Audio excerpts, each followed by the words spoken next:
45198, The Three Stigmata of Palmer Eldritch by Philip K. Dick. Copyright 1964 by Philip K. Dick. Read by Gary Tells. This book was originally created for audio cassette playback. Any announcements concerning cassettes do not apply to this recording. This version contains markers allowing direct access to major portions of the book. Library of Congress annotation. Earth is too hot to be comfortable, and the colonies on other planets are not well developed, but drugs make it all bearable. Candy is the preferred drug, although Chew-Z, produced by Palmer Eldritch, is a strong contender. Eldritch wants to control more than the drug market, as the people at the candy manufacturer find out the hard way. Some strong language, 1964. From the book jacket. Not too long from now, when exiles from a blistering earth huddle miserably in Martian colonies, the only things that make life bearable are the drugs.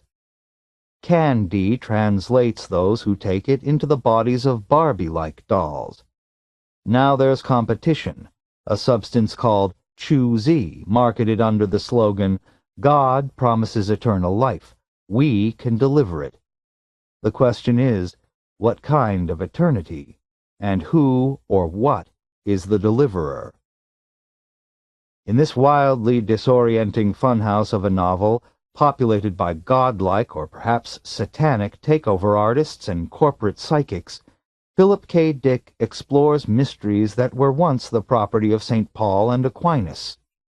His wit, compassion, and knife-edged irony make The Three Stigmata of Palmer Eldritch moving as well as genuinely visionary. About the author.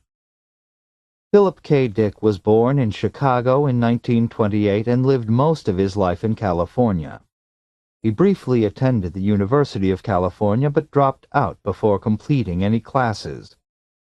In 1952, he began writing professionally and proceeded to write 36 novels and 5 short story collections. He won the Hugo Award for Best Novel in 1962 for The Man in the High Castle, and the John W. Campbell Memorial Award for Best Novel of the Year in 1974 for Flow My Tears, the Policeman Said. Philip K. Dick died of heart failure following a stroke on March 2, 1982, in Santa Ana, California. Other books by Philip K. Dick. The Divine Invasion, A Scanner Darkly, The Transmigration of Timothy Archer, Ubik, Valis. I mean, after all, you have to consider we're only made out of dust. That's admittedly not much to go on, and we shouldn't forget that. But even considering, I mean, it's a sort of bad beginning, we're not doing too bad. So I personally have faith that even in this lousy situation we're faced with, we can make it. You get me? From an inter-office audio memo circulated to pre-fash-level consultants at Perky Pat Layouts Incorporated, dictated by Leo Bolero immediately on his return from Mars. 1. His head unnaturally aching, Barney Meyerson woke to find himself in an unfamiliar bedroom in an unfamiliar Connacht building. Beside him, the covers up to her bare, smooth shoulders, an unfamiliar girl slept on, breathing lightly through her mouth, her hair a tumble of cotton-like white. "I'll bet I'm late for work," he said to himself, slid from the bed and tottered to a standing position with eyes shut, keeping himself from being sick. For all he knew, he was several hours' drive from his office. Perhaps he was not even in the United States. However, he was on Earth. The gravity that made him sway was familiar and normal. And there, in the next room, by the sofa, a familiar suitcase, that of his psychiatrist, Dr. Smile. Barefoot, he padded into the living room and seated himself by the suitcase. He opened it, clicked switches, and turned on Dr. Smile. Meters began to register, and the mechanism hummed. "Where am I?" Barney asked it. "And how far am I from New York?" That was the main point. He saw now a clock on the wall of the Apt's kitchen. The time was 7:30 a.m., not late at all. The mechanism, which was the portable extension of Dr. Smile, connected by micro-relay to the computer itself in the basement level of Barney's own Connaught building in New York, the renowned 33, tinnily declared, "Ah, Mr. Byerson." "Myerson," Barney corrected, smoothing his hair with fingers that shook. "What do you remember about last night?" Now he saw, with intense physical aversion, half-empty bottles of bourbon and sparkling water, lemons, bitters, and ice-cube trays on the sideboard in the kitchen. "Who is this girl?" Dr. Smile said, "This girl in the bed is Miss Rondinella Fugate. Ronnie, as she asked you to call her." It sounded vaguely familiar, and oddly in some manner tied up with his job. "Listen," he said to the suitcase. But then in the bedroom the girl began to stir. At once he shut off Dr. Smile and stood up, feeling humble and awkward in only his underpants. "Are you up?" the girl asked sleepily. She thrashed about and sat facing him. Quite pretty, he decided, with lovely large eyes. "What time is it, and did you put on the coffee pot?" He tramped into the kitchen and punched the stove into life. It began to heat water for coffee. Meanwhile, he heard the shutting of a door. She had gone into the bathroom. Water ran. Ronnie was taking a shower. Again in the living room, he switched Dr. Smile back on. "What's she got to do with PP layouts?" he asked. "Miss Fugate is your new assistant. She arrived yesterday from People's China, where she worked for PP Layouts as their pre-FASH consultant for that region. However, Miss Fugate, although talented, is highly inexperienced, and Mr. Bolero decided that a short period as your assistant, I would say under you, but that might be misconstrued, considering—" "Great," Barney said. He entered the bedroom, found his clothes, they had been deposited, no doubt by him, in a heap on the floor, and began with care to dress. He still felt terrible, and it remained an effort not to give up and be violently sick. "That's right," he said to Dr. Smile as he came back to the living room buttoning his shirt. "I remember the memo from Friday about Miss Fugate. She's erratic in her talent. Picked wrong on that U.S. Civil War picture window item. If you can imagine it, she thought it'd be a smash hit in People's China." He laughed. The bathroom door opened a crack. He caught a glimpse of Ronnie, pink and rubbery and clean, drying herself. "Did you call me, dear?" "No," he said. "I was talking to my doctor." "Everyone makes errors," Dr. Smile said, a trifle vacuously. Barney said, "How'd she and I happen to—" he gestured toward the bedroom, "after so short a time?" "Chemistry," Dr. Smile said. "Come on." "Well, you're both precogs. You previewed that you'd eventually hit it off, become erotically involved. So you both decided after a few drinks that why should you wait? Life is short, art is—" The suitcase ceased speaking, because Ronnie Fugate had appeared from the bathroom naked to pad past it and Barney back once more into the bedroom. She had a narrow, erect body, a truly superb carriage, Barney noted, and small, up-jutting breasts with nipples no larger than matched pink peas. Or rather, matched pink pearls, he corrected himself. Ronnie Fugate said, "I meant to ask you last night, why are you consulting a psychiatrist? And my lord, you carry it around everywhere with you. Not once did you set it down, and you had it turned on right up until—" She raised an eyebrow and glanced at him searchingly. "At least I did turn it off then," Barney pointed out. "Do you think I'm pretty?" Rising on her toes, she all at once stretched, reached above her head, then, to his amazement, began to do a brisk series of exercises, hopping and leaping, her breasts bobbing. I certainly do, he murmured, taken aback. I'd weigh a ton, Ronnie Fugate panted, if I didn't do these UN weapons wing exercises every morning. Go pour the coffee, will you, dear? Barney said, Are you really my new assistant at PP Layouts? Yes, of course. You mean you don't remember? But I guess you're like a lot of really top-notch precogs. You see the future so well that you have only a hazy recollection of the past. Exactly what do you recall about last night? She paused in her exercises, gasping for breath. Oh, he said vaguely, I guess everything. Listen, the only reason why you'd be carrying a psychiatrist around with you is that you must have gotten your draft notice, right? After a pause, he nodded. That he remembered. The familiar elongated blue-green envelope had arrived 1 week ago. Next Wednesday, he would be taking his mental at the UN military hospital in the Bronx. Has it helped? Has he, she gestured at the suitcase, made you sick enough? Turning to the portable extension of Dr. Smile, Barney said, Have you? The suitcase answered, Unfortunately, you're still quite viable, Mr. Meyerson. You can handle 10 Freuds of stress. Sorry, but we still have several days. We've just begun. Going into the bedroom, Ronnie Fugate picked up her underwear and began to step into it. Just think, she said reflectively.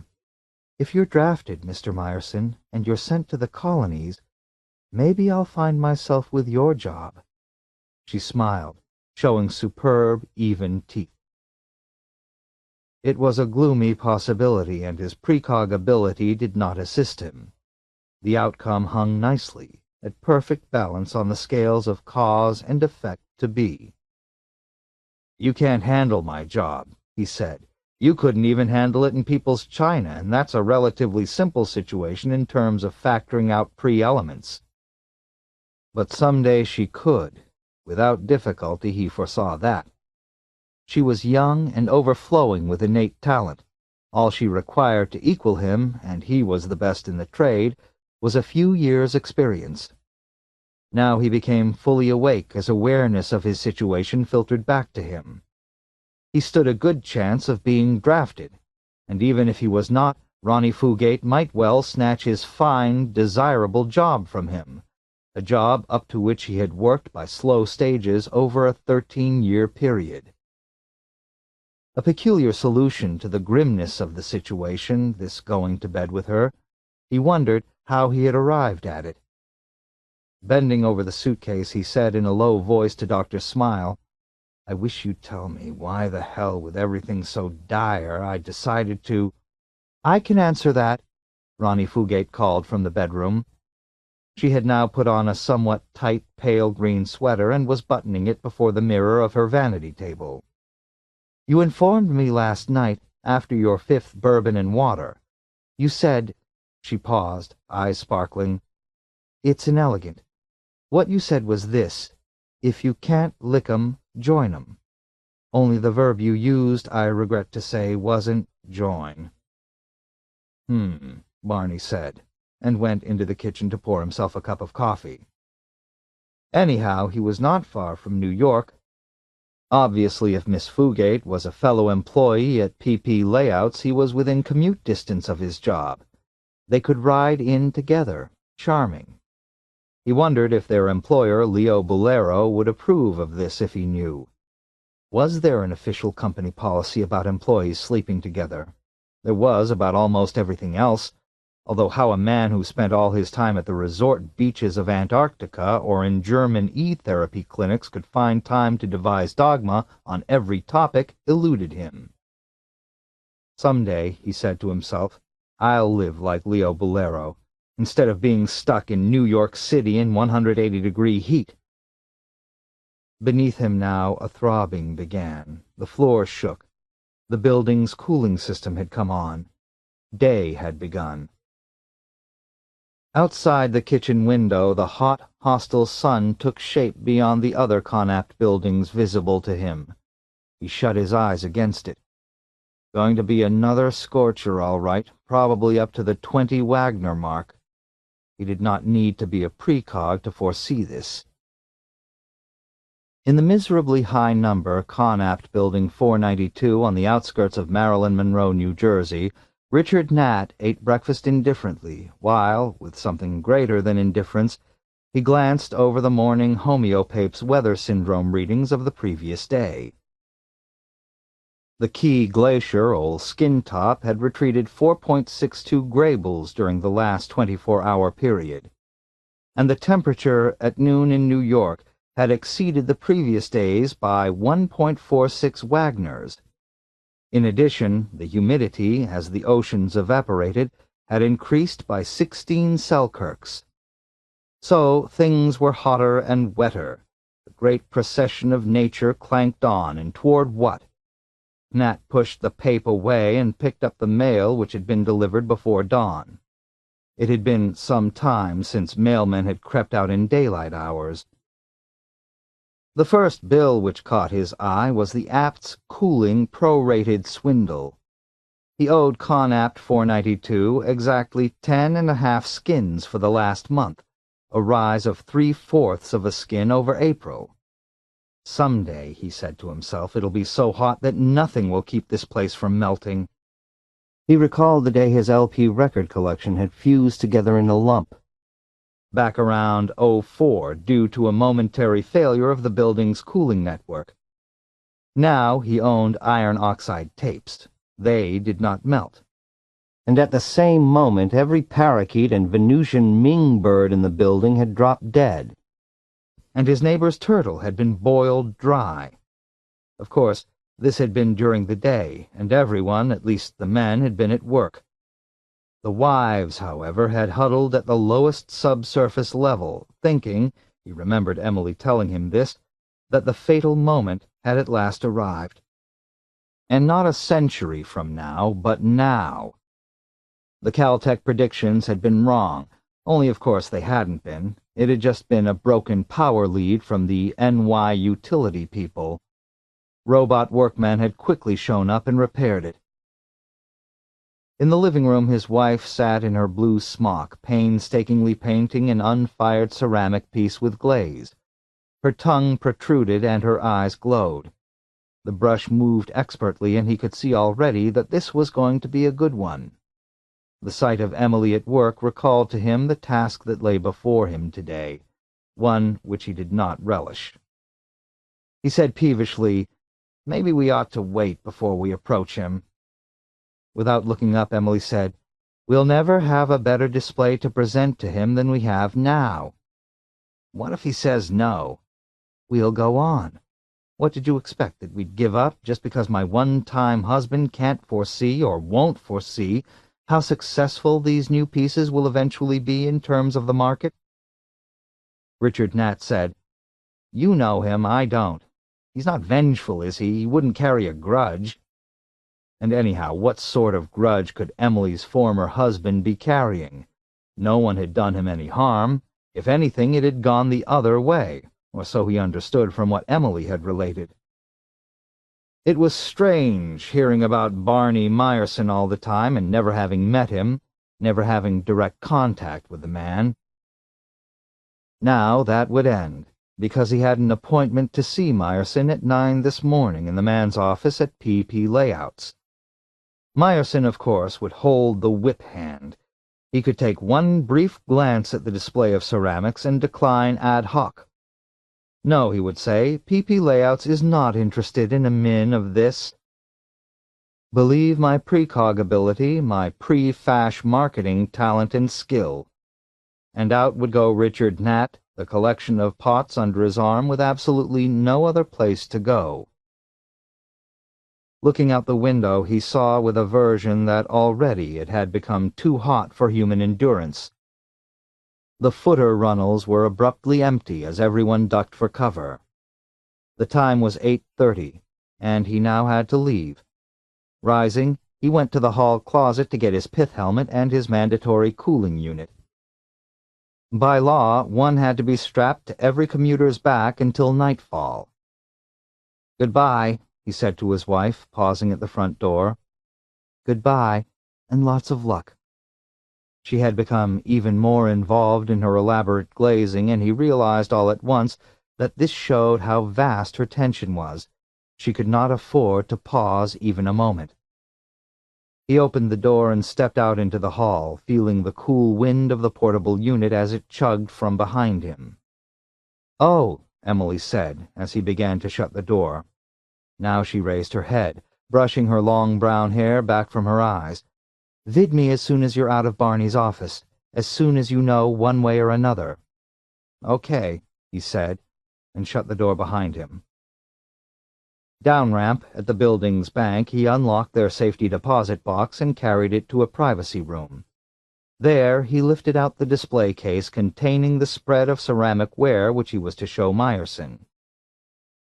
Shortly, he was aboard a thermo-sealed interbuilding commute car on his way to downtown New York City and PP Layouts, the great pale synthetic cement building from which Perky Pat and all the units of her miniature world originated. The doll, he reflected, which had conquered man, as man at the same time had conquered the planets of the Sol system. Perky Pat, the obsession of the colonists. What a commentary on colonial life. What more did one need to know about those unfortunates who, under the selective service laws of the UN, had been kicked off Earth, required to begin new, alien lives on Mars or Venus or Ganymede or wherever else the UN bureaucrats happened to imagine they could be deposited, and after a fashion survive. "And we think we've got it bad here," he said to himself. The individual in the seat next to him, a middle-aged man wearing the gray pith helmet, sleeveless shirt, and shorts of bright red, popular with the businessman class, remarked, "It's going to be another hot one." "Yes." "What you got there in that great big carton? A picnic lunch for a hovel of Martian colonists?" "Ceramics," Nat said. "I'll bet you fire them just by sticking them outdoors at high noon." The businessman chuckled, then picked up his morning paper, opened it to the front page. "Ship from outside the Sol system reported crash-landed on Pluto," he said. "Team being sent to find it. You suppose it's things? I can't stand those things from other star systems." "It's more likely one of our own ships reporting back," Nat said. "Ever seen a Proxima thing?" "Only pics." "Grisly," the businessman said. "If they find that wrecked ship on Pluto, and it is a thing, I hope they laser it out of existence. After all, we do have a law against them coming into our system." "Right." "Can I see your ceramics? I'm in neckties myself. The Werner simulated hand-wrought living tie in a variety of titanium colors. I have one on, see? The colors are actually a primitive life form that we import and then grow in cultures here on Terra. Just how we induce them to reproduce is our trade secret, you know, like the formula for Coca-Cola." Nat said, "For a similar reason, I can't show you these ceramics much as I'd like to. They're new. I'm taking them to a pre-fash precog at PP Layouts. If he wants to miniaturize them for the Perky Pat Layouts, then we're in. It's just a question of flashing the info to the PP disc jockey, what's-his-name, circling Mars, and so on." "Werner hand-wrought ties are part of the Perky Pat Layouts," the man informed him. "Her boyfriend Walt has a closet full of them."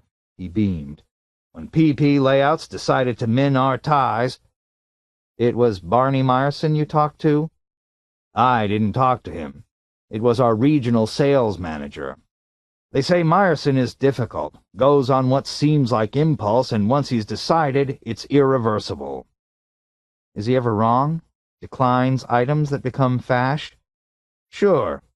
He may be a precog, but he's only human. I'll tell you one thing that might help. He's very suspicious of women. His marriage broke up a couple of years ago, and he never got over it. See, his wife became pregnant twice, and the board of directors of his Connaught building, I think it's 33, met and voted to expel him and his wife because they had violated the building code. Well, you know 33. You know how hard it is to get into any of the buildings in that low range. So instead of giving up his apt, he elected to divorce his wife and let her move, taking their child. And then later on, apparently, he decided he made a mistake and he got embittered. He blamed himself, naturally, for making a mistake like that. A natural mistake, though. For God's sake, what wouldn't you and I give to have an apt in 33 or 34? He never remarried. Maybe he's a neo-Christian.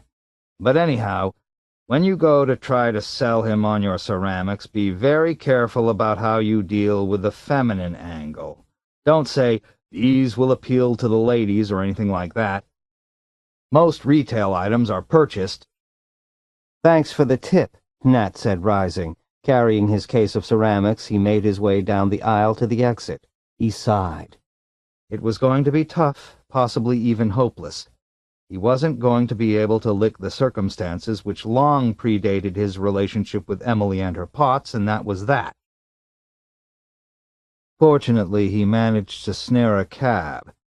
As it carried him through downtown cross-traffic, he read his own morning paper. In particular, the lead story about the ship believed to have returned from Proxima only to crash on Pluto's frozen wastes. An understatement.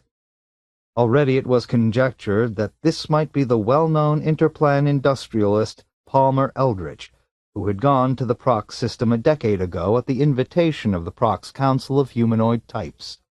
They had wanted him to modernize their autofax along Terran lines. Nothing had been heard from Eldritch since. Now this. It would probably be better for Terra if this wasn't Eldritch coming back, he decided. Palmer Eldritch was too wild and dazzling a solo pro. He had accomplished miracles in getting autofac production started on the colony planets, but, as always, he had gone too far, schemed too much. Consumer goods had piled up in unlikely places where no colonists existed to make use of them. Mountains of debris they had become, as the weather corroded them bit by bit inexorably. Snowstorms, if one could believe that such still existed somewhere. There were places which were actually cold, too cold in actual fact. "Thy destination, Your Eminence," the autonomic cab informed him, halting before a large but mostly subsurface structure. PP layouts, with employees handily entering by its many thermal-protected ramps. He paid the cab, hopped from it, and scuttled across a short open space for a ramp, his case held with both hands.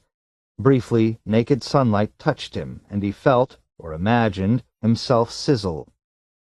Baked like a toad, dried of all life juices, he thought, as he safely reached the ramp.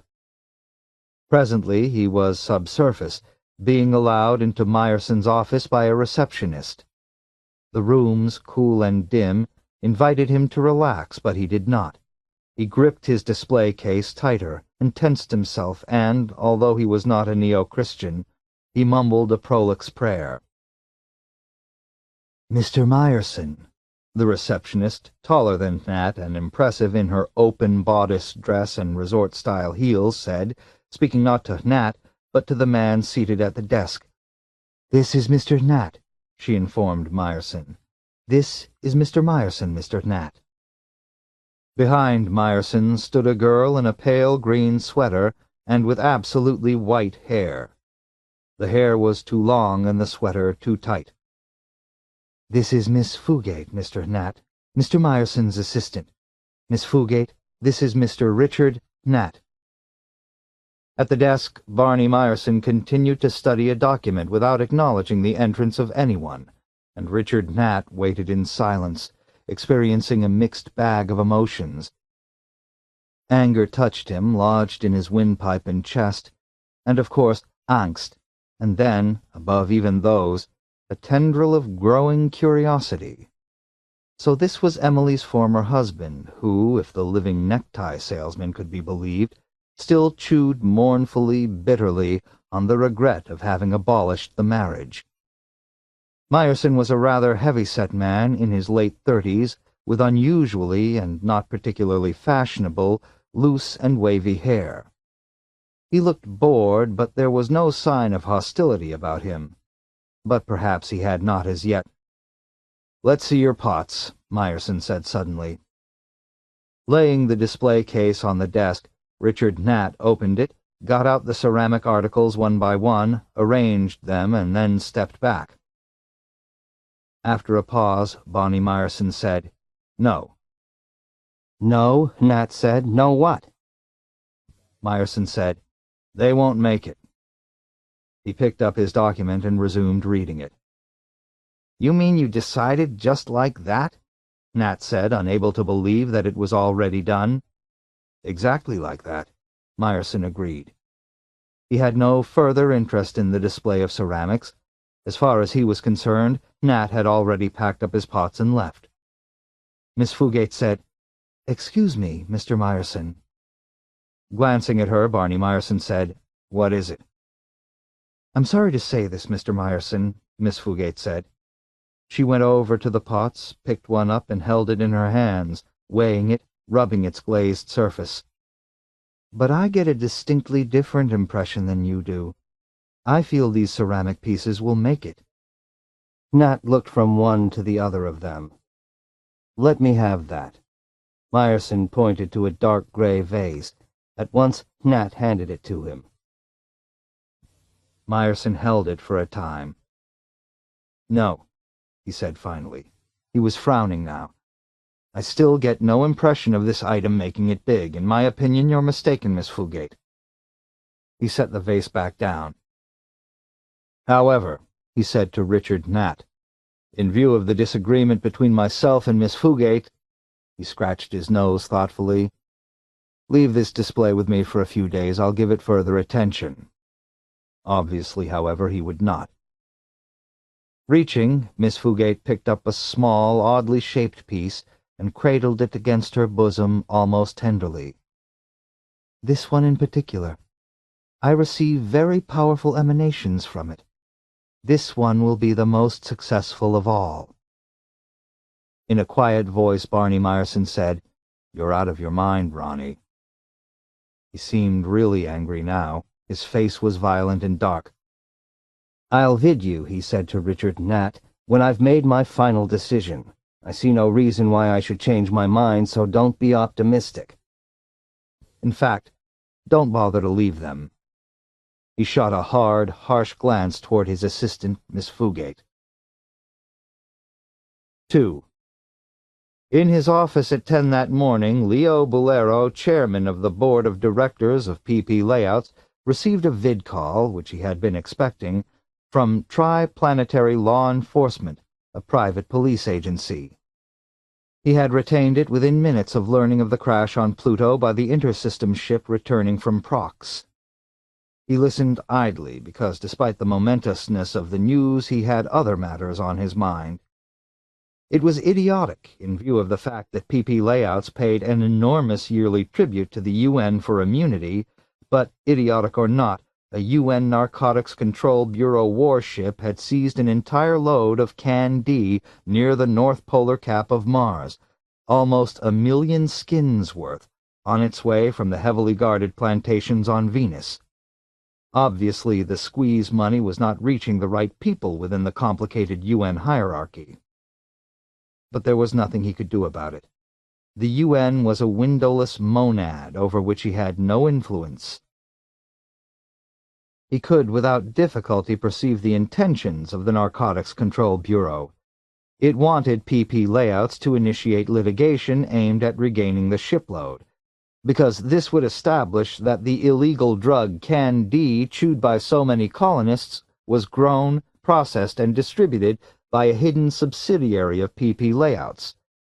So, valuable as the shipload was, better to let it go than to make a stab at claiming it. "The homeopape conjectures were correct," Felix Blau, boss of the police agency, was saying on the vid-screen. "It is Palmer Eldritch, and he appears to be alive, although badly injured. We understand that a UN ship of the line is bringing him back to a base hospital. Location, of course, undisclosed." Leo Bolero said, nodding.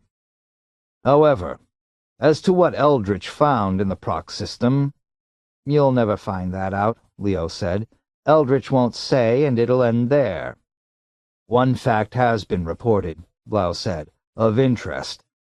Aboard his ship, Eldritch still has, a carefully maintained culture of a lichen very much resembling the Titanian lichen from which Candide is derived.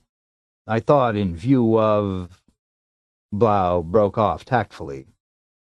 Is there any way those lichen cultures can be destroyed? It was an instinctive impulse. Unfortunately, Eldritch employees have already reached the remains of the ship. They undoubtedly would resist efforts in that direction. Blau looked sympathetic. We could, of course, try. Not a forceful solution, but perhaps we could buy our way in. Try, Leo said, although he agreed it was undoubtedly a waste of time and effort. Isn't there that law, that major UN ordinance against importing life forms from other systems? It would certainly be handy if the UN military could be induced to bomb the remains of Eldritch's ship. On his notepad he scratched a memo to himself. Call lawyers, lodge complaint with UN over import of alien lichens. I'll talk to you later, he said to Blau and rang off. Maybe I'll complain directly, he decided. Pressing the tab on his intercom, he said to his secretary, Get me UN top in New York. Ask for Secretary Hepburn Gilbert personally. Presently, he found himself connected with the crafty Indian politician who last year had become UN Secretary. Ah, Mr. Bolero, Hepburn Gilbert smiled shyly. You wish to complain as to the seizure of that shipment of Candide, which... I know nothing about any shipment of Candide, Leo said. This has to do with another matter completely. Do you people realize what Palmer Eldritch is up to? He's brought non-sol lichens into our system. It could be the beginning of another plague like we had in '98. We realize this. However, the Eldritch people are claiming it to be a sol lichen which Mr. Eldritch took with him on his prox trip and is now bringing back. It was a source of protein to him, they claim. The Indian's white teeth shone in gleeful superiority. The meager pretext amused him. You believe that? Of course not. Hepburn Gilbert's smile increased. What interests you in this matter, Mr. Bolero? You have an, special concern for lichens? I'm a public-spirited citizen of the Sol system, and I insist that you act. We are acting, Hepburn Gilbert said. We have made inquiries. We have assigned our Mr. Lark, you know him, to this detail. You see? The conversation droned to a frustrating conclusion, and Leo Bolero at last hung up, feeling irked at politicians. They managed to take forceful steps when it came to him, but in connection with Palmer Eldritch, Ah, Mr. Bolero, he mimicked to himself. That, sir, is something else again. Yes, he knew Lark. Ned Lark was chief of the UN Narcotics Bureau and the man responsible for the seizure of this last shipment of Candide. It had been a ploy on the part of the UN Secretary, bringing Lark into this hassle with Eldritch. What the UN was angling for here was a quid pro quo. They would drag their feet, not act against Eldritch unless and until Leo Bolero made some move to curtail his Candide shipments. He sensed this, but could not, of course, prove it. After all, Hepburn Gilbert, that dark-skinned, sneaky little unevolved politician, hadn't exactly said that. That's what you find yourself involved in when you talk to the UN, Leo reflected. Afro-Asian politics. A swamp. It's run, staffed, directed by foreigners. He glared at the blank vid-screen. While he was wondering what to do, his secretary, Miss Gleason, clicked on the intercom at her end and said, Mr. Bolero, Mr. Meyerson is in the outer office. He'd like a few moments with you. Send him in. He was glad for a respite. A moment later, his expert in the field of tomorrow's fashions came in scowling. Silently, Barney Meyerson seated himself facing Leo. What's eating you, Meyerson? Leo demanded. Speak up. That's what I'm here for, so you can cry on my shoulder. Tell me what it is and I'll hold your hand. He made his tone withering. My assistant, Miss Fugate. Yes, I hear you're sleeping with her. That's not the issue. Oh, I see, Leo said. That's just a minor aside. I just meant I'm here about another aspect of Miss Fugate's behavior. We had a basic disagreement a little while ago. A salesman, Leo said. You turned something down and she disagreed. Yes. You precogs. Remarkable. Maybe there were alternate futures. So you want me to order her in the future, always to back you up? Barney Myerson said, She's my assistant. That means she's supposed to do as I direct. Well, isn't sleeping with you a pretty fair move in that direction? Leo laughed. However, she should back you up while salesmen are present. Then if she has any qualms, she should air them privately later on. I don't even go for that. Barney scowled even more. Acutely, Leo said, You know, because I take that E-therapy, I've got a huge frontal lobe. I'm practically a precog myself, I'm so advanced. Was it a pot, salesman? Ceramics? With massive reluctance, Barney nodded. They're your ex-wife's pots, Leo said. Her ceramics were selling well. He had seen ads in the homeopapes for them, as retained by one of New Orleans' most exclusive art object shops, and here on the East Coast and in San Francisco. Will they go over, Barney? He studied his precog. Was Miss Fugate right? They'll never go over. That's God's truth. Barney's tone, however, was leaden. The wrong tone, Leo decided, for what he was saying. It was too lacking in vitality. That's what I foresee, Barney said doggedly. Okay, Leo nodded. I'll accept what you're saying. But if her pots become a sensation and we don't have mins of them available for the colonists' layouts, he pondered, you might find your bed partner also occupying your chair, he said. Rising, Barney said, You'll instruct Miss Fugate, then, as to the position she should take? He colored. I'll rephrase that, he murmured, as Leo began to guffaw. Okay, Barney, I'll lower the fnard on her. She's young, she'll survive. And you're aging. You need to keep your dignity, not have anyone disagree with you. He too rose, walking up to Barney. He slapped him on the back. But listen, stop eating your heart out. Forget that ex-wife of yours, okay? I've forgotten her. There are always more women, Leo said, thinking of Scotty Sinclair, his mistress at the moment. Scotty, right now, frail and blond but huge in the balcony, hung out at his satellite villa 500 miles at apogee, waiting for him to knock off work for the week. There's an infinite supply. They're not like early U.S. postage stamps or the truffle skins we use as money. It occurred to him then that he could smooth matters by making available to Barney one of his discarded but still serviceable former mistresses. I tell you what, he began, but Barney at once cut him off with a savage swipe of his hand. No? Leo asked. No. Anyhow, I'm wound up tight with Ronnie Fugate. One at a time is enough for any normal man. Barney eyed his employer severely. I agree. Lord, I can only see one at a time myself. What do you think, I've got a harem up there at Winnie the Pooh Acres? He bristled. The last time I was up there, Barney said, which was at that birthday party for you back in January. Oh, well, parties, that's something else. You don't count what goes on during parties. He accompanied Barney to the door of the office.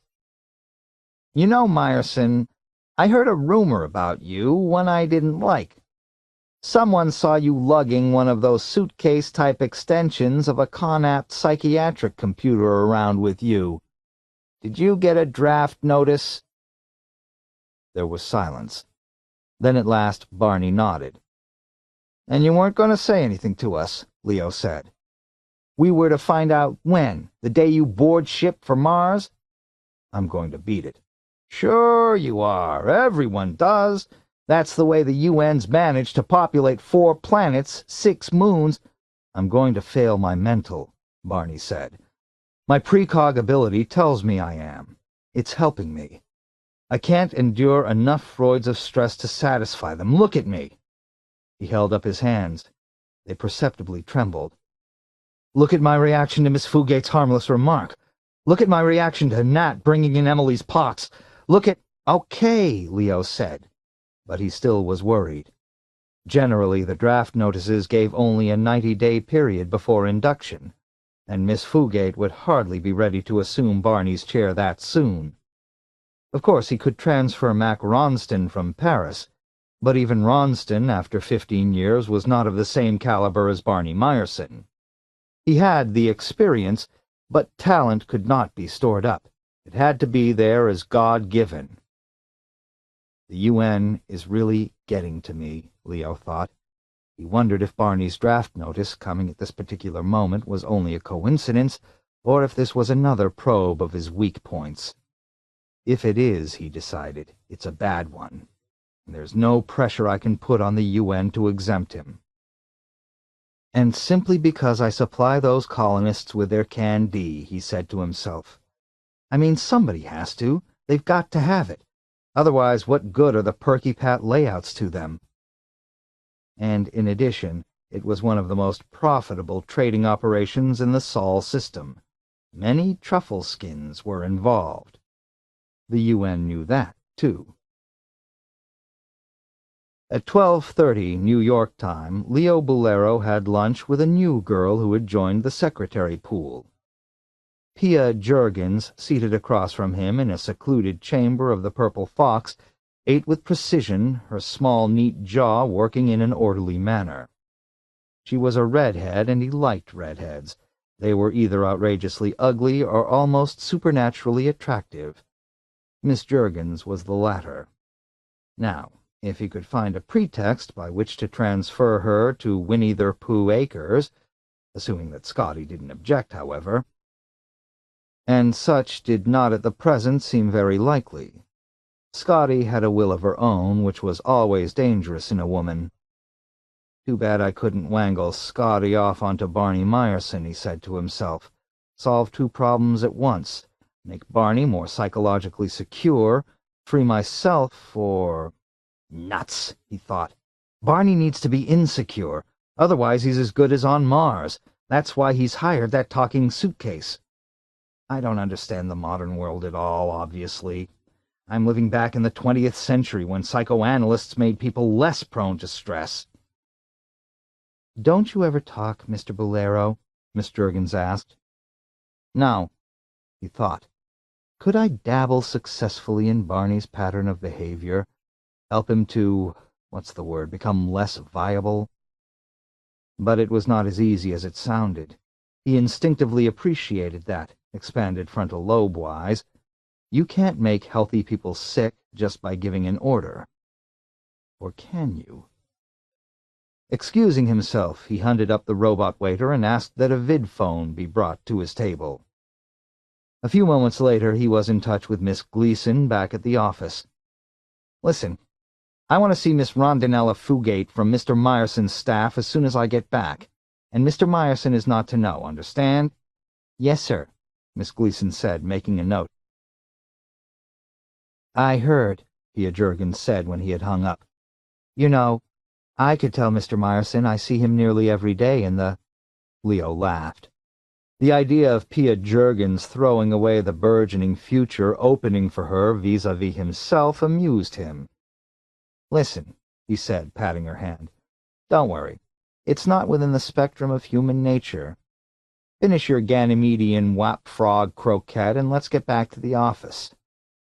What I meant, Miss Jurgens said stiffly, is that it seems a little odd to me that you'd be so open in front of someone else, someone you don't hardly know. She eyed him, and her bosom, already overextended and enticing, became even more so. It expanded with indignation. Obviously, the answer is to know you better, Leo said greedily. Have you ever chewed candy? He asked her rhetorically. You should. Despite the fact that it's habit-forming, It's a real experience. He, of course, kept a supply grade AA on hand at Winnie-the-Pooh Acres. When guests assembled, it often was brought out to add color to what otherwise might have passed as dull. The reason I ask is that you look like the sort of woman who has active imagination, and the reaction you get to candy varies with, your imaginative-type creative powers. I'd enjoy trying it sometime, Miss Juergens said. She glanced about, lowered her voice, and leaned toward him. But it's illegal. It is? He stared at her. You know it is. The girl looked nettled. Listen, Leo said. I can get you some. He would, of course, chew it with her. In concert, the users' minds fused, became a new unity, or at least that was the experience. A few sessions of candy chewing and togetherness, and he would know all there was to know about Pia Juergens. There was something about her, beyond the obvious physical, anatomical enormity, that fascinated him. He yearned to be closer to her. We won't use a layout. By an irony, he, the creator and manufacturer of the Perky Pat micro-world, preferred to use candy in a vacuum. What did a Terran have to gain from a layout, inasmuch as it was a min of the conditions obtaining in the average Terran city? For settlers on a howling, gale-swept moon, huddled at the bottom of a hovel against frozen methane crystals and things, it was something else again. Perky Pat and her layout were an entree back to the world they had been born to.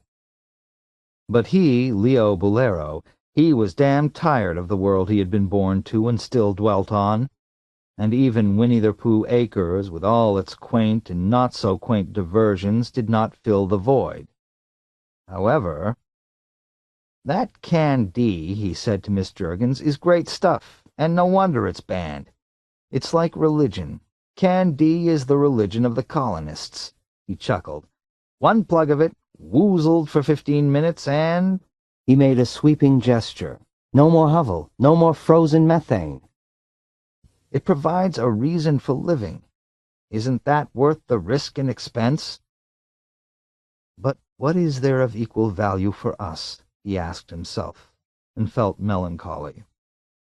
He had, by manufacturing the Perky Pat layouts and raising and distributing the lichen base for the final packaged product Candy, made life bearable for over 1 million unwilling expatriates from Terra. But what the hell did he get back? My life, he thought, is dedicated to others, and I'm beginning to kick. It's not enough.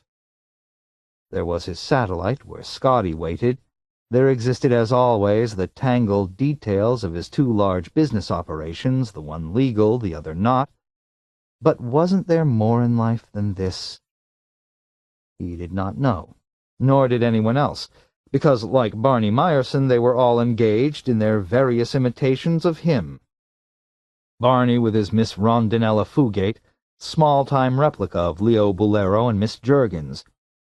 Wherever he looked it was the same. Probably even Ned Lark, the narcotics bureau chief, lived this sort of life. Probably so did Hepburn Gilbert, who probably kept a pale, tall Swedish starlet with breasts the size of bowling balls and equally firm. Even Palmer Eldritch. No, he realized suddenly. Not Palmer Eldritch. He's found something else. For 10 years he's been in the Prox system, or at least coming and going. What did he find? Something worth the effort, worth the terminal crash on Pluto? You saw the homeopapes? He asked Miss Juergens. About the ship on Pluto?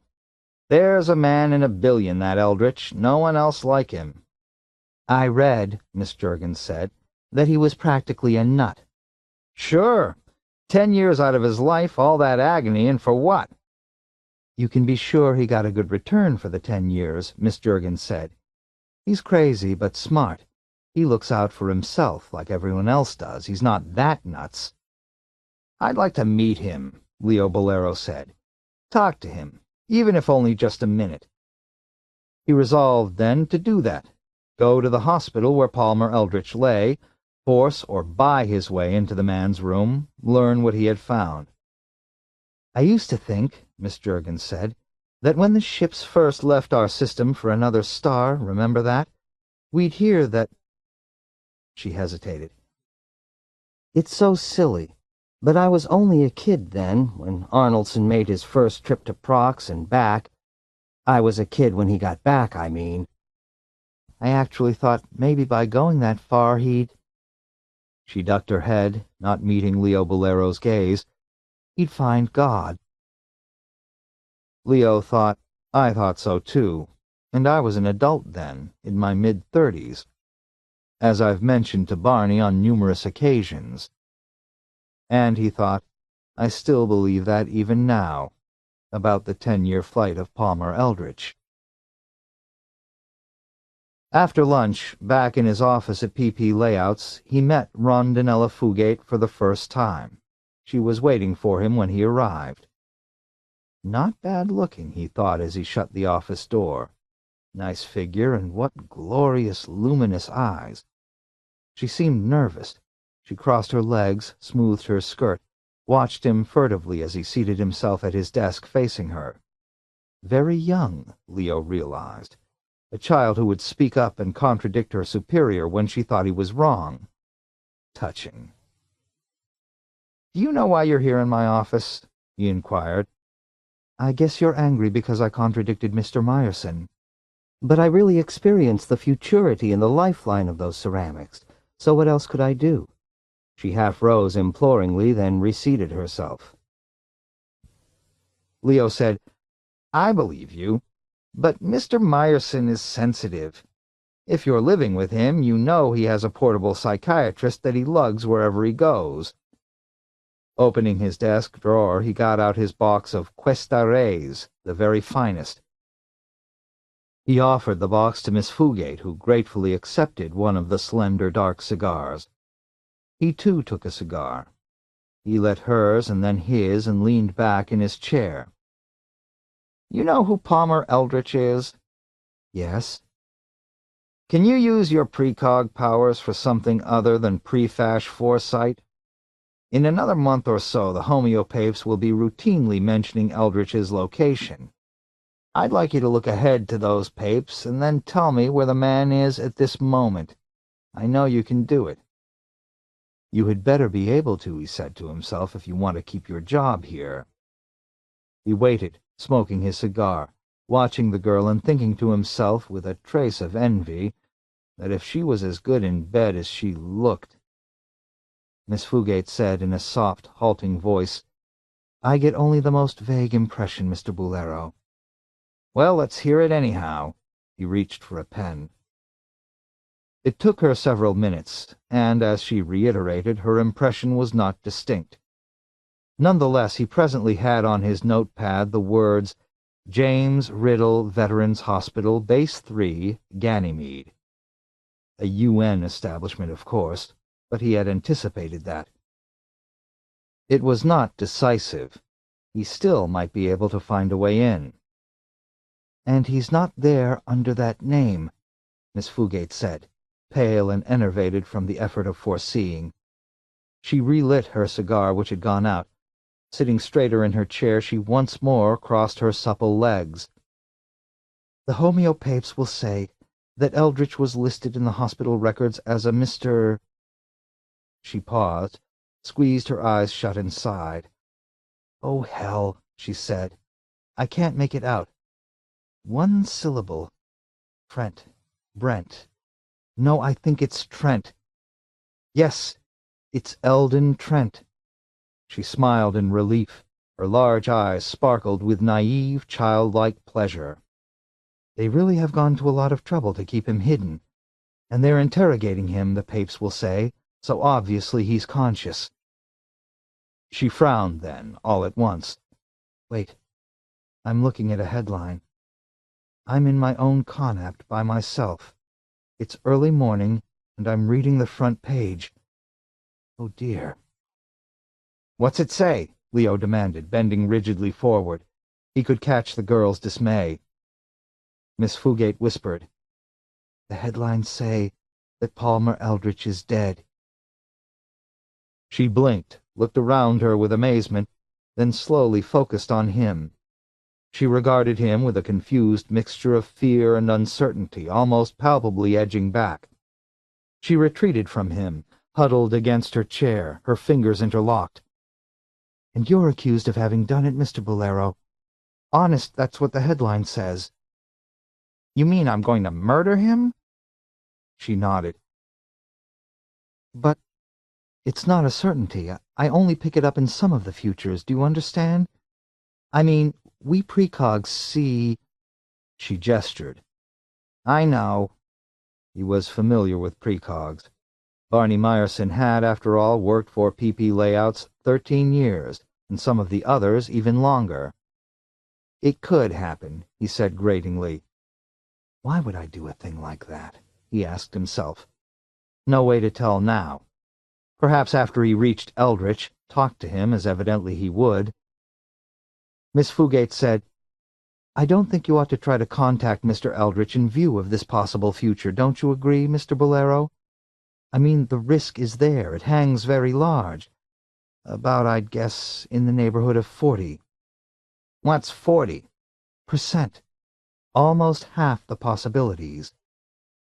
Now, more composed, she smoked her cigar and faced him. Her eyes, dark and intense, flickered as she regarded him, undoubtedly speculating with vast curiosity why he would do such a thing. Rising, he walked to the door of the office. "Thank you, Miss Fugate.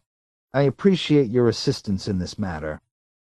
He waited, indicating clearly his expectations that she would leave. However, Miss Fugate remained seated. He was encountering the same peculiar streak of firmness that had upset Barney Meyerson. "Mr. Bolero," she said quietly, "I think I'd really have to go to the UN police about this. We precogs—" He reshut the office door. "You precogs," he said, "are too preoccupied with other people's lives." But she had him. He wondered what she would manage to do with her knowledge. "Mr. Meyerson may be drafted," Miss Fugate said. "You knew that, of course. Are you going to try to influence them to let him off?"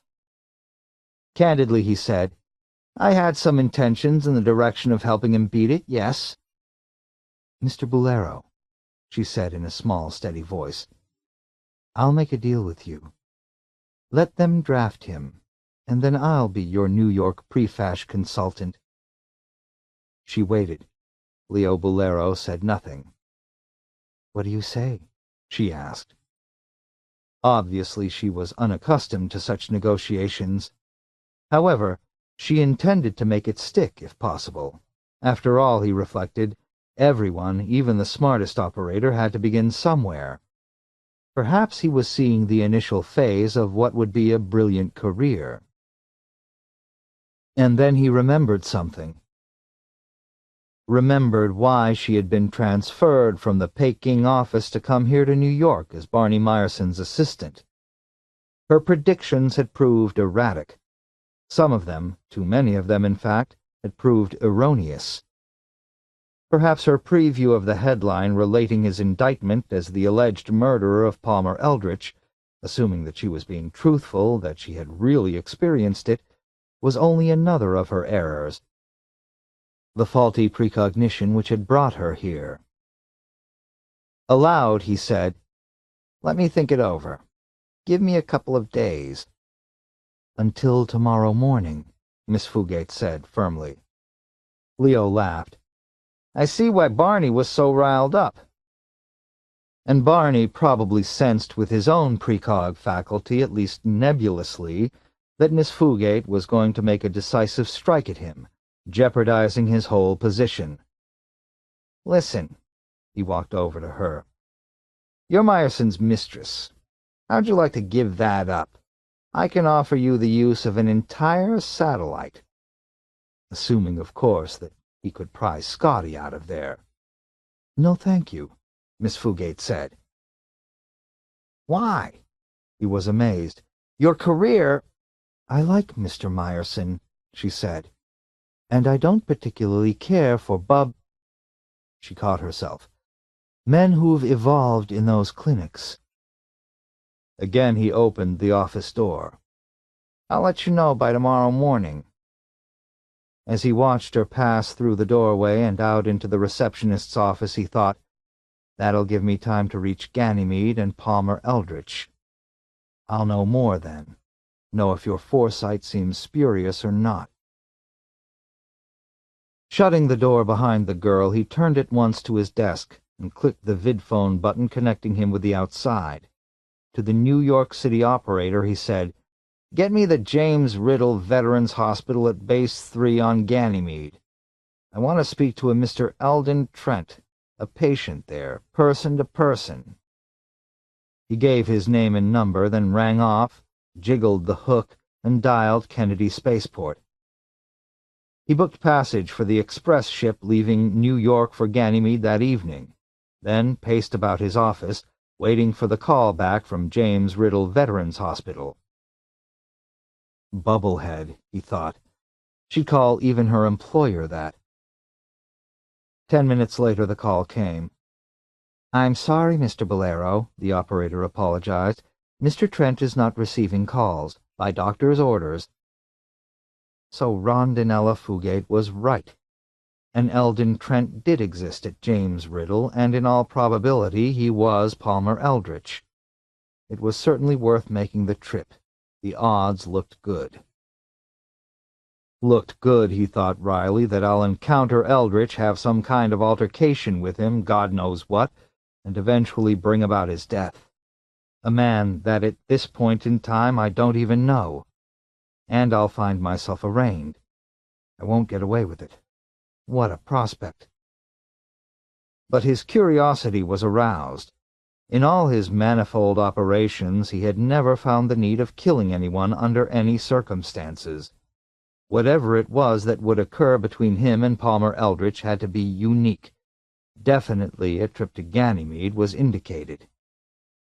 It would be difficult to turn back now, because he had the acute intuition that this would turn out to be what he hoped, and Rondinella Fugate had only said that he would be accused of the murder.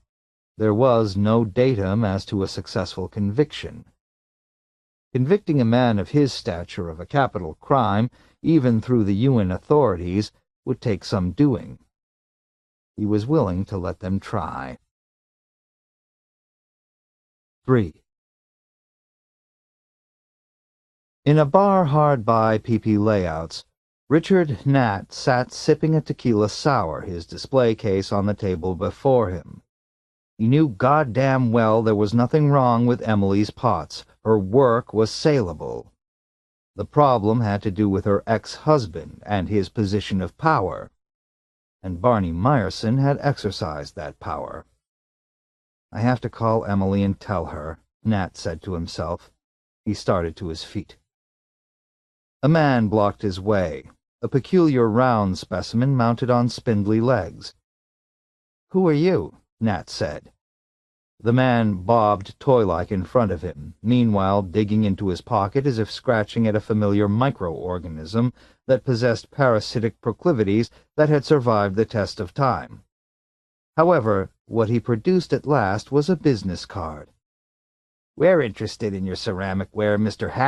Nat, however you say it." "Eichholtz," Nat said, reading the card. It gave only the name, no further info, not even a vid number. "But what I have with me are just samples. I'll give you the names of retail outlets stocking our line, but these are for minning," the toy-like man, Mr. Eichholtz, said, nodding. "And that's what we want. We intend to min your ceramics, Mr. Nat. We believe that Meyerson is wrong. They will become fashion very soon." Nat stared at him. "You want to min, and you're not from PP Layouts?" But no one else minned. Everyone knew PP Layouts had a monopoly. Seating himself at the table beside the display case, Mr. Eichholtz brought out his wallet and began counting out skins. "Very little publicity will be attached to this at first, but eventually—" He offered Nat the stack of brown, wrinkled truffle skins which served as tender in the Sol system. The only molecule, a unique protein amino acid, which could not be duplicated by the printers, the biltong life forms employed in place of automated assembly lines by many of Terra's industries. "I'll have to check with my wife," Nat said. "Aren't you the representative of your firm?" Yes." He accepted the pile of skins. "The contract." Eichholz produced a document, spread it flat on the table. He extended a pen. "It gives us an exclusive." As he bent to sign, Richard Nat saw the name of Eichholz's firm on the contract. Choosy Manufacturers of Boston. He had never heard of them. Choosy. It reminded him of another product, exactly which he could not recall. It was only after he had signed and Eichholz was tearing loose his copy that he remembered. The illegal hallucinogenic drug Can-D, used in the colonies in conjunction with the Perky Pat layouts. He had an intuition compounded by deep unease, but it was too late to back out. Eichholz was gathering up the display case. The contents belonged to Choosy Manufacturers of Boston, USA, Terra now. "How can I get in touch with you?"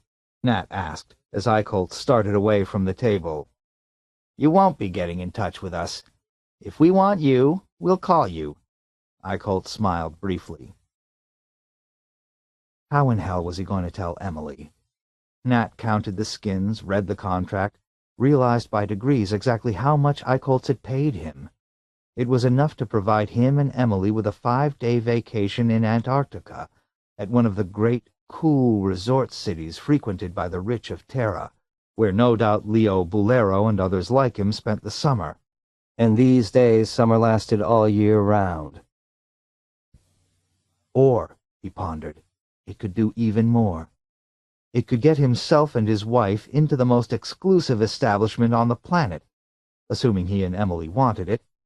They could fly to the Germanies and enter one of Dr. Willie Denkmal's e-therapy clinics. Wowee, he thought. He shut himself up in the bar's vidphone booth and called Emily. "Pack your bag, we're going to Munich, to—" He picked the name of a clinic at random. He had seen this one advertised in exclusive Paris magazines. "To Eichenwald," he told her. "Dr. Denkmal is—" "Barney took them," Emily said. "No, but there's someone else in the field of minning now besides PP layouts." He felt elated. "So Barney turned us down, so what? We did better with this new outfit. They must have plenty. I'll see you in half an hour. I'll arrange for accommodations on TWA's express flight. Think of it. E-therapy for both of us." In a low voice, Emily said, "I'm not sure I want to evolve when it comes right down to it." Staggered, he said, "Sure you do. I mean, it could save our lives, and if not ours, then our kids, our potential kids that we might be having someday. And even if we're only there a short time and only evolve a little, look at the doors it'll open to us. We'll be personi grati everywhere." "Do you personally know anyone who's had e-therapy?" "You read about so-and-so in the homeopapes all the time, society people, but—" "I don't want that hair all over me," Emily said. "And I don't want to have my head expand. No, I won't go to Eichenwald Clinic." She sounded completely decided. Her face was placid. He said, "Then I'll go alone." It would still be of economic value. After all, it was he who dealt with buyers, and he could stay at the clinic twice as long, evolve twice as much, assuming that the treatments took. Some people did not respond, but that was hardly Dr. Denkmal's fault. The capacity for evolution was not bestowed on everyone alike. About himself, he felt certitude. He'd evolve remarkably, catch up with the big shots, even pass some of them, in terms of the familiar horny rind which Emily, out of mistaken prejudice, had called hair. "What am I supposed to do while you're gone? Just make pots?" "Right," he said, "because orders would be arriving thick and fast. Otherwise, Choosy Manufacturers of Boston would have no interest in the min." Obviously, they employed their own prefash precogs as PP layouts did. But then he remembered. Eichholz had said, very little publicity at first. That meant, he realized, that the new firm had no network of disc jockeys circling the colony moons and planets. Unlike PP layouts, they had no Alan and Charlotte Fane to flash the news to. But it took time to set up disc jockey satellites. This was natural. And yet it made him uneasy. He thought all at once in panic, could they be an illegal firm? Maybe Choosy, like Candy, is banned. Maybe I've got us into something dangerous. Choosy, he said aloud to Emily. Ever heard of it? No. He got the contract out and once more examined it. What a mess, he thought. How'd I get into it? If only that damn Meyerson had said yes on the pots. At 10 in the morning, a terrific horn, familiar to him, hooted Sam Regan out of his sleep, and he cursed the UN ship upstairs. He knew the racket was deliberate. The ship, circling above the hovel chickenpox prospects, wanted to be certain that colonists, and not merely indigenous animals, got the parcels that were to be dropped. We'll get them, Sam Regan muttered to himself as he zipped his insulated overalls, put his feet into high boots, and then grumpily sauntered as slowly as possible toward the ramp. He's early today, Todd Morris complained, and I'll bet it's all staples, sugar, and food basics like lard. Nothing interesting such as, say, candy. Putting his shoulders against the lid at the top of the ramp, Norm Shine pushed. Bright cold sunlight spilled down on them, and they blinked. The UN ship sparkled overhead, set against the black sky as if hanging from an uneasy thread. Good pilot, this drop, Todd decided. Knows the Feinberg Crescent area. He waved at the UN ship, and once more the huge horn burst out its din, making him clap his hands to his ears. A projectile slid from the underpart of the ship, extended stabilizers, and spiraled toward the ground. "Shoot," Sam Regan said with disgust. "It is Staples. They don't have the parachute." He turned away, not interested. How miserable the upstairs looked today, he thought as he surveyed the landscape of Mars. Dreary. Why did we come here? Had to. Were forced to. Already the UN projectile had landed. Its hull cracked open, torn by the impact, and the three colonists could see canisters. It looked to be 500 pounds of salt. Sam Regan felt even more despondent. "Hey," Shine said, walking toward the projectile and peering. "I believe I see something we can use." "Looks like radios in those boxes," Todd said. "Transistor radios." Thoughtfully he followed after Shine. "Maybe we can use them for something new in our layouts." "Mine's already got a radio," Shine said. "Well, build an electronic self-directing lawnmower with the parts," Todd said. "You don't have that, do you?" He knew the Shine's Perky Pat layout fairly well. The two couples, he and his wife, with Shine and his, had fused together a good deal, being compatible. Sam Regan said, "Dibs on the radios because I can use them." His layout lacked the automatic garage door opener that both Shine and Todd had. He was considerably behind them. Of course, all those items could be purchased, but he was out of skins. He had used his complete supply in the service of a need which he considered more pressing. He had, from a pusher, bought a fairly large quantity of candy. It was buried, hidden out of sight, in the earth under a sleep compartment at the bottom level of their collective hovel. He himself was a believer.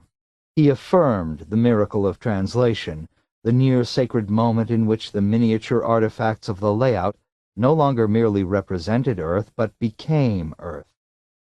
And he and the others, joined together in the fusion of doll and habitation by means of the Can-D, were transported outside of time and local space.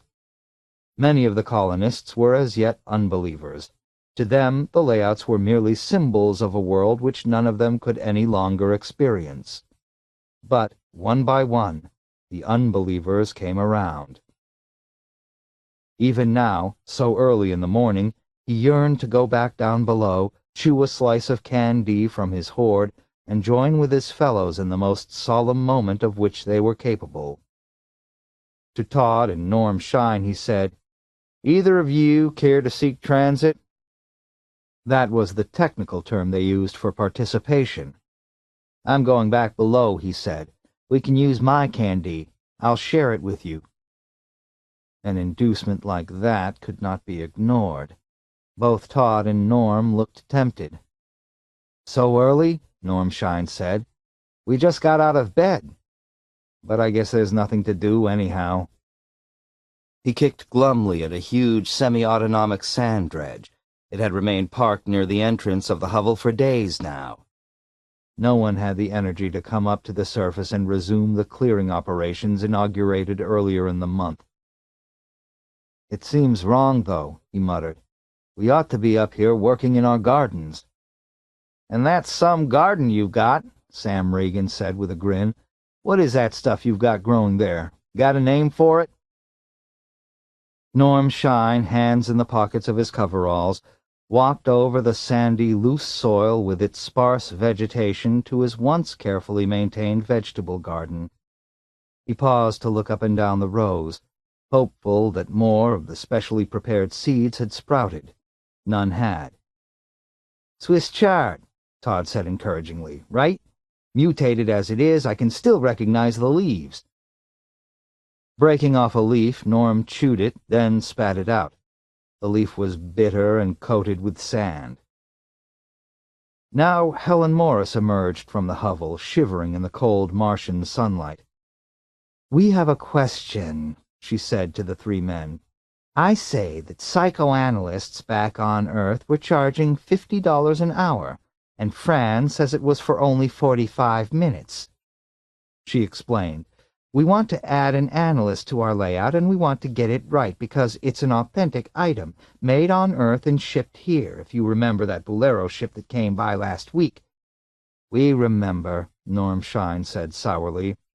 The prices that the Bolero salesman had wanted. And all the time in their satellite, Alan and Charlotte Fane talked up the different items so, whetting everyone's appetite. "Ask the Fanes," Helen's husband Todd said. "Radio them the next time the satellite passes over." He glanced at his wristwatch. "In another hour.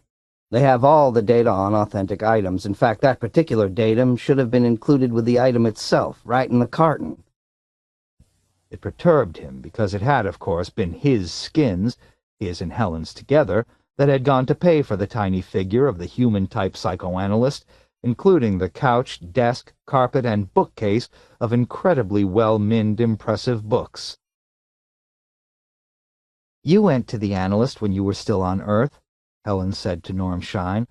"What was the charge?" "Well, I mostly went to group therapy," Norm said, "at the Berkeley State Mental Hygiene Clinic, and they charged according to your ability to pay. And of course Perky Pat and her boyfriend go to a private analyst."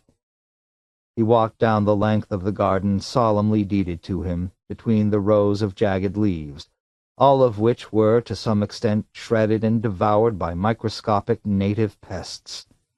If he could find one healthy plant, one untouched, it would be enough to restore his spirits. Insecticides from Earth simply had not done the job here. The native pests thrived. They had been waiting 10,000 years, biding their time, for someone to appear and make an attempt to raise crops.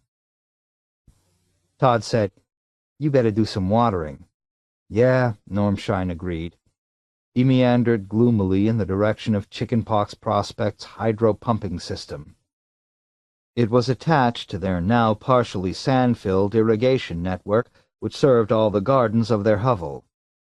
Before watering came sand removal, he realized. If they didn't get the big Class A dredge started up soon, they wouldn't be able to water even if they wanted to. But he did not particularly want to. And yet he could not, like Sam Regan, simply turn his back on the scene up there, return below to fiddle with his layout, build or insert new items, make improvements, or, as Sam proposed, actually get out a quantity of the carefully hidden Can-D and begin the communication. We have responsibilities, he realized. To Helen he said, "Ask my wife to come up here." She could direct him as he operated the dredge. Fran had a good eye. "I'll get her," Sam Regan agreed, starting back down below. "No one wants to come along?" No one followed him. Todd and Helen Morris had gone over to inspect their own garden now, and Norm Shine was busy pulling the protective wrapper from the dredge, preparatory to starting it up. Back below, Sam Regan hunted up Fran Shine. He found her crouched at the Perky Pat layout which the Morrises and the Shines maintained together, intent on what she was doing. Without looking up, Fran said, "We've got Perky Pat all the way downtown in her new Ford hardtop convert, and parked, and a dime in the meter, and she's shopped, and now she's in the analyst's office reading Fortune. But what does she pay?" She glanced up, smoothed back her long dark hair, and smiled at him. Beyond a doubt, Fran was the handsomest and most dramatic person in their collective hovel. He observed this now, and not for anything like the first time. He said, "How can you fuss with that layout and not chew—" He glanced around. The two of them appeared to be alone. Bending down, he said softly to her, "Come on, and we'll chew some first-rate candy, like you and I did before, okay?"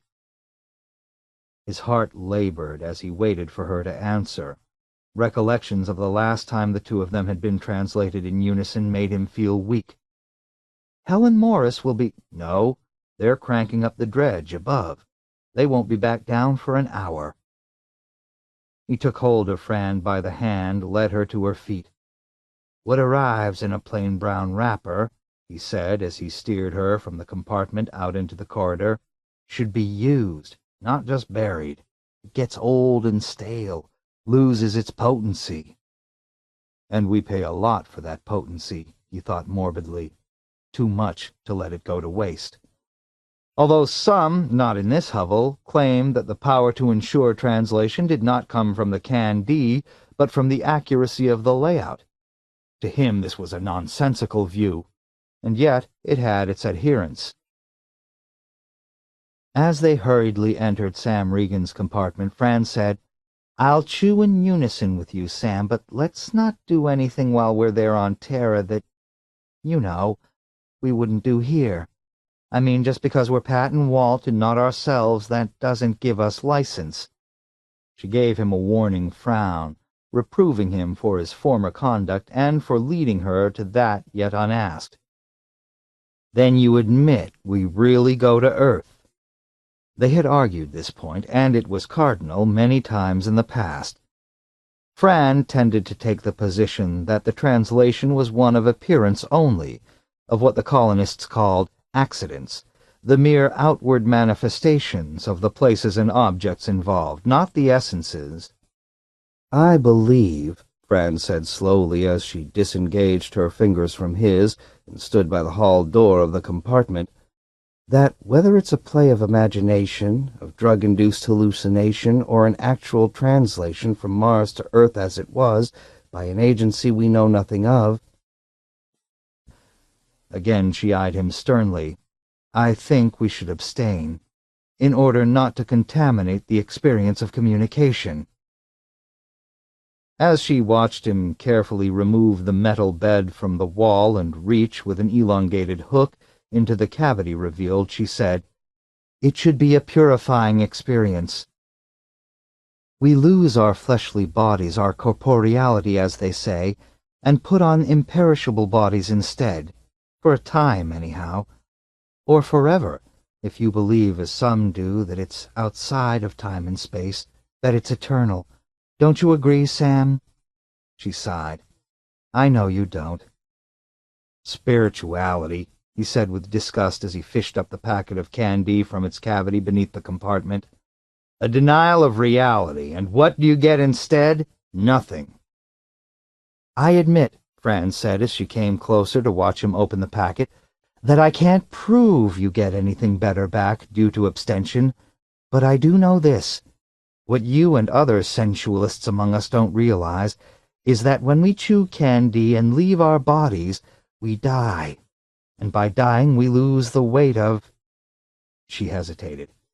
"Say it," Sam said as he opened the packet. With a knife he cut a strip from the mass of brown, tough, plant-like fibers. Fran said, "Sin." Sam Regan howled with laughter. "Okay, at least you're orthodox." Because most colonists would agree with Fran. "But," he said, redepositing the packet back in its safe place, "that's not why I chew it. I don't want to lose anything. I want to gain something."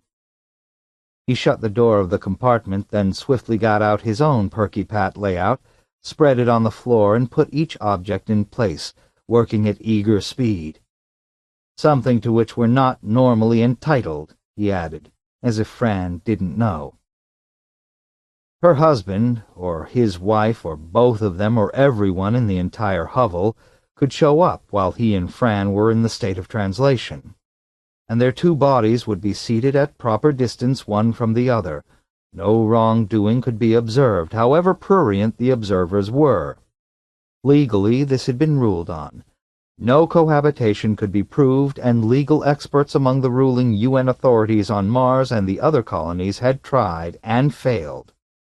While translated, one could commit incest, murder, anything, and it remained from a juridical standpoint a mere fantasy, an impotent wish only. This highly interesting fact had long inured him to the use of candy. For him, life on Mars had few blessings. "I think," Fran said, "you're tempting me to do wrong." As she seated herself, she looked sad, her eyes, large and dark, fixed futilely on a spot at the center of the layout near Perky Pat's enormous wardrobe. Absently, Fran began to fool with a mink sable coat, not speaking. He handed her half of a strip of candy, then popped his own portion into his mouth and chewed greedily. Still looking mournful, Fran also chewed. He was Walt. He owned a Jaguar XXB sports ship with a flat-out velocity of 15,000 miles an hour. His shirts came from Italy and his shoes were made in England.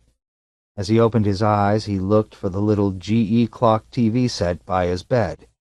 It would be on automatically, tuned to the morning show of the great news clown Jim Briskin. In his flaming red wig, Briskin was already forming on the screen. Walt sat up, touched a button which swung his bed, altered to support him in a sitting position, and lay back to watch for a moment the program in progress.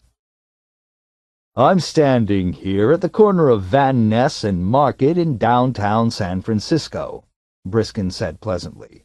"And we're just about to view the opening of the exciting new subsurface Connaught building, Sir Francis Drake, the first to be entirely underground. With us, to dedicate the building, standing right by me, is that enchanting female of ballad and—" Walt shut off the TV, rose, and walked barefoot to the window. He drew the shades, saw out them onto the warm, sparkling, early-morning San Francisco street, the hills and white houses. This was Saturday morning, and he did not have to go to his job down in Palo Alto at Ampex Corporation. Instead, and this rang nicely in his mind, he had a date with his girl, Pat Christensen, who had a modern little apt over on Potrero Hill. It was always Saturday. In the bathroom, he splashed his face with water, then squirted on shave cream and began to shave. And while he shaved, staring into the mirror at his familiar features, he saw a note tacked up in his own hand. "This is an illusion. You are Sam Regan, a colonist on Mars. Make use of your time of translation, buddy boy. Call up Pat, pronto." And the note was signed Sam Regan. An illusion, he thought, pausing in his shaving. In what way? He tried to think back. Sam Regan and Mars. A dreary colonist's hovel.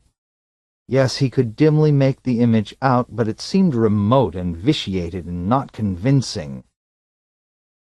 Shrugging, he resumed shaving, puzzled now and a little depressed. All right, suppose the note was correct. Maybe he did remember that other world, that gloomy quasi-life of involuntary expatriation in an unnatural environment. So what? Why did he have to wreck this? Reaching, he yanked down the note, crumpled it, and dropped it into the bathroom disposal chute. As soon as he had finished shaving, he vidphoned Pat. "Listen," she said at once, cool and crisp. On the screen, her blonde hair shimmered. She had been drying it. "I don't want to see you, Walt, please, because I know what you have in mind, and I'm just not interested. Do you understand?" Her blue-gray eyes were cold. He said, shaken, trying to think of an answer. "But it's a terrific day. We ought to get outdoors, visit Golden Gate Park, maybe." "It's going to be too hot to go outdoors." "No," he disagreed, nettled. "That's later. Hey, we could walk along the beach, splash around in the waves, okay?" She wavered visibly.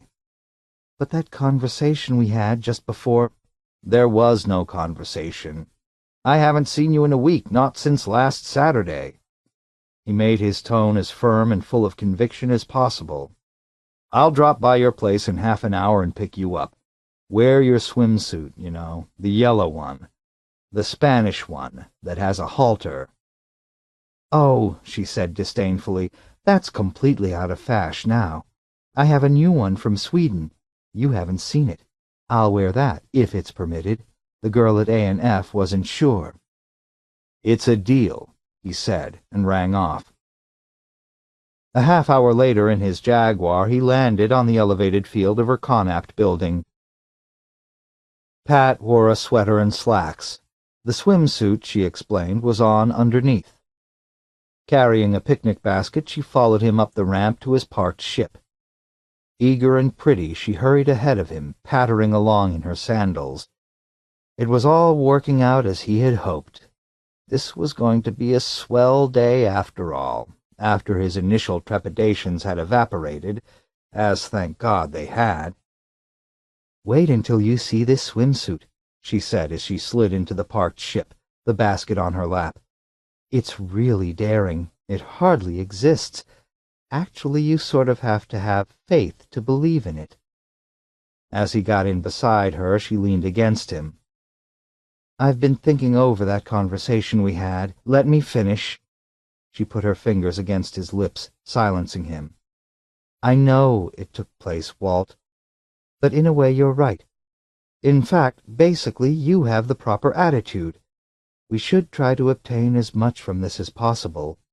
Our time is short enough as it is. At least, so it seems to me." She smiled wanly. "So drive as fast as you can. I want to get to the ocean." Almost at once they were setting down in the parking lot at the edge of the beach. "It's going to be hotter," Pat said soberly. "Every day, isn't it? Until finally it's unbearable." She tugged off her sweater, then, shifting about on the seat of the ship, managed to struggle out of her slacks. "But we won't live that long. It'll be another 50 years before no one can go outside at noon. Like they say, become mad dogs and Englishmen. We're not that yet." She opened the door and stepped out in her swimsuit. And she had been correct. It took faith in things unseen to make the suit out at all. It was perfectly satisfactory to both of them. Together, he and she plodded along the wet, hard-packed sand, examining jellyfish shells and pebbles, the debris tossed up by the waves. "What year is this?" Pat asked him suddenly, halting. The wind blew her untied hair back. It lifted in a mass of cloud-like yellow, clear and bright and utterly clean, each strand separate. He said, "Well, I guess it's—" and then he could not recall. It eluded him. "Damn," he said crossly. "Well, it doesn't matter." Linking arms with him, she trudged on. "Look, there's that little secluded spot ahead, past those rocks." She increased her tempo of motion. Her body rippled as her strong, taut muscles strained against the wind and the sand and the old familiar gravity of a world lost long ago. "Am I what's-her-name? Fran?" she asked suddenly. She stepped past the rocks. Foam and water rolled over her feet, her ankles.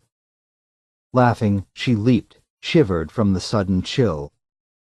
"Or am I Patricia Christensen?" With both hands she smoothed her hair. "This is blonde, so I must be Pat. Perky Pat." She disappeared beyond the rocks. He quickly followed, scrambling after her. "I used to be Fran," she said over her shoulder, "but that doesn't matter now. I could have been anyone before, Fran or Helen or Mary, and it wouldn't matter now, right?" "No," he disagreed, catching up with her. Panting, he said, "It's important that you're Fran, in essence." In essence.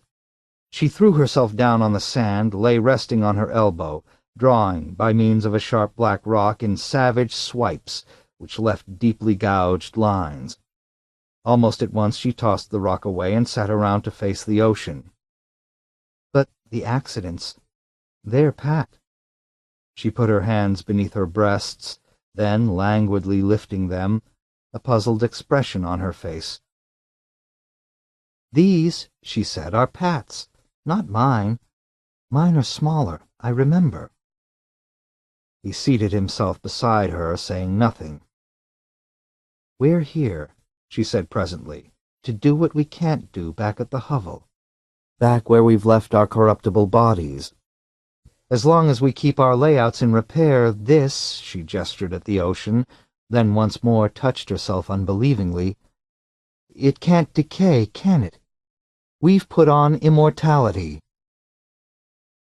All at once she lay back, flat against the sand, and shut her eyes, one arm over her face. "And since we're here and we can do things denied us at the hovel, then your theory is we ought to do those things. We ought to take advantage of the opportunity." He leaned over her, bent and kissed her on the mouth. Inside his mind, a voice thought, "But I can do this any time." And in the limbs of his body an alien mastery asserted itself. He sat back, away from the girl. "After all," Normshine thought, "I'm married to her." He laughed then. "Who said you could use my layout?" Sam Regan thought angrily. "Get out of my compartment. And I bet it's my candy, too." "You offered it to us," the co-inhabitant of his mind-body answered, "so I decided to take you up on it." "I'm here, too," Todd Morris thought. "And if you want my opinion—" "Nobody asked you for yours," Norm Shine thought angrily. "In fact, nobody asked you to come along. Why don't you go back up and mess with that run-down, no-good garden of yours where you ought to be?" Todd Morris thought calmly, "I'm with Sam.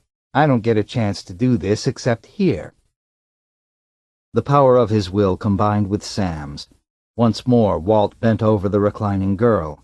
Once again he kissed her on the mouth, and this time heavily, with increased agitation. Without opening her eyes, Pat said in a low voice, "I'm here too. This is Helen," she added, "and also Mary. But we're not using your supply of candy, Sam. We brought some we had already." She put her arms around him as the three inhabitants of Perky Pat joined in unison in one endeavor. Taken by surprise, Sam Regan broke contact with Todd Morris. He joined the effort of Norm Shine, and Walt sat back away from Perky Pat.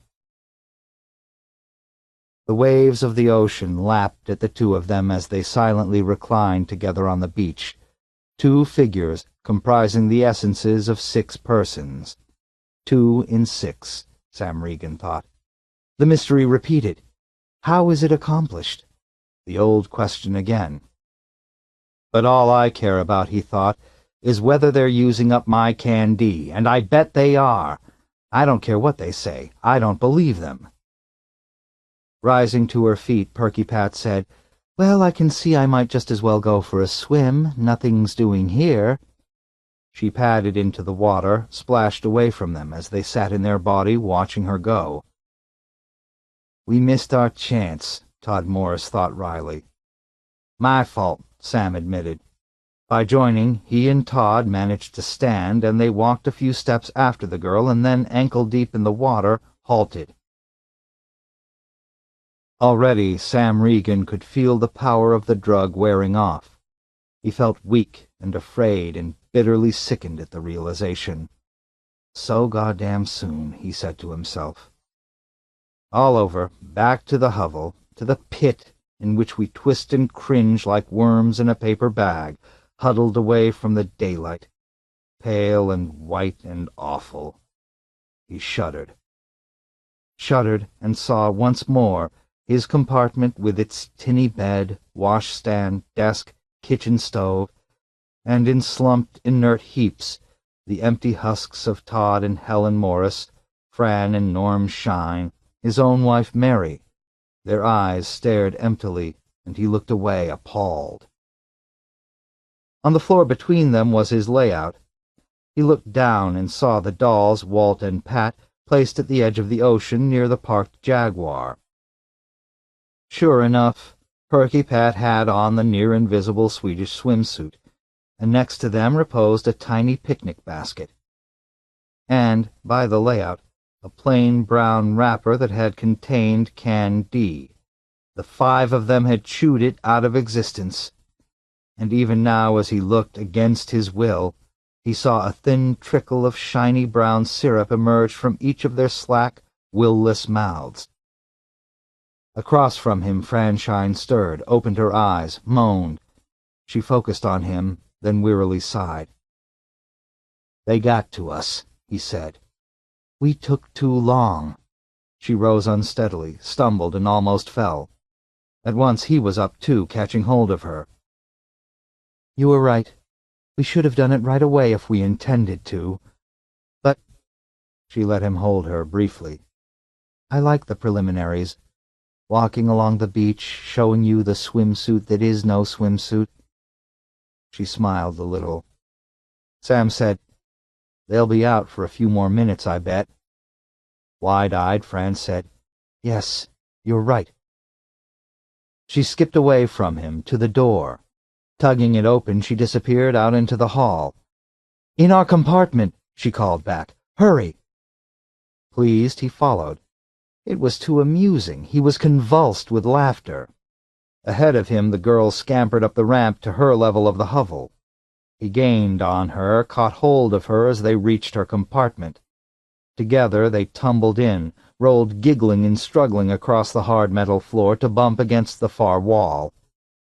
We won after all, he thought as he deftly unhooked her bra, began to unbutton her shirt, unzipped her skirt, and removed her laceless, slipper-like shoes in one swift operation. He was busy everywhere, and Fran sighed, this time not wearily. "I better lock the door." He rose, hurried to the door, and shut it, fastening it securely. Fran, meanwhile, struggled out of her undone clothes. "Come back," she urged. "Don't just watch." She piled them in a hasty heap, shoes on top like 2 paperweights. He descended back to her side, and her swift, clever fingers began on him. Dark eyes alit, she worked away, to his delight. And right here, in their dreary abode on Mars. And yet, they had still managed it in the old way, the soul way, through the drug brought in by the furtive pushers. Can D had made this possible. They continued to require it. In no way were they free. As Fran's knees clasped his bare sides, he thought, and in no way do we want to be. In fact, just the opposite. As his hand traveled down her flat, quaking stomach, he thought, we could even use a little more. 4. At the reception desk at James Riddle Veterans Hospital at Base 3 on Ganymede, Leo Bolero tipped his expensive, hand-fashioned Wubford derby to the girl in her starched white uniform and said, "I'm here to see a patient, a Mr. Eldon Trent." "I'm sorry, sir," the girl began, but he cut her off. "Tell him Leo Bolero is here. Got it? Leo Bolero." And he saw past her hand to the register. He saw the number of Eldritch's room. As the girl turned to the switchboard, he strode in the direction of that number. "The hell with waiting," he said to himself. "I came millions of miles, and I expect to see the man or the thing, whichever it is."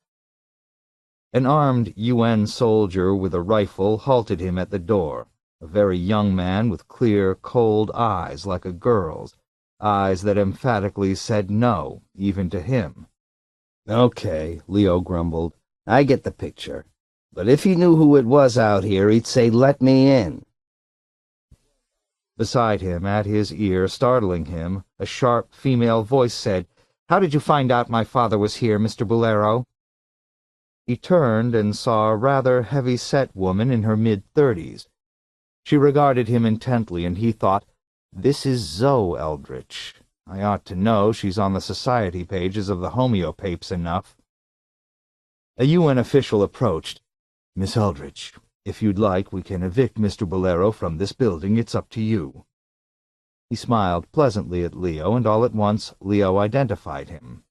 This was the chief of the UN's legal division, Ned Lark's superior, Frank Santina. Dark-eyed, alert, somatically vibrant, Santina looked quickly from Leo to Zoe Eldritch, waiting for a response. "No," Zoe Eldritch said at last. "At least not right now. Not until I find out how he found out Dad is here. He can't know, can you, Mr. Bolero?" Santina murmured, "Through one of his prefash precogs, probably. Isn't that so, Bolero?" Presently Leo, reluctantly, nodded. "You see, Miss Eldritch," Santina explained, "a man like Bolero can hire anything he wants, any form of talent. So we expected him." He indicated the two uniformed armed guards at Palmer Eldritch's door. "That's why we require both of them at all times, as I tried to explain." "Isn't there any way I can do business with Eldritch?" Leo demanded. "That's what I came here for. I've got nothing illegal in mind. I think all of you are nuts, or else you're trying to hide something. Maybe you've got guilty consciences." He eyed them, but saw nothing. "Is it really Palmer Eldritch in there?" he asked. "I bet it isn't." Again he got no response. Neither of them rose to the jibe. "I'm tired," he said. "It was a long, tight trip here. To hell with it. I'm going to go get something to eat, and then I'm going to find a hotel room and sleep for 10 hours and forget this." Turning, he stalked off. Neither Santina nor Miss Eldritch tried to stop him. Disappointed, he continued on, feeling oppressive disgust. Obviously, he would have to reach Palmer Eldritch through some medium agency. Perhaps, he reflected, Felix Blau and his private police could gain entry here. It was worth a try. But once he became this depressed, nothing seemed to matter. Why not do as he had said? Eat and then get some needed rest. Forget about reaching Eldritch for the time being. "The hell with all of them," he said to himself as he left the hospital building and marched out onto the sidewalk to search for a cab.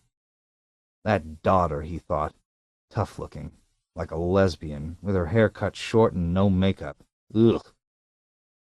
He found a cab and rode airborne for a time while he pondered.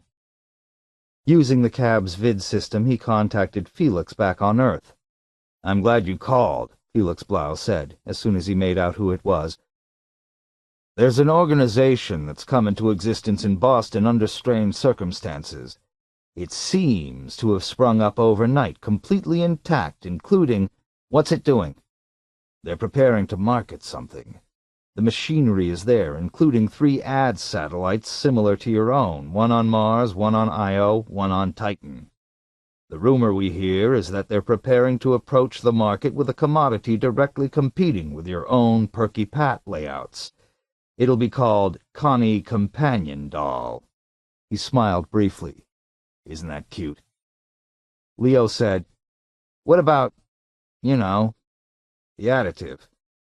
No information on that. Assuming there is one, it would be beyond the legal scope of merchandising operations, presumably. Is a min layout any use minus the additive? No. Then that would seem to answer that. Leo said, I called you to find out if you can get me in to see Palmer Eldritch. I've located him here at Base 3 on Ganymede. You recall my report on Eldritch's importation of a lichen similar to that used in the manufacture of Can-D. Has it occurred to you that this new Boston outfit may have been set up by Eldritch? Although it would seem rather soon for that. However, he could have radioed ahead years ago to his daughter. I've got to see him, Leo said. It's James Riddle Hospital, I assume. We thought he might be there. By the way, you ever heard of a man named Richard Nat? Never. A rep from this new Boston outfit met with him and transacted some kind of business deal. This rep, Eichholz— What a mess, Leo said. And I can't even get to Eldritch. Santina is hanging around at the door along with that dyke daughter of Palmer's. No one would get past the two of them, he decided. He gave Felix Blau the address of a hotel at Base 3, the one at which he had left his baggage, and then rang off. I bet he's right, he said to himself. Palmer Eldritch is this competitor. Just my luck. I have to be in the particular line that Eldritch, on his way back from Prox, decides to enter. Why couldn't I be making rocket guidance systems and be only competing with GE and General Dynamics? Now he really wondered about the lichen which Eldritch had brought with him. An improvement on Candy, perhaps, cheaper to produce, capable of creating translation of longer duration and intensity. Geez! Mulling, here and now, a bizarre recollection came to him. An organization emanating from the United Arab Republic trained assassins for hire. Fat chance they would have against Palmer Eldritch, a man like that, once he had made his mind up. And yet Rondinella Fugate's precognition remained.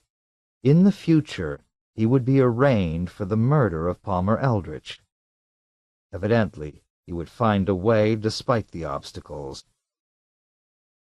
He had with him a weapon so small, so intangible, that even the most thorough search couldn't disclose it.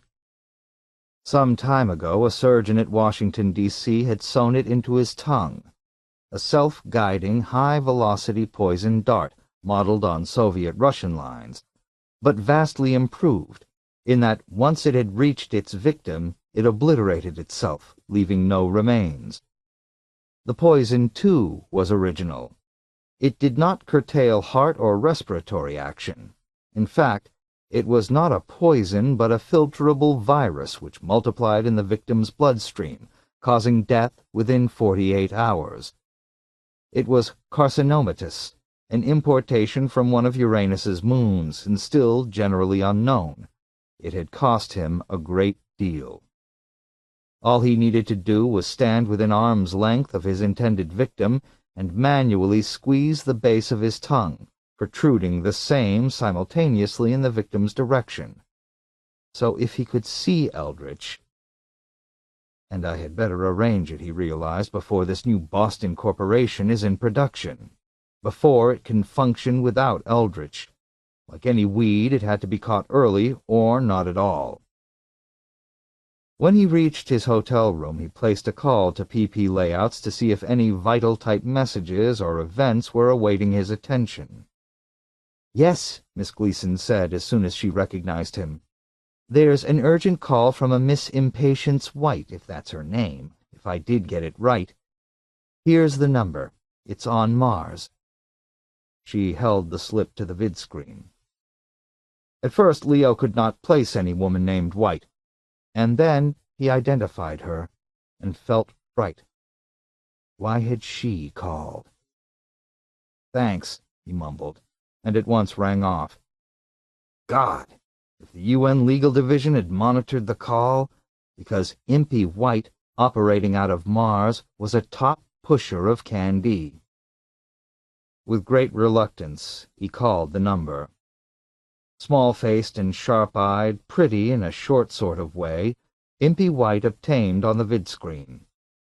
He had imagined her as much more brawny. She looked quite bantam-like, but fierce, though. "Mr. Bolero, as soon as I say it, there's no other way, no channels." A method existed by which Connor Freeman, chief of the Venusian operation, could contact him. Miss White could have worked through Freeman, her superior. "I visited a hovel, Mr. Bolero, at the south of Mars this morning with a shipment. The hovelists declined, on the grounds they had spent all their skins for a new product, in the same class as what we sell. Choosy," she went on, and Leo Bolero rang off and sat shakily in silence, thinking. "I've got to not get rattled," he told himself. "After all, I'm an evolved human variety.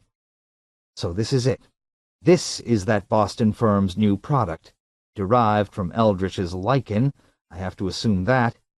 He's lying there on his hospital bed not a mile from me, giving the orders, no doubt, through Zoe, and there's not a fligging thing I can do. The operation is all set up and functioning. I'm already too late. Even this thing in my tongue," he realized. "It's futile now. But I'll think of something," he knew. "I always do." This was not the end of PP layouts, exactly. The only thing was, what could he do? It eluded him, and this did not decrease his sweaty, nervous alarm. "Come to me, artificially accelerated cortical development idea," he said in prayer. "God, help me to overcome my enemies, the bastards. Maybe if I make use of my prefash precogs, Ronnie Fugate and Barney, maybe they can come up with something. Especially that old pro Barney. He hasn't been brought in on this at all as yet." Once more he placed a vid-call to PP Layouts back on Terra. This time he requested Barney Meyerson's department. And then he remembered Barney's problem with the draft, his need of developing an inability to endure stress in order not to wind up in a hovel on Mars. Grimly, Leo Bolero thought, I'll provide that proof. For him, the danger of being drafted is already over. When the call came from Leo Bolero on Ganymede, Barney Meyerson was alone in his office. The conversation did not last long. When he had hung up, he glanced at his watch and marveled. 5 minutes. It had seemed a major interval in his life. Rising, he touched the button of his intercom and said, "Don't let anyone in for a while. Especially not even, Miss Fugate." He walked to the window and stood gazing out at the hot, bright, empty street. Leo was dumping the entire problem in his lap. It was the first time he had seen his employer collapse. Imagine, he thought, Leo Bolero baffled by the first competition that he had ever experienced. He very simply was not used to it. The new Boston company's existence had totally, for the time being, disoriented him. The man became the child. Eventually Leo would snap out of it, but meanwhile, what can I get from this? Barney Meyerson asked himself, and did not immediately see any answer. I can help Leo, but exactly what can Leo do for me? That was a question more to his liking. In fact, he had to think of it that way. Leo himself had taught him to over the years. His employer would not have wanted it any other way. For a time he sat meditating, and then, as Leo had directed, he turned his attention to the future. And while he was at it, he poked once more into his own draft situation. He tried to see precisely how that would finally resolve itself. But the topic of his being drafted was too small, too much an iota, to be recorded in the public annals of the great. He could scan no homeopape headlines, hear no newscasts. In Leo's case, however, it was something else again. Because he previewed a number of Pape lead articles pertaining to Leo and Palmer Eldritch. Everything, of course, was blurred, and alternates presented themselves in a chaos of profusion. Leo would meet Eldritch, Leo would not, and, at this he focused intently, Leo arraigned for the murder of Palmer Eldritch. Good Lord, what did that mean? It meant, he discovered from closer scrutiny, just what it said. And if Leo were arrested, tried, and sentenced, it might mean the termination of PP Layouts as a salary-paying enterprise. Hence, the end of a career to which he had already sacrificed everything else in his life, his marriage, and the woman he, even now, loved. Obviously it was to his advantage, a necessity, in fact, to warn Leo. And yet, even this datum could be turned to advantage. He phoned Leo back. "I have your news." "Good." Leo beamed, his florid, elongated, rind-topped face suffused with relief. "Go ahead, Barney." Barney said, "There will soon be a situation which you can exploit. You can get in to see Palmer Eldritch, not there at the hospital, but elsewhere. He'll be removed from Ganymede by his own order." He added with caution, not wanting to give away too much of the data he had collected, "There'll be a falling out between him and the UN. He's using them now while he's incapacitated to protect him. But when he's well—" "Details," Leo said at once, cocking his big head alertly. "There is something I'd like in exchange." "For what?" Leo's palpably evolved face clouded. Barney said, "In exchange for my telling you the exact date and locus at which you can successfully reach Palmer Eldritch." Grumbling, Leo said, "And what do you want, for Christ's sakes?" He eyed Barney apprehensively. E-therapy had not brought tranquility. 1/4% of your gross of PP Layouts, not including revenue from any other source, meaning the plantation network on Venus where Candy was obtained. "Good food in heaven," Leo said, and breathed raggedly. "There's more." "What more? I mean, you'll be rich!" "And I want a restructuring of your use of prefash consultants. Each will stay at his post, nominally handle the job he has now, but with this alteration. All their decisions will be referred to me for final review. I'll have the ultimate say-so on their determinations. So I no longer will represent any one region. You can turn New York over to Ronnie as soon as—" "Power-hungry," Leo said in a grating voice. Barney shrugged. Who cared what it was called? It represented the culmination of his career. This was what counted. And they were all in it for this, Leo included. In fact, Leo first of all. "Okay," Leo said, nodding. "You can ride herd on all the other prefash consultants. It doesn't mean anything to me. Now tell me how and when and where you can meet Palmer Eldritch in 3 days. One of his own ships, unmarked, will take him off Ganymede the day after tomorrow, to his domain on Luna. There he'll continue to recuperate, but no longer in UN territory. Frank Santina won't have any more authority in this matter, so you can forget about him. On the 23rd, at his domain, Eldritch will meet PAPE reporters and give them his version of what took place on his trip. He'll be in a good mood, at least so they'll report. Apparently healthy, glad to be back, recovering satisfactorily. He'll give a long story about, "Just tell me how to get in. There'll still be a security system by his own boys." Barney said, "PP Layouts, get this, puts out a trade journal 4 times a year, The Mind of Minning. It's such a small-scale operation you probably don't even know it exists." "You mean I should go as a reporter from our house organ?" Leo stared at him. "I can get entry to his domain on that basis?" He looked disgusted. "Hell, I didn't have to pay you for such garbagey information. It would have been announced in the next day or so. I mean, if PAPE reporters are going to be there, it must be made public." Barney shrugged. He did not bother to answer. "I guess you got me," Leo said. I was too eager. Well, he added philosophically, maybe you can tell me what he's going to give the paper reporters by way of an explanation. What did he find in the proc system?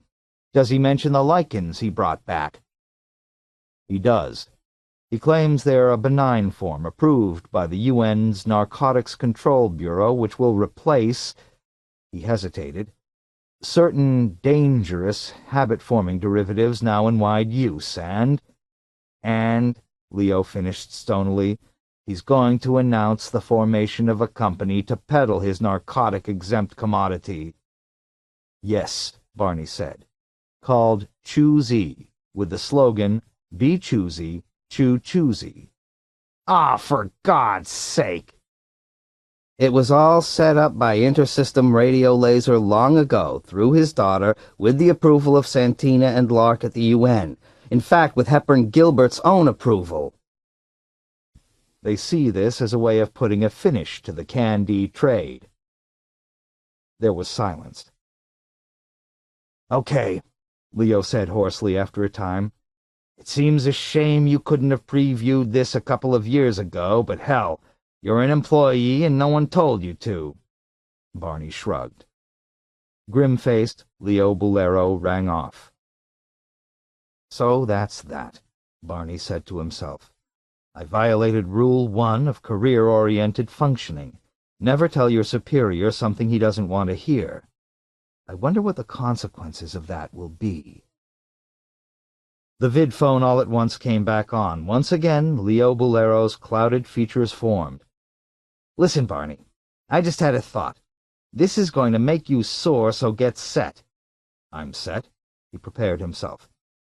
I forgot, and I shouldn't have, that I previously talked to Miss Fugate, and she knows about certain events in the future pertaining to myself and Palmer Eldritch. Events which, in any case, if she were to get disturbed, and having you ride herd on her would make her disturbed, she might fly into a fit and do us harm.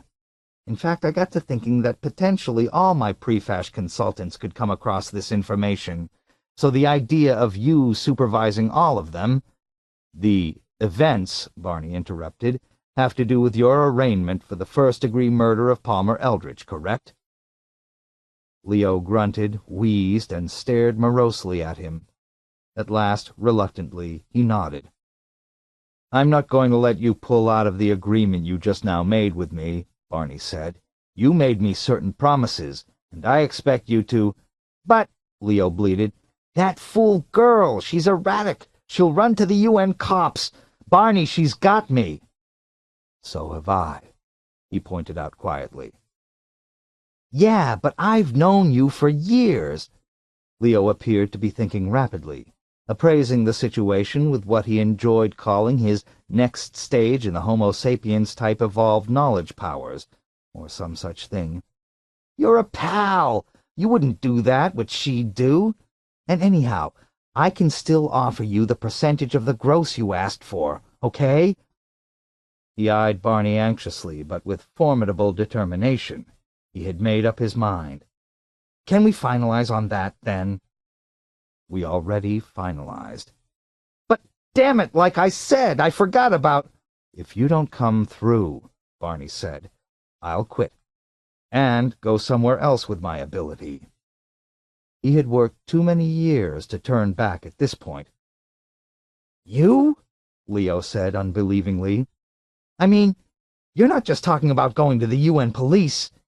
You're talking about switching sides and going over to Palmer Eldritch. Barney said nothing. You darn snink, Leo said. So this is what trying to stay afloat in times like this has done to us. Listen, I'm not so sure Palmer would accept you. Probably he's got his prefash people already set up. And if he does, he knows the news already about my— He broke off. Yeah, I'll take the chance. I think you have that Greek sin. What did they call it? Hubris? Pride, like Satan had, reaching too far. Go ahead and reach, Barney. In fact, do anything you want. It doesn't matter to me. And lots of luck, fella. Keep me posted on how you make out. And the next time you feel inclined to blackmail somebody—" Barney cut the connection. The screen became a formless gray. Gray, he thought, like the world inside me and around me, like reality. He rose and walked stiffly back and forth, hands in his trouser pockets. My best bet, he decided at this point, God forbid, is to join with Ronnie Fugate, because she's the one Leo is scared of, and for good reason. There must be a whole galaxy of things she'd do that I wouldn't, and Leo knows it. Reseating himself, he had Ronnie paged, brought at last into his office. "Hi," she said brightly, colorful in her Peking-style silk dress sans bras. "What's up? I tried to reach you a minute ago, but—" "You just never," he said, "never have on all your clothes. Shut the door." She shut the door. "However," he said, "to give you your due, you were very good in bed last night." "Thank you." Her youthful, clear face glowed. Barney said, "Do you foresee clearly that our employer will murder Palmer Eldritch, or is there doubt?" Swallowing, she ducked her head and murmured, "You just reek with talent." She seated herself and crossed her legs, which were, he noticed, bare. "Of course there's doubt. First of all, I think it's moronic of Mr. Bolero, because of course it means the end of his career. The Papes will not, know his motives for it, so I can't guess. It must be something enormous and dreadful, don't you think?" "The end of his career," Barney said, "and also yours and mine." "No," Ronnie said, "I don't think so, dear. Let's consider a moment. Mr. Palmer Eldritch is going to replace him in the Minfield. Isn't that Mr. Bolero's probable motive? And doesn't that tell us something about the economic reality to come? Even with Mr. Eldritch dead, it would appear that his organization will— So we go over to Eldritch, just like that." Screwing up her face in concentration, Ronnie said laboredly, "No, I don't quite mean that. But we must be wary of losing with Mr. Bolero. We don't want to find ourselves dragged down with him. I have years ahead of me, and to some lesser extent so do you." "Thanks," he said acidly. "What we must do now is to plan carefully. And if precogs can't plan for the future, I've provided Leo with info that'll lead to a meeting between him and Eldritch. Had it occurred to you that the two of them might form a syndicate together?" He eyed her intently. "I see nothing like that ahead. No Pape article to that effect." "God," he said with scorn, "it's not going to get into the Papes." "Oh." Chastened, she nodded. "That's so, I guess." "And if that happened," he said, "we'd be nowhere once we left Leo and marched over to Eldritch. He'd have us back and on his own terms. We'd be better off getting out of the prefash business entirely." That was obvious to him, and he saw by the expression on Ronnie Fugate's face that it was obvious to her, too. "If we approach Palmer Eldritch—" "If. We've got to." Barney said, "No, we don't. We can stumble along like we are. As employees of Leo Bolero, whether he sinks or rises, or even completely disappears," he thought to himself. "I'll tell you what else we can do. We can approach all the other prefash consultants that work for PP Layouts and form a syndicate of our own." It was an idea he had toyed with for years. A guild, so to speak, with a monopoly. Then we can dictate terms to both Leo and Eldritch. "Except," Ronnie said, "that Eldritch has prefash consultants of his own, evidently." She smiled at him. "You have no clear conception of what to do, have you, Barney? I can see that. What a shame. And you've worked so many years." She shook her head sadly. "I can see," he said, "why Leo was hesitant at the idea of crossing you." "Because I tell the truth?" She raised her eyebrows. "Yes, perhaps so. Everybody's afraid of the truth. You, for instance, You don't like to face the fact that you said no to that poor pot salesman just to get back at the woman who—" "Shut up!" he said savagely. "You know where that pot salesman probably is right now? Signed up by Palmer Eldritch. You did him and your ex-wife a favor, whereas if you'd said yes, you'd have chained him to a declining company, cut both of them out of their chance to—" She broke off. "I'm making you feel bad." Gesturing, he said, "This is just not relevant to what I called you in here for." "That's right," she nodded. "You called me in here so we could work out a way of betraying Leo Bolero together." Baffled, he said, "Listen." "But it's so. You can't handle it alone. You need me." "I haven't said no. Keep calm. However, I don't think this is the place or the time to discuss it. Let's wait until we're home at the Connaught, okay?" She gave him, then, a brilliant smile, one of absolute warmth. "Okay," he agreed. She was right. "Wouldn't it be sad," Ronnie said, "if this office of yours were bugged? Perhaps Mr. Bolero is going to get a tape of everything we've said just now." Her smile continued, even grew. It dazzled him. The girl was afraid of no one and nothing on Earth or in the whole Sol system, he realized.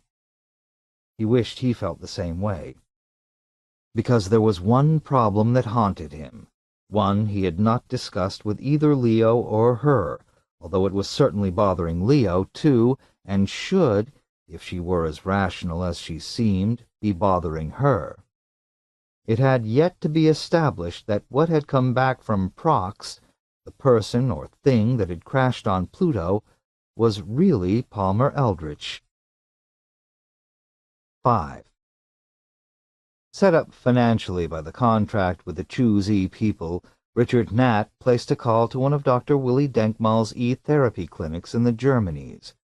He picked the central one in Munich and began making arrangements for both himself and Emily. "I'm up with the greats," he said to himself as he waited with Emily in the swanky Gnoff-hide decorated lounge of the clinic. Dr. Denkmal, as was his custom, proposed to interview them initially personally, although, of course, the therapy itself would be carried out by members of his staff. "It makes me nervous," Emily whispered. She held a magazine on her lap but was unable to read. "It's so unnatural." "Hell," Nat said vigorously. "That's what it's not.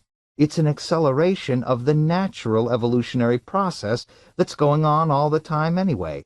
Only usually it's so slow we don't perceive it. I mean, look at our ancestors in caves. They were covered with body hair, and they had no chins and a very limited frontal area brain-wise, and they had huge fused molars in order to chew uncooked seeds." "Okay," Emily said, nodding. "The farther away we can get from them, the better. Anyhow, they evolved to meet the Ice Age. We have to evolve to meet the Fire Age, just the opposite. So we need that chitinous-type skin, that rind, and the altered metabolism that lets us sleep in midday, and also the improved ventilation and the—" From the inner office, Dr. Denkmal, a small, round style of middle-class German with white hair and an Albert Schweitzer mustache, emerged. With him came another man, and Richard Natt saw for the first time close up the effects of E-therapy. And it was not like seeing pics on the society pages of the homeopape. Not at all. The man's head reminded Nat of a photograph he had once seen in a textbook. The photo had been labeled hydrocephalic. The same enlargement above the brow line. It was clearly dome-like and oddly fragile-looking, and he saw at once why these well-to-do persons who had evolved were popularly called bubbleheads. "Looks about to burst," he thought, impressed. And the massive rind. Hair had given way to the darker, more uniform pattern of chitinous shell. Bubblehead? More like a coconut. "Mr. Natt," Dr. Denkmal said to Richard Natt, pausing. "And Frau Natt, too." I'll be with you in a moment. He turned back to the man beside him. It's just chance that we were able to squeeze you in today, Mr. Bolero, on such short notice.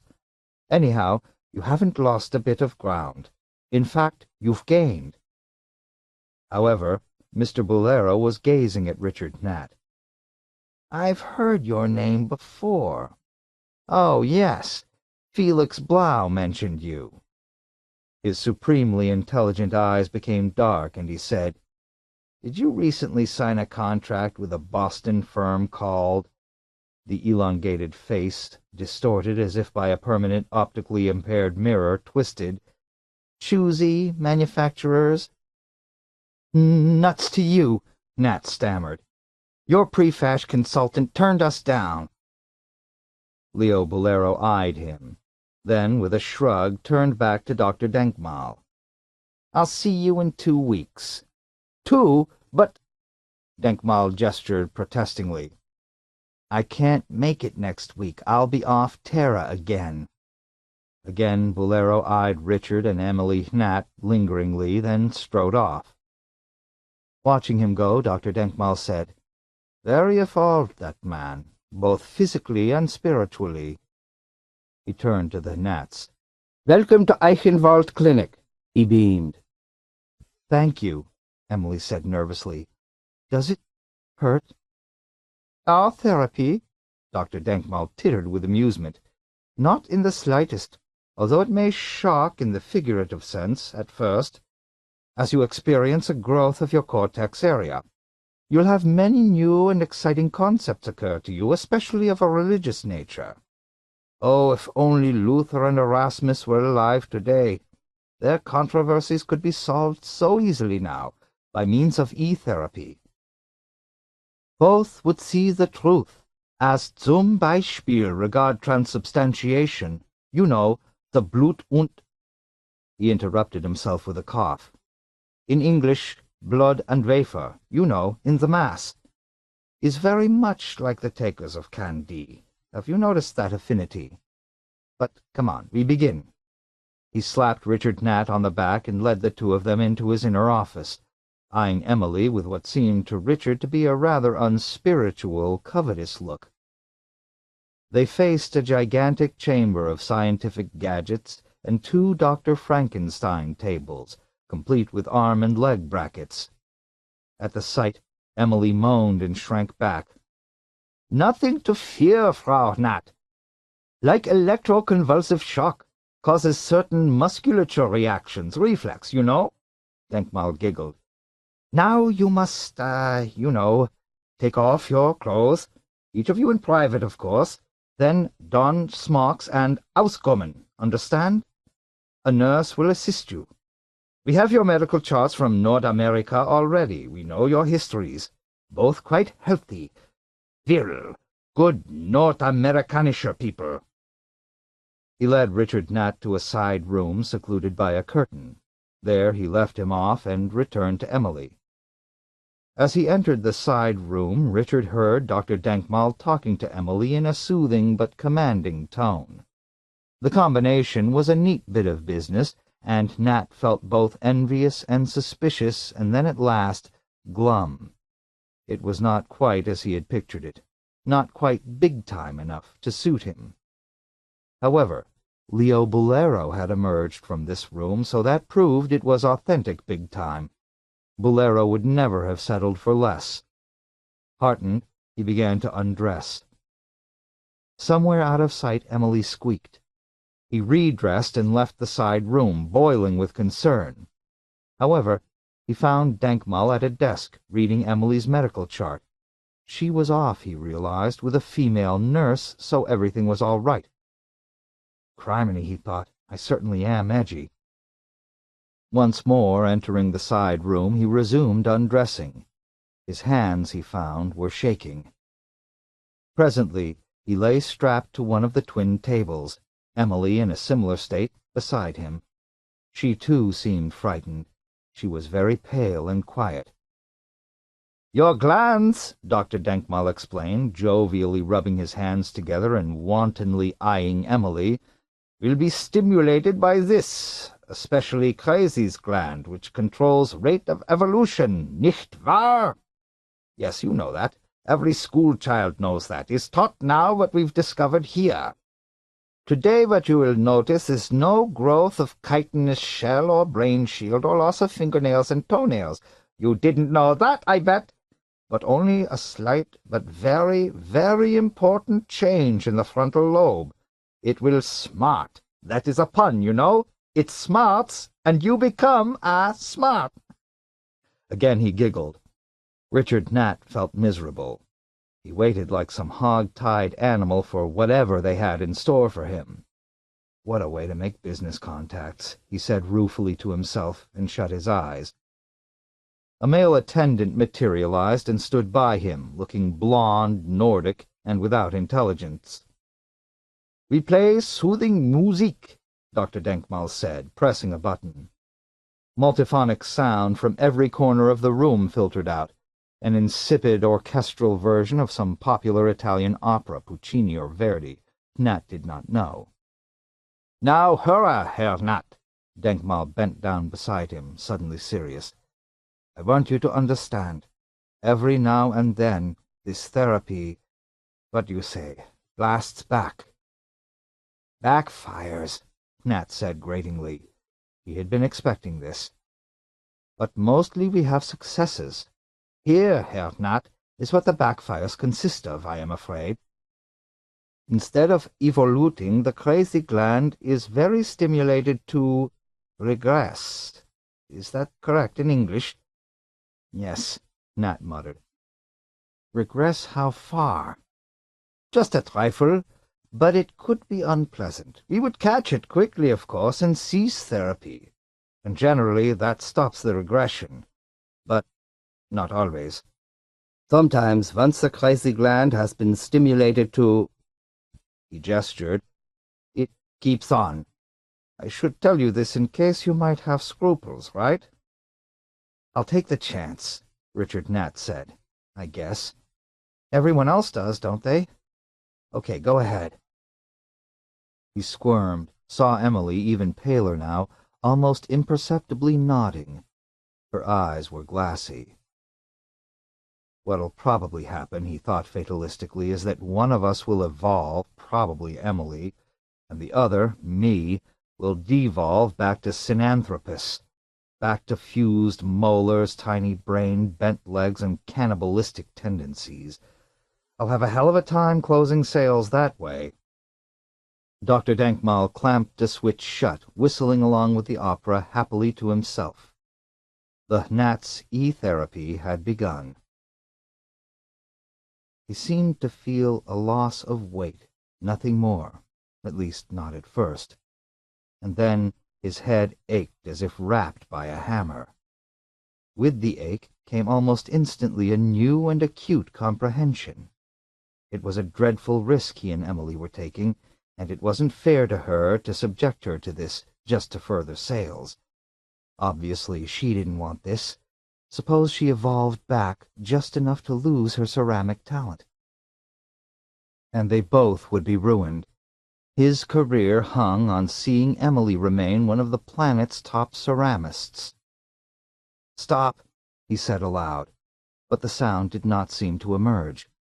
He did not hear it, although his vocal apparatus seemed to function. He felt the words in his throat. And then it came to him. He was evolving. It was functioning. His insight was due to the change in his brain metabolism. Assuming Emily was all right, then everything was all right. He perceived, too, that Dr. Willie Denkmal was a cheap little pseudo-quack, that this whole business preyed off the vanity of mortals striving to become more than they were entitled to be, and in a purely earthly, transitory way. The hell with his sales, his contacts. What did that matter in comparison to the possibility of evolving the human brain to entire new orders of conception? For instance, below lay the tomb world, the immutable cause and effect world of the demonic. At median extended the layer of the human, but at any instant a man could plunge, descend as if sinking, into the hell layer beneath. Or he could ascend to the ethereal world above, which constituted the third of the trinary layers. Always, in his middle level of the human, a man risked the sinking. And yet the possibility of ascent lay before him. Any aspect or sequence of reality could become either at any instant. Hell and heaven, not after death, but now.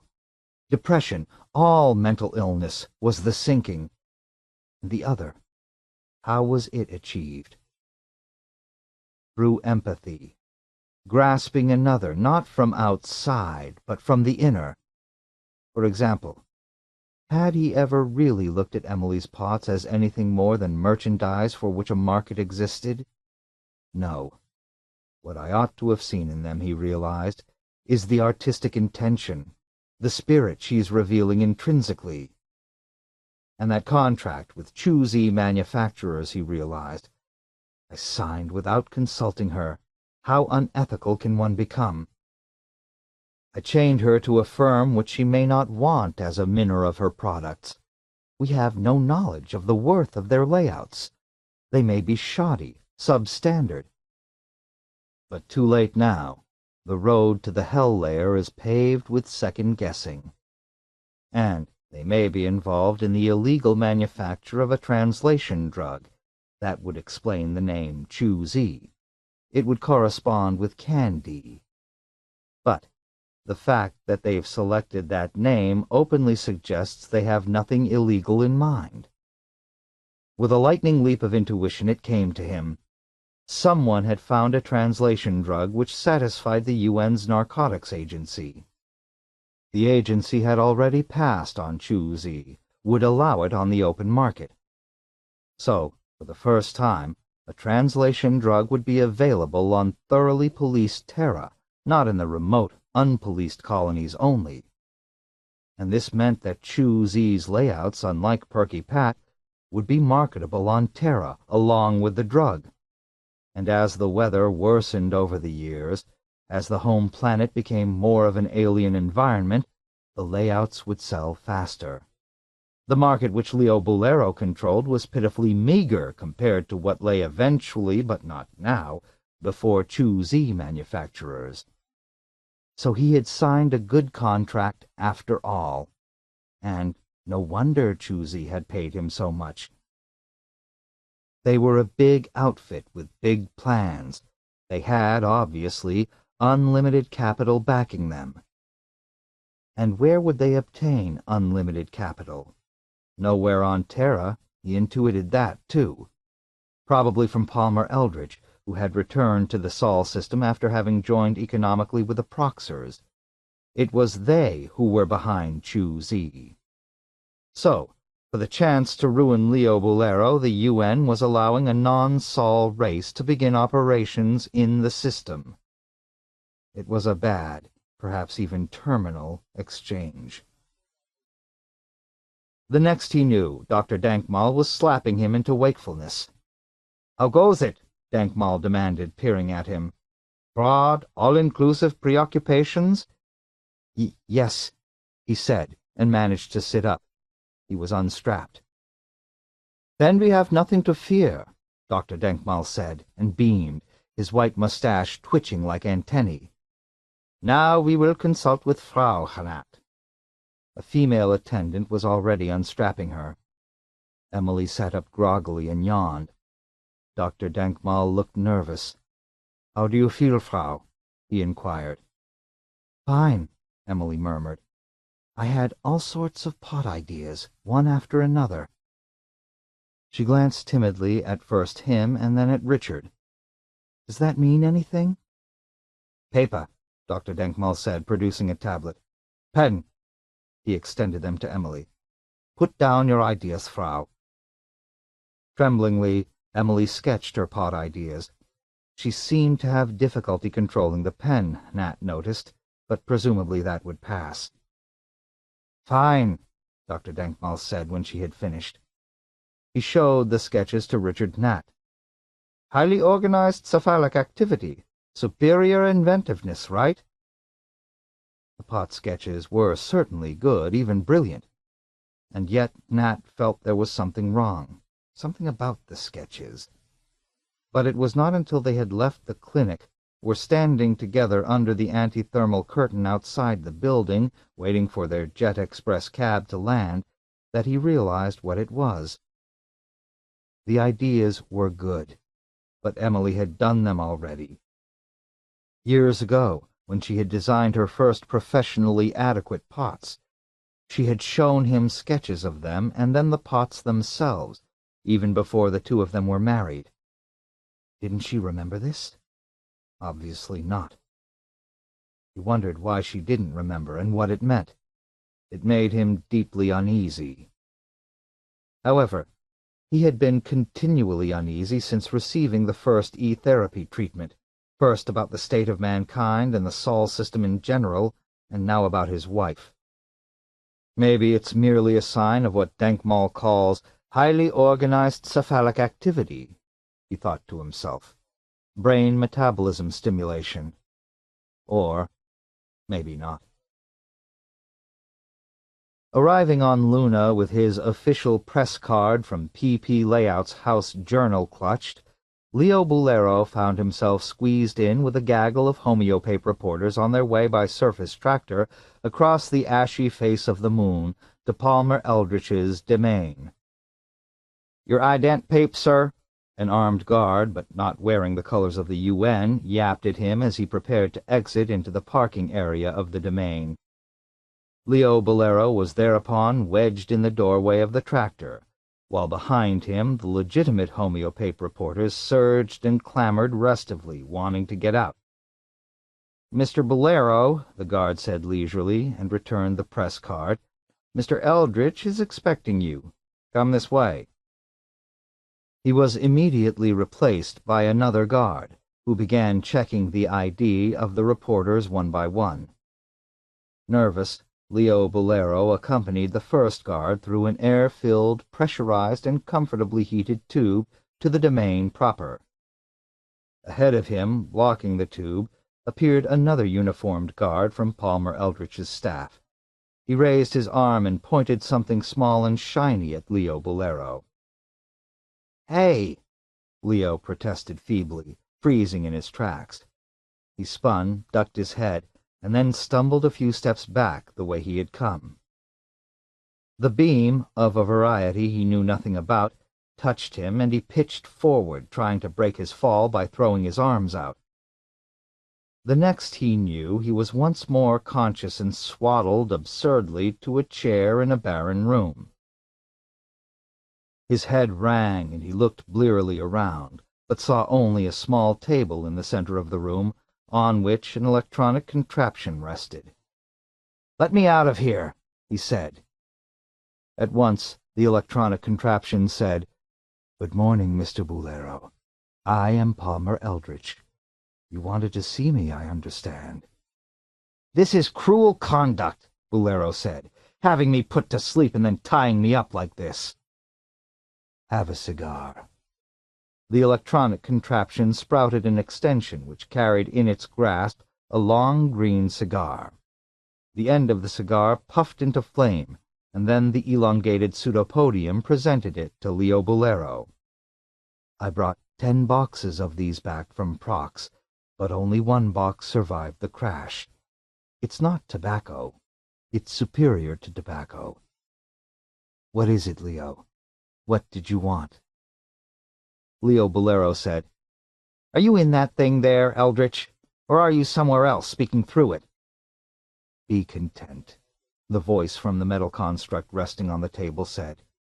It continued to extend the lighted cigar, then withdrew it, stubbed it out, and dropped the remains from sight within itself. "Do you care to see color slides of my visit to the Prox system?" "You're kidding." "No," Palmer Eldritch said. "They'll give you some idea of what I was up against there. They're 3D time-lapse slides, very good." "No, thanks." Eldritch said, "We found that dart embedded in your tongue. It's been removed, but you may have something more, or so we suspect." "You're giving me a lot of credit," Leo said, "more than I ought to get." In 4 years on Prox, I learned a lot. 6 years in transit, 4 in residence. The Proxers are going to invade Earth. You're putting me on, Leo said. Eldritch said, I can understand your reaction. The UN, in particular Hepburn Gilbert, reacted the same way. But it's true, not in the conventional sense, of course, but in a deeper, coarser manner that I don't quite get, even though I was among them for so long.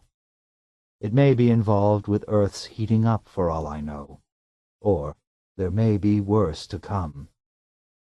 Let's talk about that lichen you brought back. I obtained that illegally. The Proxers didn't know I took any of it.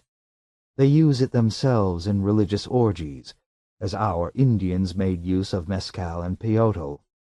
Is that what you wanted to see me about? Sure. You're getting into my business. I know you've already set up a corporation, haven't you?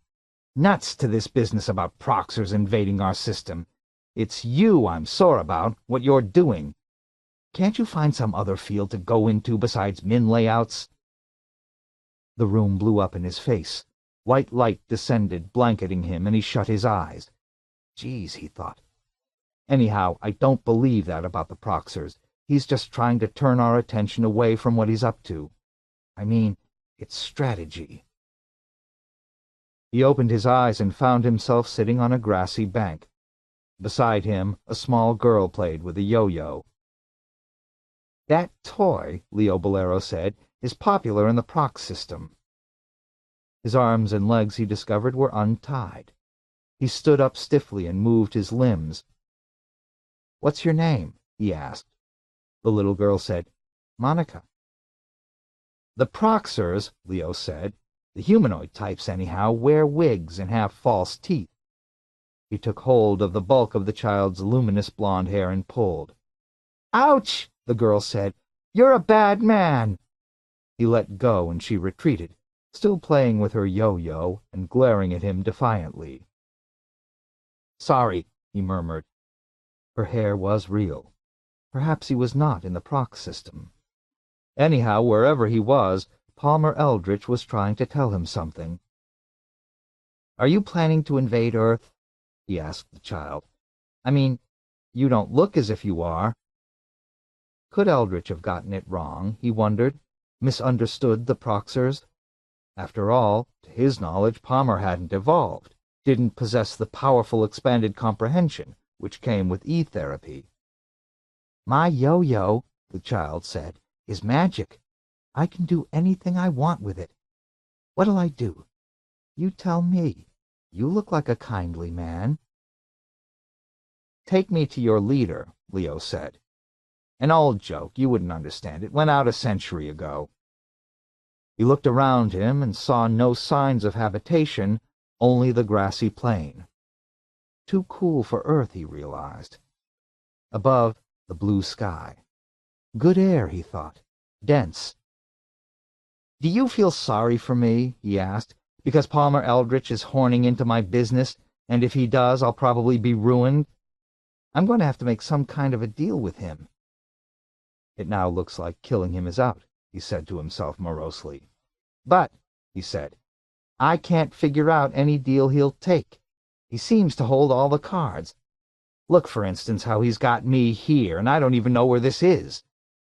Not that it matters, he realized, because wherever it is, it's a place Eldritch controls.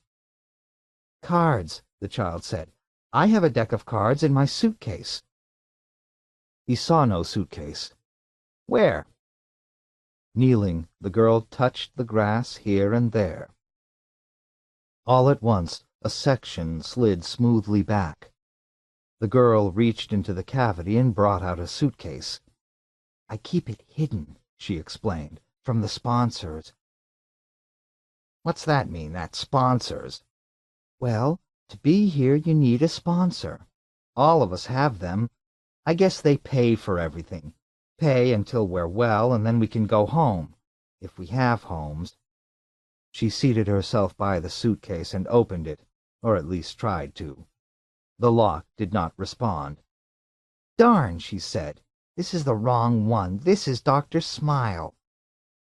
A psychiatrist? Leo asked alertly. From one of those big con-apps? Is it working? Turn it on. Obligingly, the girl turned the psychiatrist on. Hello, Monica, the suitcase said tinnily. Hello to you too, Mr. Boulereau. It pronounced his name wrong, getting the stress on the final syllable. What are you doing here, sir? You're much too old to be here, tee-hee. Or are you regressed due to malappropriate so-called E-therapy? Click. It whirred in agitation. Therapy in Munich? It finished? I feel fine, Leo assured it. Look, smile. Who do you know that I know that could get me out of here? Name someone, anyone. I can't stay here anymore. Get it? I know a Mr. Byerson, Dr. Smile said.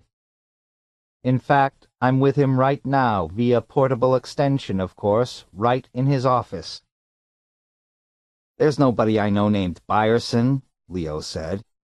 What is this place? Obviously it's a rest camp of some sort for sick kids or kids with no money or some damn thing. I thought this was maybe in the proc system, but if you're here, obviously it isn't. Byerson.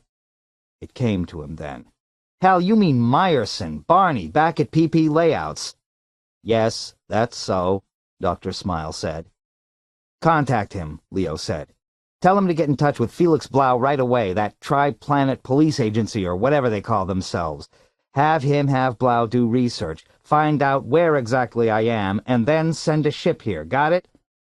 All right, Dr. Smile said. I'll address Mr. Meyerson right away. He's conferring with Miss Fugate, his assistant, who is also his mistress, and who today is wearing... They're talking about you this very minute. But of course, I can't report what they're saying, seal of the medical profession, you realize. She is wearing... Okay, who cares? Leo said irritably. You'll excuse me a moment, the suitcase said, while I sign off. It sounded huffy, and then there was silence. I have bad news for you, the child said. What is it? I was kidding. That's not really Dr. Smile. It's just pretend, to keep us from loneliness. It's alive, but it's not connected with anything outside itself. It's what they call being on intrinsic. He knew what that meant. The unit was self-contained. But then how could it have known about Barney and Miss Fugate, even down to details about their personal life, even as to what she had on? The child was not telling the truth, obviously. Who are you? He demanded. Monica what? I want to know your full name. Something about her was familiar. I'm back, the suitcase announced suddenly. Well, Mr. Boulereau? Again the faulty pronunciation. I've discussed your dilemma with Mr. Meyerson, and he will contact Felix Blau as you requested. Mr. Meyerson thinks he recalls reading in a homeopape once about a UN camp much as you are experiencing, somewhere in the Saturn region for retarded children. Perhaps... Hell, Leo said. This girl isn't retarded. If anything, she was precocious. It did not make sense. But what did make sense was the realization that Palmer Eldritch wanted something out of him. This was not merely a matter of edifying him. It was a question of intimidation. On the horizon a shape appeared, immense and gray, bloating as it rushed at terrific speed toward them. It had ugly spiked whiskers. That's a rat, Monica said calmly. Leo said, That big? No place in the Sol system, on none of the moons or planets, did such an enormous feral creature exist. What will it do to us? He asked, wondering why she wasn't afraid. Oh, Monica said, I suppose it'll kill us. And that doesn't frighten you? He heard his own voice rise in a shriek. I mean, you want to die like that, and right now? Eaten by a rat the size of...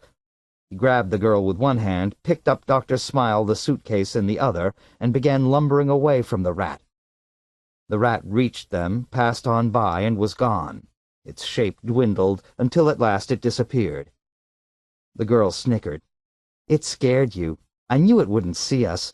They can't. They're blind to us here. They are? He knew then where he was. Felix Blau wouldn't find him. Nobody would, even if they looked forever. Eldritch had given him an intravenous injection of a translating drug, no doubt Chu-Z. This place was a non-existent world, analogous to the irreal Earth to which the translated colonists went when they chewed his own product, candy. And the rat, unlike everything else, was genuine. Unlike themselves, he and this girl, they were not real either. At least, not here. Somewhere their empty, silent bodies lay like sacks, discarded by the cerebral contents for the time being. No doubt their bodies were at Palmer Eldritch's lunar domain. "You're Zoe," he said, "aren't you? This is the way you want to be, a little girl child again, about 8, right? With long blonde hair." And even, he realized, with a different name. Stiffly the child said, "There is no one named Zoe." "No one but you. Your father is Palmer Eldritch, right?" With great reluctance, the child nodded. "Is this a special place for you," he asked, "to which you come often?" "This is my place," the girl said. "No one comes here without my permission." "Why did you let me come here, then?" He knew that she did not like him, had not from the very start. "Because," the child said, "we think perhaps you can stop the Proxers from whatever it is they're doing." "That again," he said, simply not believing her. "Your father—" "My father," the child said, "is trying to save us. He didn't want to bring back Chu-Z. They made him. Chu-Z is the agent by which we're going to be delivered over to them, you see?" "How?"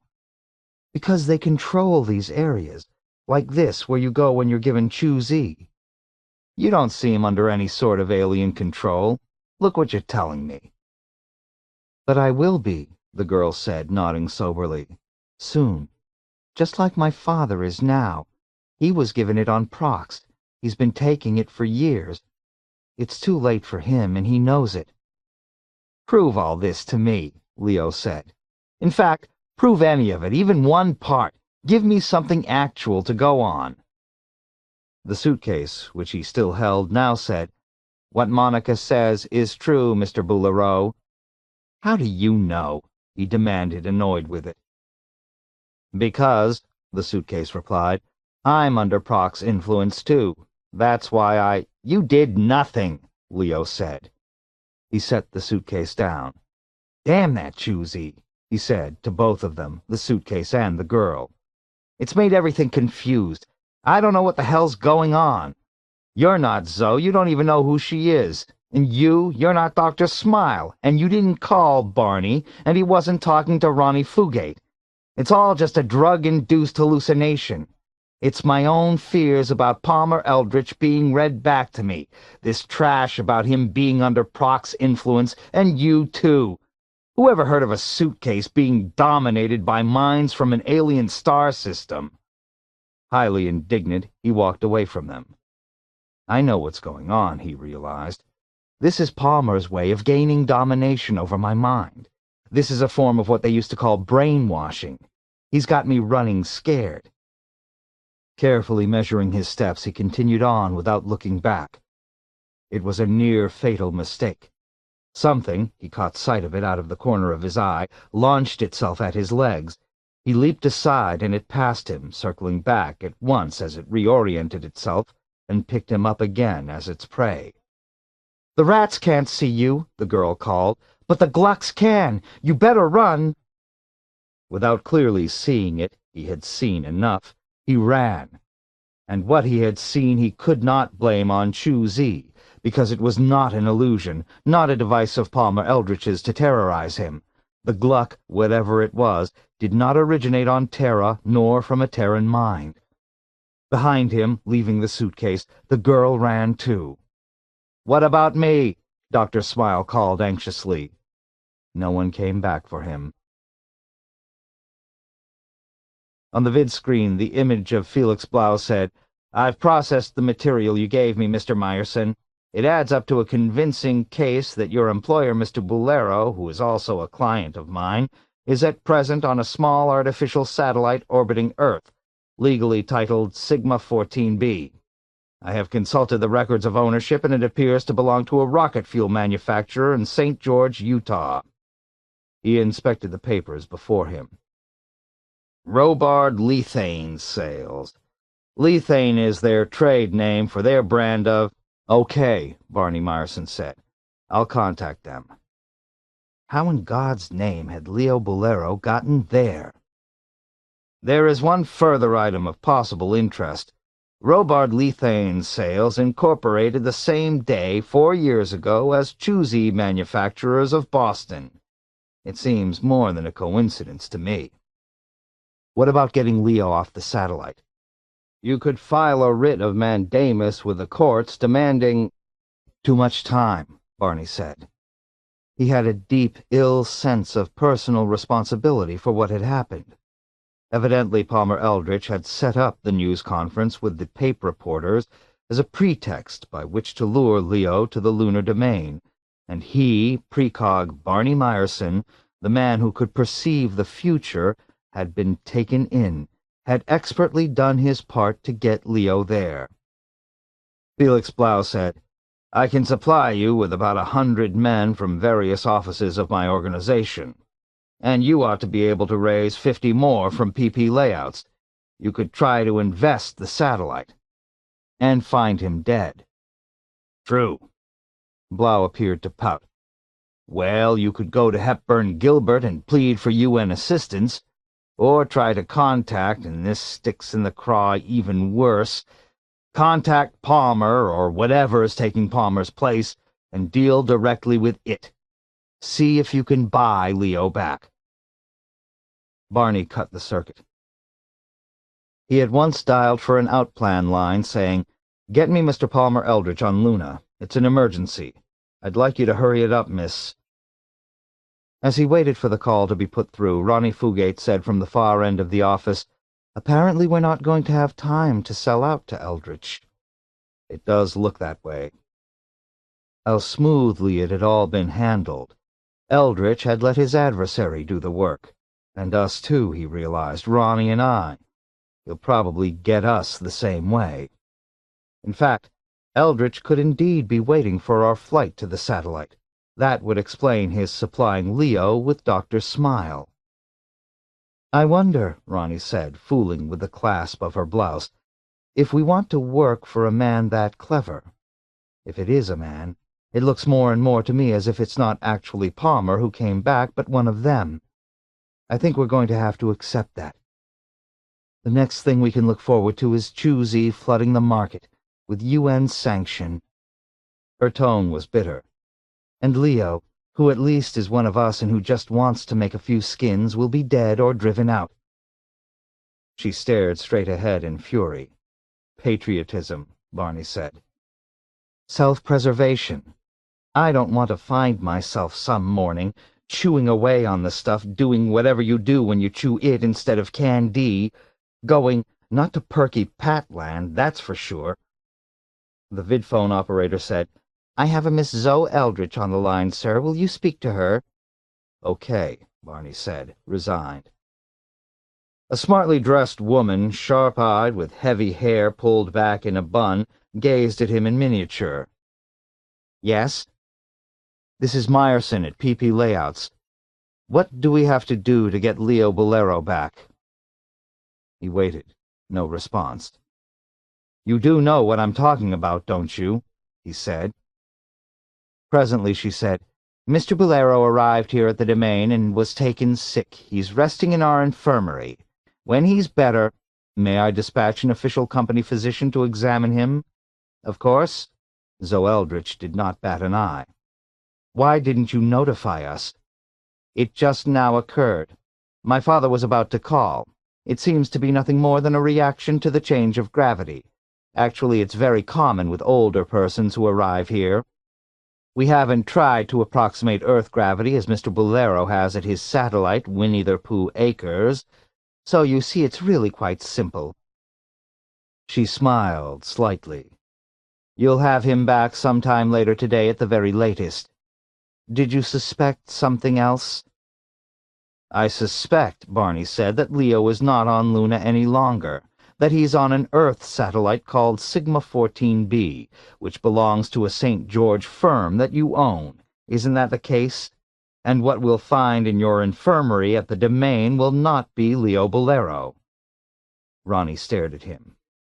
"You're welcome to see for yourself," Zoe said stonily. "It is Leo Bolero, at least as far as we know. It's what arrived here with the homeopath reporters." "I'll come to the Domain," Barney said. And he knew he was making a mistake. His precog ability told him that. And at the far end of the office, Ronnie Fugate hopped to her feet and stood rigid. Her ability had picked it up too. Shutting off the vidphone, he turned to her and said, "PP Layout's employee commits suicide, correct? Or some such wording. The papes tomorrow morning." "The exact wording," Ronnie began. "I don't care to hear the exact wording." But it would be by exposure, he knew. Man's body found on pedestrian ramp at noon, dead from excessive solar radiation. Downtown New York somewhere. At whatever spot the Eldritch organization had dropped him off. Would drop him off. He could have done without his precog faculty in this, since he did not intend to act on its foresight. What disturbed him the most was the pic on the pape page, a close-up view of his sun-shriveled body. At the office door he stopped and simply stood. "You can't go," Ronnie said. "No, not after previewing the pic. Leo, he realized, will have to take care of himself." Returning to his desk, he reseated himself. "The only problem," Ronnie said, "is that if he does get back, he's going to be hard to explain the situation to, that you didn't do anything." "I know." But that was not the only problem. In fact, that was barely an issue at all. Because Leo would probably not be getting back. 6. The Gluck had him by the ankle, and it was trying to drink him. It had penetrated his flesh with tiny tubes like cilia. Leo Bolero cried out, and then, abruptly, there stood Palmer Eldritch. "You were wrong," Eldritch said. "I did not find God in the proc system, but I found something better." With a stick, he poked at the Gluck. It reluctantly withdrew its cilia and contracted into itself until at last it was no longer clinging to Leo. It dropped to the ground and traveled away as Eldritch continued to prod it. "God," Eldritch said, "promises eternal life. I can do better. I can deliver it." "Deliver it how?" Trembling and weak with relief, Leo dropped to the grassy soil, seated himself, and gasped for breath. "Through the lichen which we're marketing under the name Choose-E," Eldritch said. "It bears very little resemblance to your own product, Leo. Can-D is obsolete, because what does it do? Provides a few moments of escape, nothing but fantasy. Who wants it? Who needs that when they can get the genuine thing from me?" He added, "We're there now." "So I assumed. And if you imagine people are going to pay out skins for an experience like this—" Leo gestured at the Gluck, which still lurked nearby, keeping an eye on both himself and Eldritch. "You're not just out of your body, you're out of your mind, too." "This is a special situation, to prove to you that this is authentic. Nothing excels physical pain and terror in that respect. The Glucks showed you with absolute clarity that this is not a fantasy. They could actually have killed you, and if you died here, that would be it. Not like Can-D, is it?" Eldritch was probably enjoying the situation. "When I discovered the lichen in the proc system, I couldn't believe it. I've lived 100 years, Leo, already, using it in the proc system under the direction of their medical people. I've taken it orally, intravenously, in suppository form. I've burned it and inhaled the fumes, made it into a water-soluble solution and boiled it, sniffed the vapors. I've experienced it every way possible, it hasn't hurt me. The effect on Proxers is minor, nothing like what it does to us. To them it's less of a stimulant than their very best grade tobacco. Want to hear more? Not particularly. Eldritch seated himself nearby, rested his artificial arm on his bent knees, and idly swung his stick from side to side, scrutinizing the Gluck which had still not departed. When we return to our former bodies, you notice the use of the word former, a term you wouldn't apply with Candide, and for good reason, you'll find that no time has passed. We could stay here 50 years, and it'd be the same. We'd emerge back at the domain on Luna and find everything unchanged, and anyone watching us would see no lapse of consciousness, as you have with Candide, no trance, no stupor. Oh, maybe a flicker of the eyelids, a split second, I'm willing to concede that. What determines our length of time here? Leo asked. Our attitude, not the quantity taken. We can return whenever we want to, so the amount of the drug need not be— That's not true, because I've wanted out of here for some time now. But, Eldritch said, you didn't construct this establishment here. I did. And it's mine. I created the Glucks, this landscape. He gestured with his stick. Every damn thing you see, including your body. My body? Leo examined himself. It was his regular, familiar body, known to him intimately. It was his, not Eldritch's. I willed you to emerge here exactly as you are in our universe, Eldritch said. You see, that's the point that appealed to Hepburn Gilbert, who of course is a Buddhist. You can reincarnate in any form you wish, or that's wished for you, as in this situation. So that's why the UN bit, Leo said.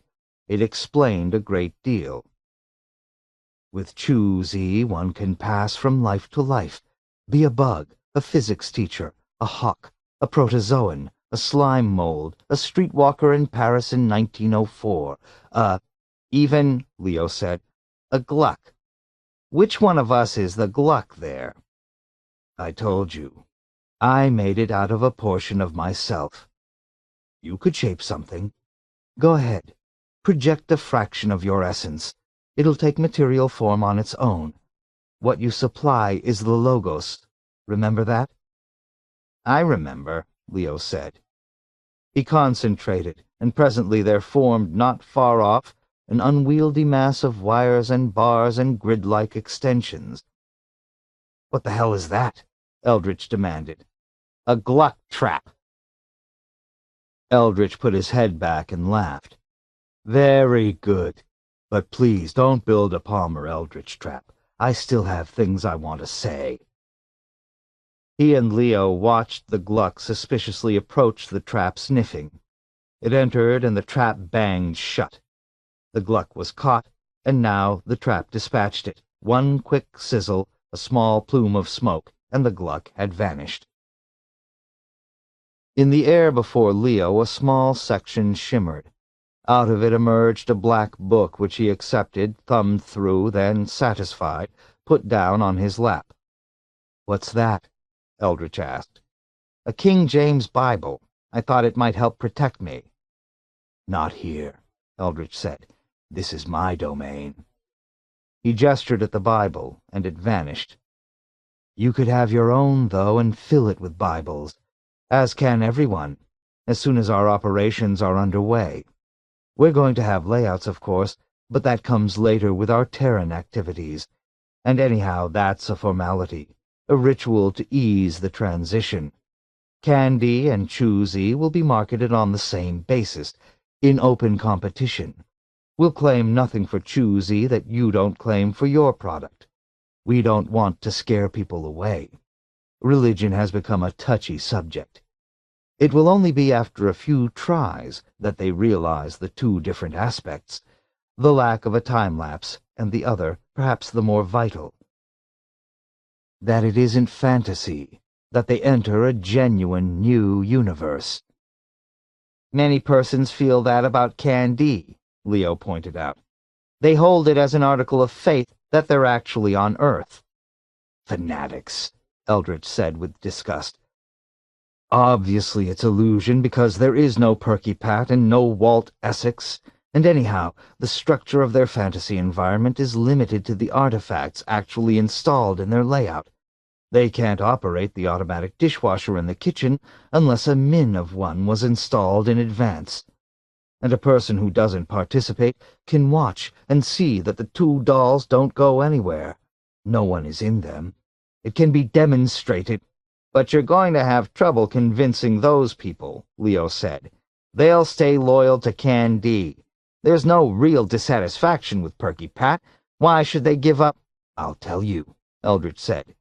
Because however wonderful being Perky Pat and Walt is for a while, eventually they're forced to return to their hovels. Do you know how that feels, Leo? Try it sometime. Wake up in a hovel on Ganymede after you've been freed for 20-30 minutes. It's an experience you'll never forget. And there's something else, and you know what it is, too.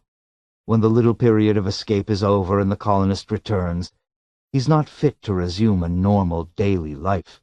He's demoralized. But if instead of Can D he's chewed... He broke off. Leo was not listening. He was involved in constructing another artifact in the air before him. A short flight of stairs appeared, leading into a luminous hoop. The far end of the flight of stairs could not be seen. "Where does that go?"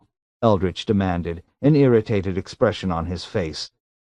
"New York City," Leo said. "It'll take me back to PP layouts." He rose and walked to the flight of stairs. "I have a feeling, Eldritch, that something's wrong, some aspect of this choosy product, and we won't discover what it is until too late." He began climbing the stairs, and then he remembered the girl, Monica. He wondered if she was all right here in Palmer Eldritch's world. "What about the child?" He stopped his climb. Below him, but seemingly far off, he could make out Eldritch, still seated with his stick on the grass. "The Glucks didn't get her, did they?" Eldritch said, "I was the little girl. That's what I'm trying to explain to you. That's why I say it means genuine reincarnation, triumph over death." Blinking, Leo said, "Then the reason she was familiar—" He ceased and looked again. On the grass, Eldritch was gone. The child, Monica, with her suitcase full of Dr. Smile, sat there instead. So it was evident now. He was telling, they were telling, the truth. Slowly, Leo walked back down the stairs and out onto the grass once more. The child, Monica, said, "I'm glad you're not leaving, Mr. Bolero. It's nice to have someone smart and evolved like you to talk to." She patted the suitcase resting on the grass beside her. "I went back and got him. He was terrified of the Glucks.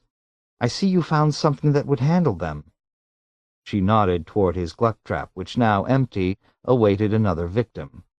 "Very ingenious of you. I hadn't thought of it. I just got the hell out of there. A diencephalic panic reaction." To her, Leo said hesitantly, "You're Palmer, are you? I mean, down underneath? Actually?" "Take the medieval doctrine of substance versus accidents," the child said pleasantly. "My accidents are those of this child, but my substance, as with the wine and the wafer in transubstantiation—" "Okay," Leo said. "You're Eldritch. I believe you. But I still don't like this place. Those Glucks—" "Don't blame them on Chu-Z," the child said. "Blame them on me. They're a product of my mind, not of the lichen. Does every new universe constructed have to be nice? I like Glucks in mine. They appeal to something in me." "Suppose I want to construct my own universe," Leo said.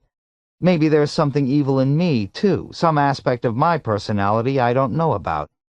That would cause me to produce a thing even more ugly than what you've brought into being." At least, with the Perky Pat layouts, one was limited to what one had provided in advance, as Eldritch himself had pointed out. And There was a certain safety in this.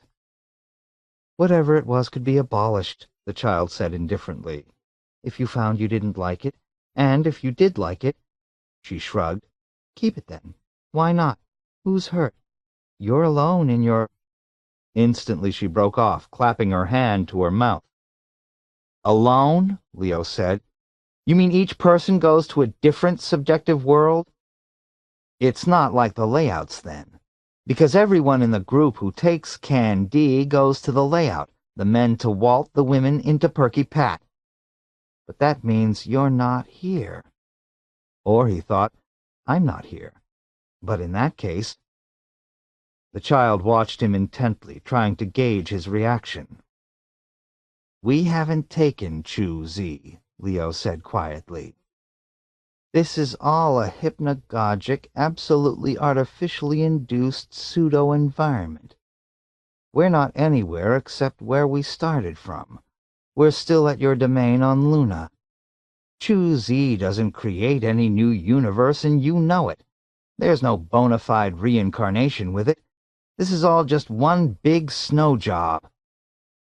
The child was silent, but she had not taken her eyes from him.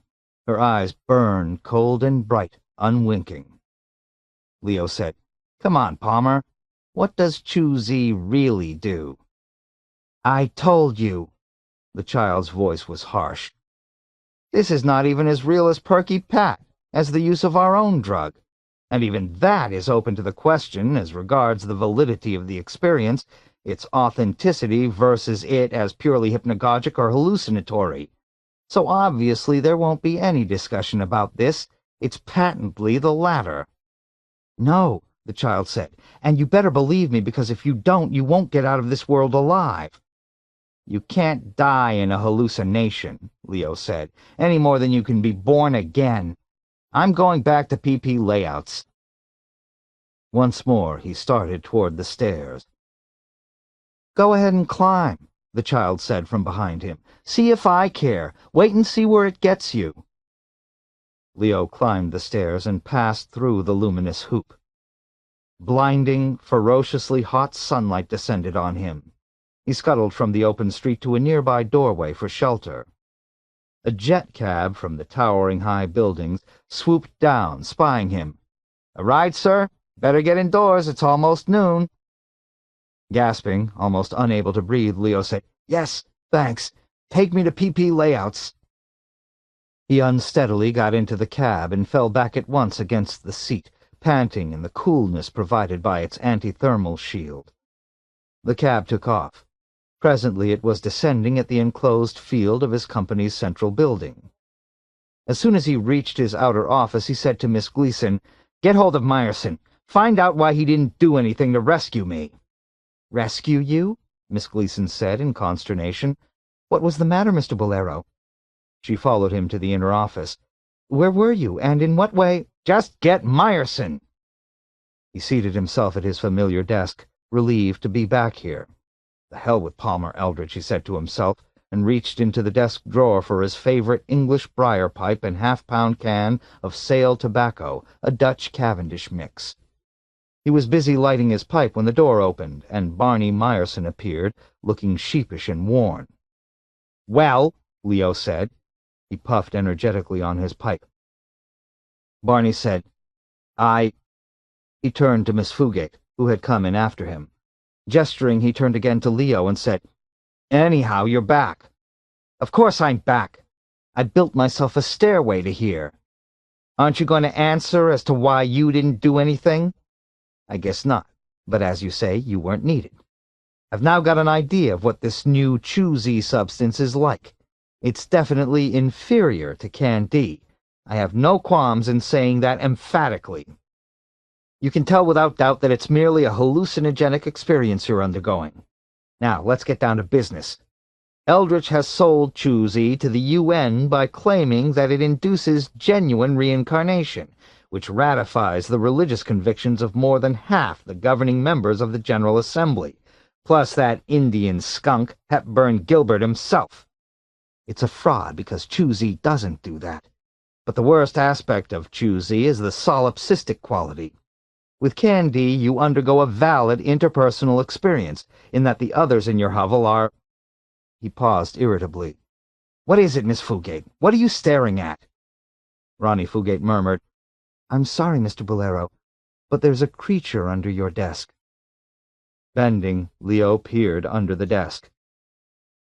A thing had squeezed itself between the base of the desk and the floor. Its eyes regarded him greenly, unwinking. "Get out of there," Leo said. To Barney he said, "Get a yardstick or a broom, something to prod it with." Barney left the office. "Damn it, Miss Fugate," Leo said, smoking rapidly on his pipe. "I hate to think what that is under there, and what it signifies." Because it might signify that Eldritch, within the little girl Monica, had been right when she said, "See if I care. Wait and see where it gets you." The thing from beneath the desk scuttled out and made for the door. It squeezed under the door and was gone. It was even worse than the Glucks. He got one good look at it. Leo said, "Well, that's that. I'm sorry, Miss Fugate, but you might as well return to your office. There's no point in our discussing what actions to take toward the imminent appearance of Choosy on the market, because I'm not talking to anyone. I'm sitting here babbling away to myself." He felt depressed. Eldritch had him, and also the validity, or at least the seeming validity, of the Choosy experience had been demonstrated. He himself had confused it with the real. Only the malign bug created by Palmer Eldritch deliberately had given it away. Otherwise, he realized, I might have gone on forever. Spent a century, as Eldritch said, in this ersatz universe. Geez, he thought, I'm licked. "Miss Fugate," he said, "please don't just stand there. Go back to your office." He got up, went to the water cooler, and poured himself a paper cup of mineral water. Drinking unreal water for an unreal body, he said to himself, in front of an unreal employee. "Miss Fugate," he said, "are you really Mr. Myerson's mistress?" "Yes, Mr. Bolero," Miss Fugate said, nodding, "as I told you." "And you won't be mine," he shook his head, "because I'm too old and too evolved. You know, or rather you don't know, that I have at least a limited power in this universe. I could make over my body, make myself young. Or, he thought, make you old. How would you like that, he wondered. He drank the water and tossed the cup in the waste chute. Not looking at Miss Fugate, he said to himself, "You're my age, Miss Fugate. In fact, older. Let's see. You're about 92 now. In this world, anyhow. You've aged here. Time has rolled forward for you because you turned me down, and I don't like being turned down. In fact," he said to himself, "you're over 100 years old, withered, juiceless, without teeth and eyes, a thing." Behind him he heard a dry, rasping sound, an intake of breath, and a wavering, shrill voice, like the cry of a frightened bird. "Oh, Mr. Bolero!" "I've changed my mind," Leo thought. "You're the way you were. I take it back, okay?" He turned and saw Ronnie Fugate, or at least something, standing there where she had last stood. A spider-web, gray fungoid strands wrapped one around another to form a brittle column that swayed. He saw the head, sunken at the cheeks, with eyes like dead spots of soft, inert white slime that leaked out gummy, slow-moving tears. Eyes that tried to appeal but could not, because they could not make out where he was. "You're back the way you were," Leo said harshly, and shut his own eyes. "Tell me when it's over." Footsteps, a man's. Barney re-entering the office. "Jesus," Barney said, and halted. Eyes shut, Leo said, "Isn't she back the way she was yet?" "She? Where's Ronnie? What's this?" Leo opened his eyes. It was not Ronnie Fugate who stood there, not even an ancient manifestation of her. It was a puddle, but not of water. The puddle was alive, and in it bits of sharp, jagged gray splinters swam.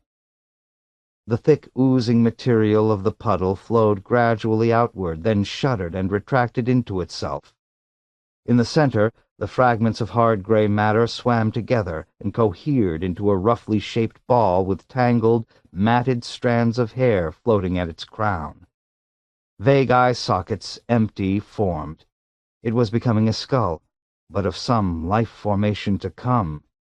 His unconscious desire for her to experience evolution in its horrific aspect had conjured this monstrosity into being. The jaw clacked, opening and shutting as if jerked by wicked, deeply embedded wires. Drifting here and there in the fluid of the puddle, it croaked, "But you see, Mr. Bolero, she didn't live that long. You forgot that." It was remotely, but absolutely, the voice not of Ronnie Fugate, but Monica, as if drumming at the far distant end of a waxed string.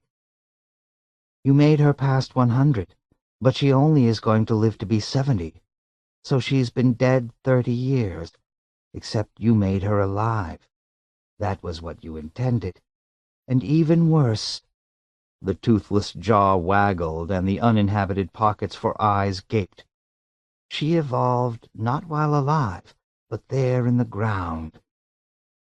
The skull ceased piping, then by stages disintegrated. Its parts once more floated away, and the semblance of organization again dissipated. After a time, Barney said, "Get us out of here, Leo." Leo said, "Hey, Palmer!" His voice was uncontrolled, baby-like with fear. "Hey, you know what? I give up. I really do." The carpet of the office beneath his feet rotted, became mushy, and then sprouted, grew alive into green fibers. He saw that it was becoming grass, and then the walls and the ceiling caved in, collapsed into fine dust. The particles rained noiselessly down like ashes, and the blue, cool sky appeared untouched above. Seated on the grass, with the stick in her lap and the suitcase containing Dr. Smile beside her, Monica said, "Did you want Mr. Meyerson to remain? I didn't think so. I let him go with the rest that you made, okay?" She smiled up at Leo. "Okay," he agreed chokingly. Looking around him, he saw now only the plain of green.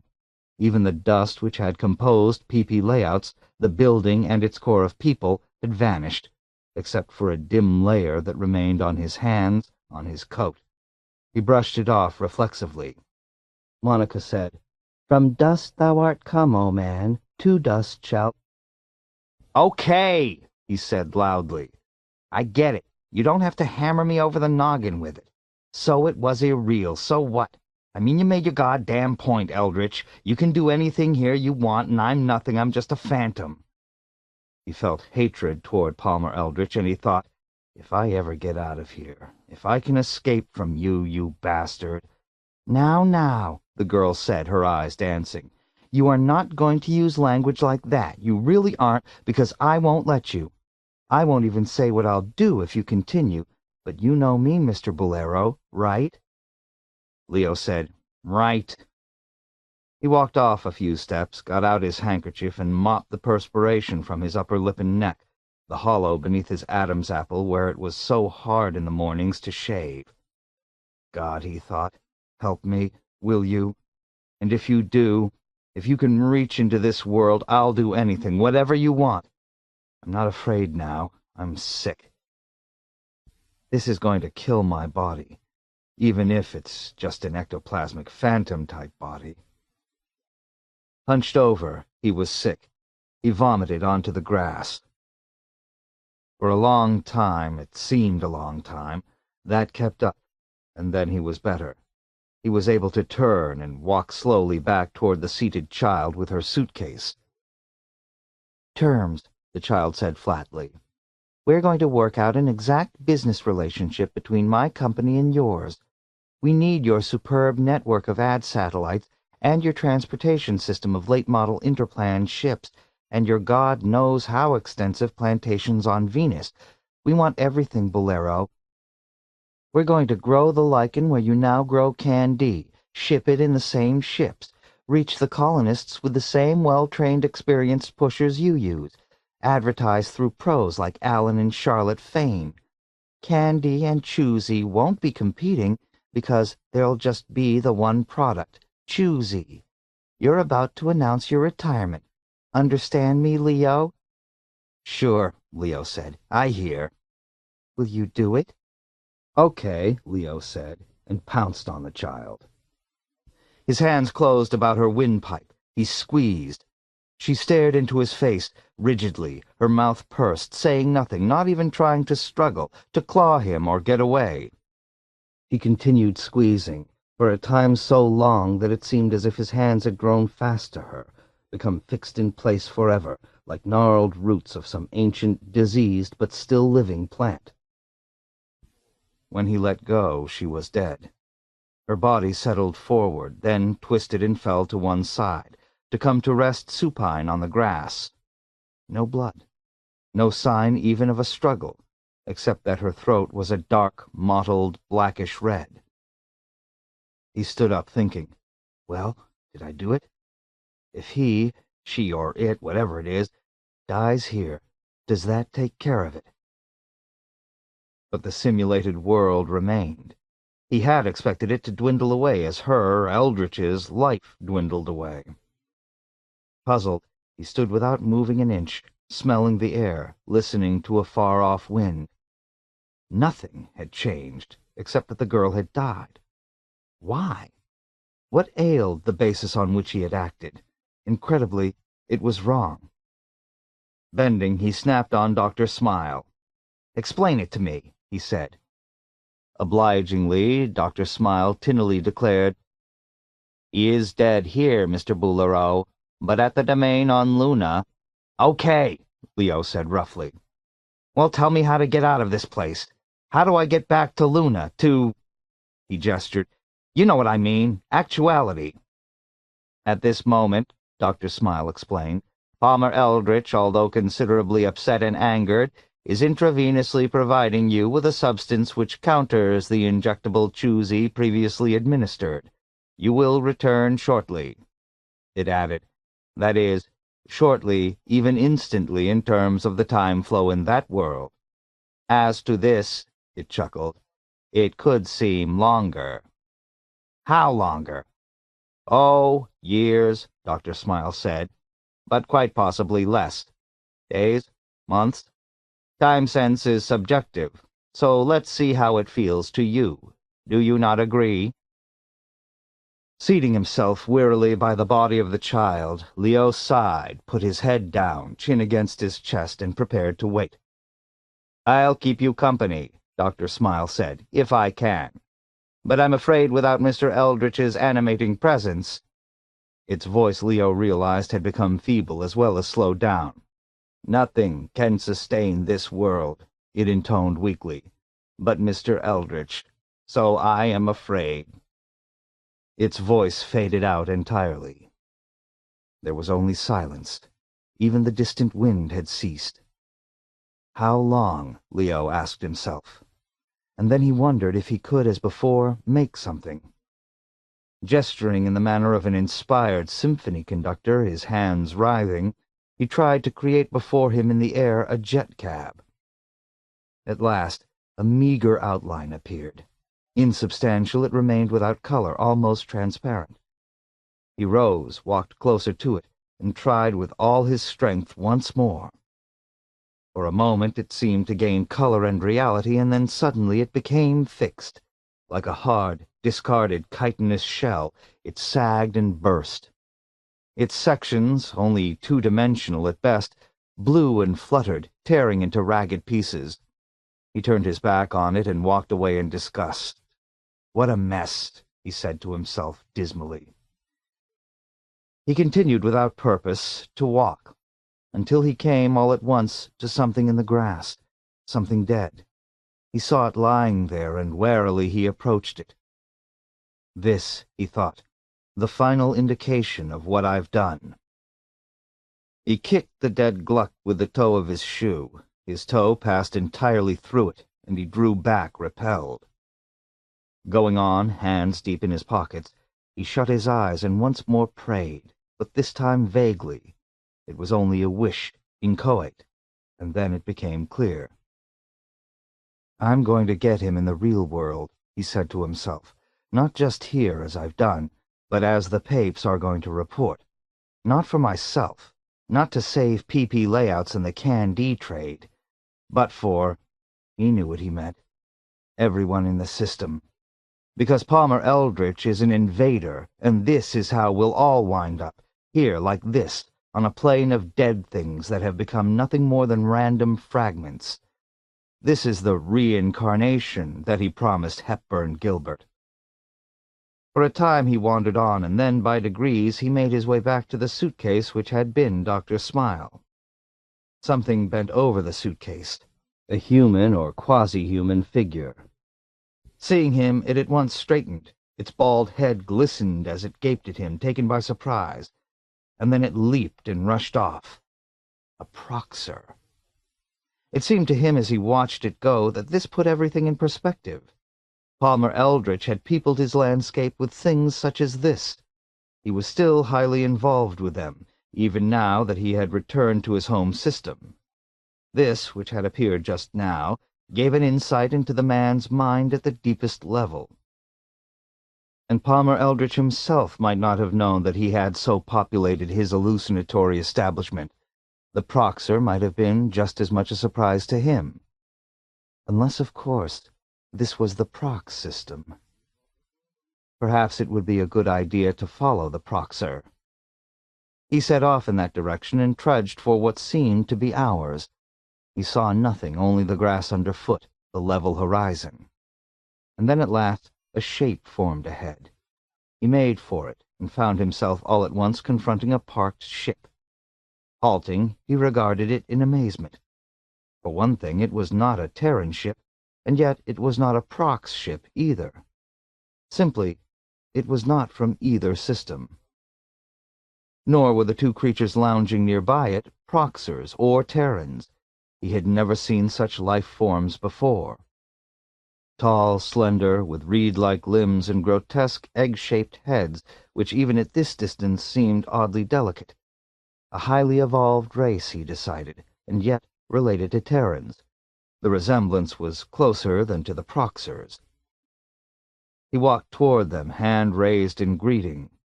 One of the two creatures turned toward him, saw him, gaped, and nudged its companion. Both stared, and then the first one said, "My God, Alec, it's one of the old forms. You know, the near men."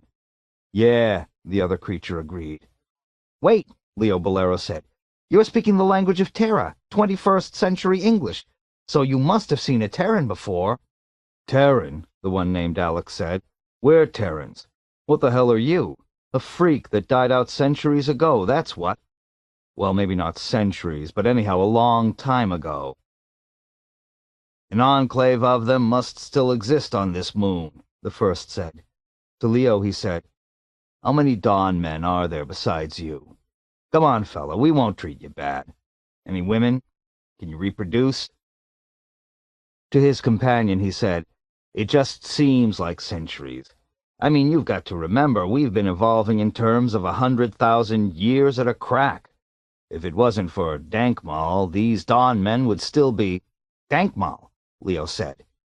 Then this was the end result of Dankmal's E-therapy. This was only a little ahead in time, perhaps merely decades. Like them, he felt a gulf of 1,000,000 years, and yet it was in fact an illusion. He himself, when he finished with his therapy, might resemble these, except that the chitinous hide was gone, and that had been one of the prime aspects of the evolving types. "I go to his clinic," he said to the two of them, "once a week, at Munich. I'm evolving, it's working on me." He came up close to them and studied them intently. "Where's the hide?" he asked, "to shield you from the sun?" "Ah, that phony hot period's over," the one named Alex said, with a gesture of derision. "That was those Proxers working with the renegade, you know. Or maybe you don't." "Palmer Eldritch," Leo said. "Yeah," Alex said, nodding. "But we got him. Right here on this moon, in fact. Now it's a shrine, not to us, but to the Proxers. They sneak in here to worship. Seen any? We're supposed to arrest any we find. This is Sol System territory, belongs to the UN." "What planet's this a moon of?" Leo asked. The two evolved Terrans both grinned. "Terra," Alex said. "It's artificial, called Sigma 14b, built years ago. Didn't it exist in your time? It must have. It's a real old one." "I think so," Leo said. "Then you can get me to Earth." "Sure." Both of the evolved Terrans nodded in agreement. "As a matter of fact, we're taking off in half an hour. We'll take you along, you and the rest of your tribe. Just tell us the location." "I'm the only one," Leo said testily. "And we would hardly be a tribe anyhow. We're not out of prehistoric times." He wondered how he had gotten here to this future epoch. Or was this an illusion, too, constructed by the master hallucinator Palmer Eldritch? Why should he assume this was any more real than the child Monica, or the Glux, or the synthetic PP layouts which he had visited and seen collapse? This was Palmer Eldritch imagining the future. These were meanderings of his brilliant creative mind as he waited at his domain on Luna for the effects of the intravenous injection of Chu-Z to wear off. Nothing more. In fact, even as he stood here, he could see, faintly, the horizon line through the parked ship. The ship was slightly transparent, not quite substantial enough. And the two evolved Terrans, they wavered in a mild but pervasive distortion which reminded him of the days when he had had astigmatic vision, before he had received, by surgical transplant, totally healthy eyes. The two of them had not exactly locked in place. He reached his hand out to the first Terran. "I'd like to shake hands with you," he said. Alec, the Terran, extended his hand, too, with a smile. Leo's hand passed through Alec's and emerged on the far side. "Hey," Alec said, frowning. He at once, piston-like, withdrew his hand. "What's going on?" To his companion he said, "This guy isn't real. We should have suspected it. He's what did they used to call them, from chewing that diabolical drug that Eldritch picked up in the proc system? A chooser, that's what. He's a phantasm." He glared at Leo. "I am?" Leo said feebly, and then realized that Alec was right.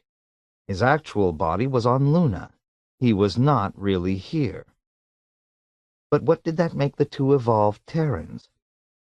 Perhaps they were not constructs of Eldritch's busy mind. Perhaps they alone were genuinely here. Meanwhile, the one named Alec was now staring at him. "You know," Alec said to his companion, "this chooser looks familiar to me. I've seen a pic in the papes of him, I'm sure of it." To Leo he said, "What's your name, chooser?" His stare became harsher, more intense. "I'm Leo Bolero," Leo said. Both the evolved Terrans jumped with shock. "Hey!" Alec exclaimed. "No wonder I thought I recognized him. He's the guy who killed Palmer Eldritch." To Leo he said, "You're a hero, fella. I bet you don't know that because you're just a mere chooser, right? And you've come back here to haunt this place because this is historically the—" "He didn't come back," his companion broke in. "He's from the past." "He can still come back," Alex said. "This is a second coming for him after his own time. He's returned, okay, can I say that?" To Leo he said, "You've returned to this spot because of its association with Palmer Eldritch's death." He turned and started on a run toward the parked ship. "I'm going to tell the papes," he called. "Maybe they can get a pic of you, the ghost of Sigma 14b." He gestured excitedly. "Now the tourists really will want to visit here. But look out. Maybe Eldritch's ghost, his chooser, will show up here too, to pay you back." At that thought, he did not look too pleased. Leo said, "Eldritch already has." Alec halted, then came slowly back. "He has?" He looked around nervously. "Where is he? You're here?" "He's dead," Leo said. "I killed him, strangled him." He felt no emotion about it, just weariness. How could one become elated over the killing of any living person, especially a child? "They've got to reenact it through eternity," Alex said, impressed and wide-eyed. He shook his great egg-like head. Leo said, "I wasn't reenacting anything. This was the first time." Then he thought, "And not the real one. That's still to come." "You mean," Alex said slowly, "I've still got to do it," Leo grated. "But one of my pre-fash consultants tells me it won't be long. Probably." It was not inevitable, and he could never forget that fact. And Eldritch knew it, too. This would go a long way in explaining Eldritch's efforts here and now. He was staving off, or so he hoped, his own death. "Come on," Alex said to Leo, "and take a look at the marker commemorating the event." He and his companion led the way. Leo reluctantly followed. "The Proxers," Alex said over his shoulder, "always seek to, desiccate this." "Desecrate," his companion corrected. "Yeah," Alex said, nodding. "Anyhow, here it is." He stopped. Ahead of them jutted an imitation but impressive granite pillar. On it a brass plaque had been bolted securely at eye level. Leo, against his better judgment, read the plaque. "In Memoriam, 2016 A.D. Near this spot, the enemy of the Sol system, Palmer Eldritch, was slain in fair combat with the champion of our 9 planets, Leo Bolero of Terra." "Hoopla!" Leo ejaculated, impressed despite himself. He read it again, and again. "I wonder," he said, half to himself, "if Palmer's seen this." "If he's a chooser," Alex said, "he probably has. The original form of choosy produced what the manufacturer, Eldritch himself, called time overtones. That's you right now. You occupy a locus years after you're dead. I guess you're dead by now, anyhow." To his companion he said, "Leo Bolero's dead by now, isn't he?" "Oh, hell, sure," his companion said, "by several decades." "In fact, I think I read—" Alec began, then ceased, looking past Leo. He nudged his companion. Leo turned to see what it was. A scraggly, narrow, ungainly white dog was approaching. "Yours?" Alec asked. "No," Leo said. "It looks like a chooser dog," Alec said. "See, you can look through it a little." The 3 of them watched the dog as it marched up to them, then past them to the monument itself. Picking up a pebble, Alec chucked it at the dog. The pebble passed through the dog and landed in the grass beyond. It was a chooser dog. As the 3 of them watched, the dog halted at the monument, seemed to gaze up at the plaque for a brief interval, and then it— "Defecation!" Alex shouted, his face turning bright red with rage. He ran toward the dog, waving his arms and trying to kick it, then reaching for the laser pistol at his belt, but missing its handle in his excitement. "Desecration," his companion corrected. Leo said, "It's Palmer Eldritch." Eldritch was showing his contempt for the monument, his lack of fear toward the future. There would never be such a monument. The dog leisurely strolled off, the 2 evolved Terrans cursing futilely at it as it departed. "You're sure that's not your dog?" Alec demanded suspiciously. "As far as I can make out, you're the only chooser around." He eyed Leo. Leo started to answer, to explain to them what had happened. It was important that they understand. And then, without harbinger of any kind, the 2 evolved Terrans disappeared. The grassy plain, the monument, the departing dog, the entire panorama evaporated, as if the method by which it had been projected, stabilized, and maintained had clicked to the off position. He saw only an empty white expanse, a focused glare, as if there were now no 3D slide in the projector at all. The light, he thought, that underlies the play of phenomena which we call reality. And then he was sitting in the barren room in Palmer Eldritch's domain on Luna, facing the table with its electronic gadget. The gadget, or contraption, or whatever it was, said, "Yes, I've seen the monument. About 45% of the futures have it. Slightly less than equal chances obtained, so I'm not terribly concerned.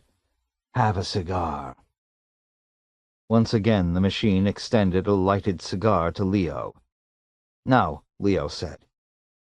"I'm going to let you go," the gadget said, "for a short time, for about 24 hours. You can return to your little office at your minuscule company on Terra. While you're there, I want you to ponder the situation. Now you've seen Chu-Zi in force. You comprehend the fact that your antediluvian product Candy can't even remotely compare to it. And furthermore—" "Bull," Leo said. "Candy is far superior." "Well, you think it over," the electronic contraption said with confidence. "All right," Leo said. He stood stiffly. Had he actually been on the artificial Earth satellite Sigma-14b? It was a job for Felix Blau. Experts could trace it down. No use worrying about that now. The immediate problem was serious enough. He still had not gotten out from under Palmer Eldritch's control. He could escape only when and if Eldritch decided to release him.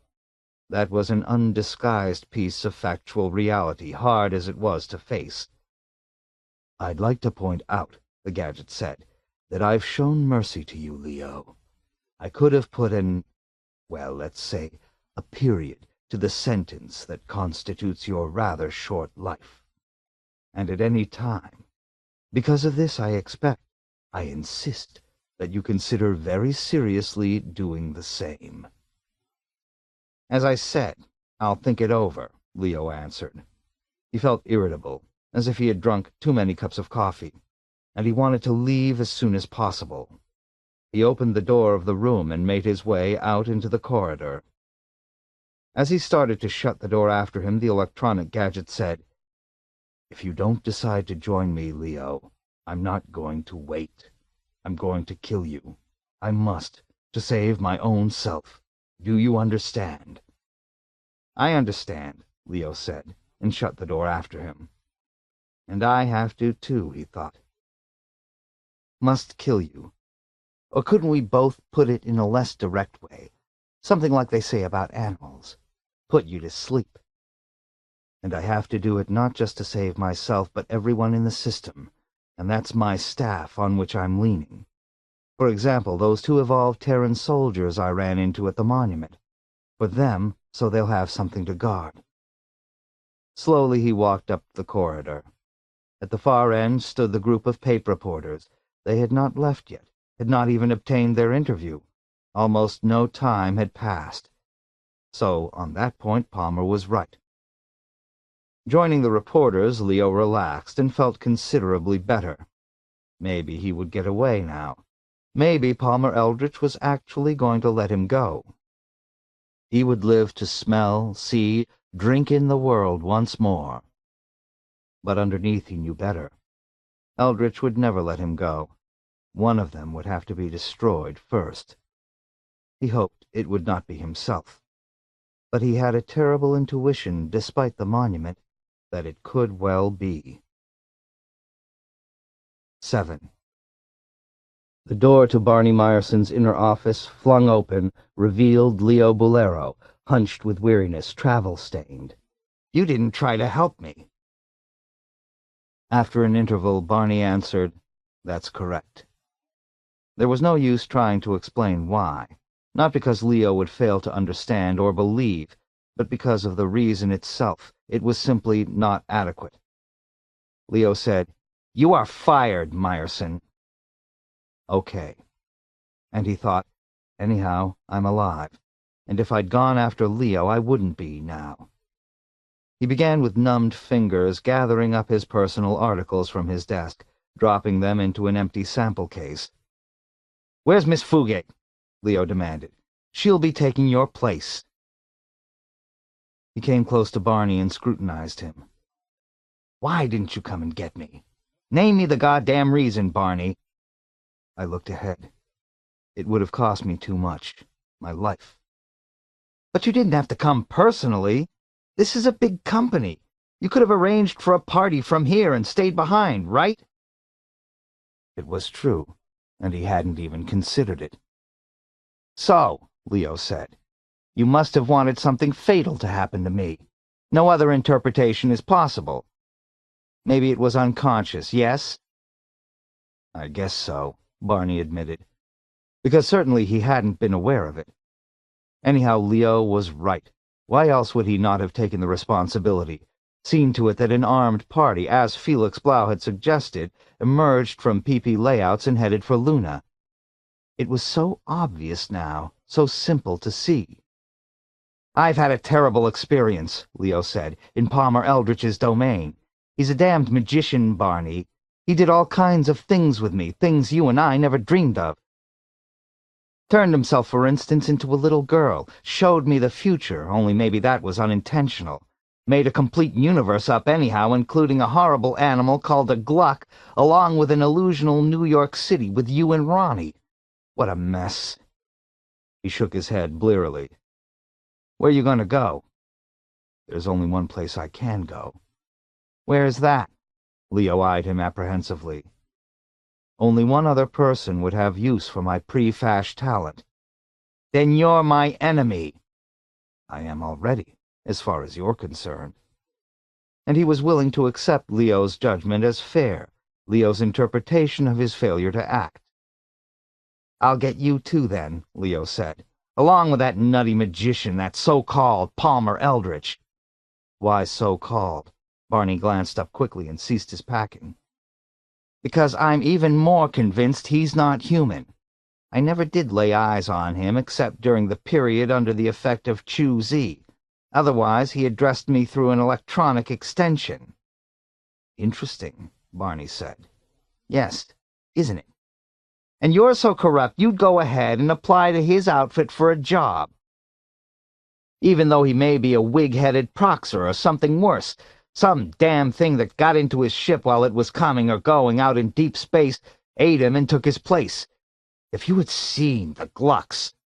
Then for Christ's sakes, Barney said, don't make me do this. Keep me on here. I can't.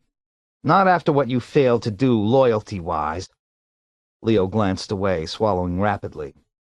I wish I wasn't so sore in this cold, reasonable way at you, but... He clenched his fists futilely. It was hideous. He virtually did it, broke me. And then I ran into those two evolved Terrans, and that helped. Up until Eldritch appeared in the form of a dog that peed on the monument. He grimaced starkly. I have to admit he demonstrated his attitude graphically. There was no mistaking his contempt. He added, half to himself, his belief that he's going to win, that he has nothing to fear, even after seeing the plaque. Wish me luck, Barney said. He held out his hand. They briefly, ritualistically shook, and then Barney walked from his office, past his secretary's desk, out into the central corridor. He felt hollow, stuffed with some unoccupied, tasteless waste material like straw, nothing more. As he stood waiting for the elevator, Ronnie Fugate hurried up, breathless, her clear face animated with concern. Barney, he fired you? He nodded. Oh, dear, she said. Now what? Now, he said, over to the other side, for better or worse. But how can you and I go on living together with me working here for Leo and you? I don't have the foggiest notion, Barney said.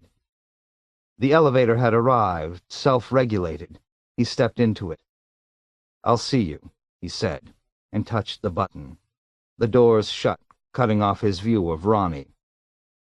I'll see you in what the neo-Christians call hell, he thought to himself. Probably not before. Not unless this already is, and it may be, hell right now.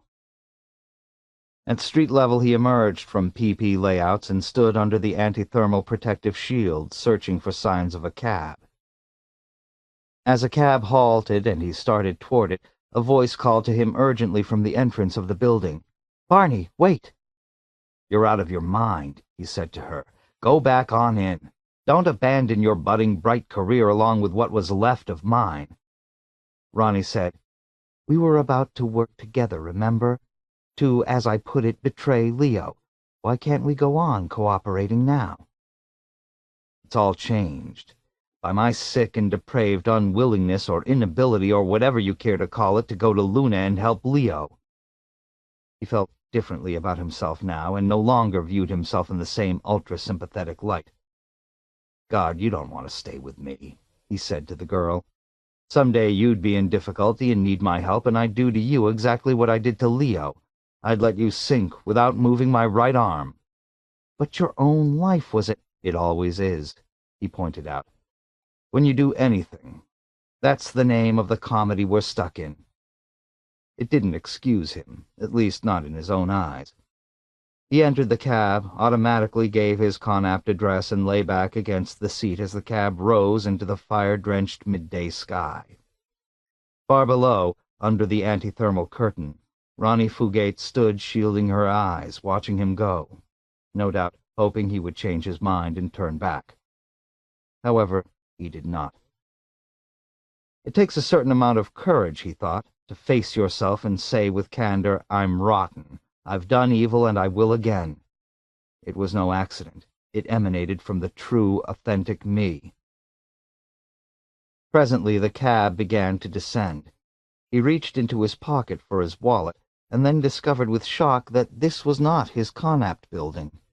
In panic he tried to figure out where he was. Then it came to him. This was Connaught 492.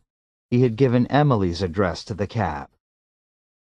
Whisk back to the past, where things made sense. He thought, when I had my career, knew what I wanted from the future, knew even in my heart what I was willing to abandon, turn again, sacrifice, and what for. But now he had sacrificed his career in order, as it seemed at the time, to save his life. So by logic he had, at that former time, sacrificed Emily to save his life. It was as simple as that. Nothing could be clearer. It was not an idealistic goal, not the old Puritan, Calvin-style high duty to vocation. It was nothing more than the instinct that inhabited and compelled every flatworm that crept. Christ, he thought, I've done this. I've put myself ahead, first of Emily and now of Leo. What kind of human am I? And as I was honest enough to tell her, next it would be Ronnie, inevitably. Maybe Emily can help me, he said to himself. Maybe that's why I'm here. She was always smart about things like this. She saw through the self-justifying delusions that I erected to obscure the reality inside. And of course that just made me more eager to get rid of her. In fact, that alone was reason enough, given a person like me. But maybe I'm better able to endure it now. A few moments later he was at Emily's door, ringing the bell. If she thinks I should join Palmer Eldritch's staff, I will, he said to himself. And if not, then not. But she and her husband are working for Eldritch. How can they, with morality, tell me not to? So it was decided in advance. And maybe I knew that, too. The door opened. Wearing a blue smock stained with both wet and dried clay, Emily stared at him large-eyed, astonished. "Hi," he said. "Leo fired me." He waited, but she said nothing. "Can I come in?" he asked. "Yes." She led him into the act. In the center of the living room, her familiar potter's wheel took up, as always, enormous space. "I was potting. It's nice to see you, Barney. If you want a cup of coffee, you'll have to—" "I came here to ask your advice," he said. "But now I've decided it's unnecessary." He wandered to the window, set his bulging sample case down, and gazed out. "Do you mind if I go on working? I had a good idea, or at least it seemed good at the time." She rubbed her forehead, then massaged her eyes. "Now I don't know. And I feel so tired. I wonder if it has to do with E-therapy."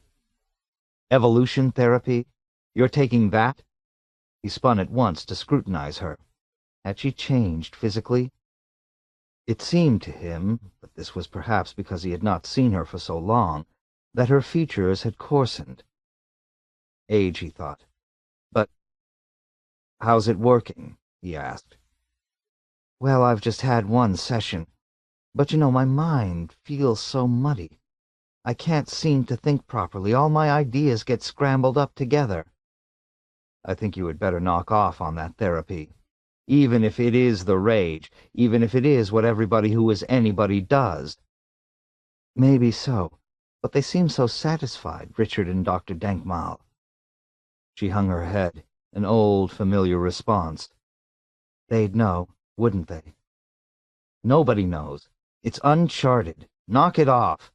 And you always let people walk all over you. He made his tone commanding. He had used that tone with her countless times during their years together, and generally it had worked. Not always. And this time, he saw, was one of them. She got that stubborn look in her eyes, the refusal to be normally passive. I think it's up to me, she said with dignity, and I intend to continue. Shrugging, he roamed about the Connaught. He had no power over her, nor did he care. But was that true? Did he really not care? An image appeared in his mind of Emily devolving, and at the same time trying to work on her pots, trying to be creative. It was funny and dreadful. Listen, he said roughly, if that guy actually loves you— But I told you, Emily said. It's my decision. She returned to her wheel. A great tall pot was being thrown, and he walked over to get a good look at it. A nice one, he decided. And yet, familiar. Hadn't she done such a pot already? He said nothing, however. He merely studied it. What do you suppose you're going to do? Emily asked. Who could you work for?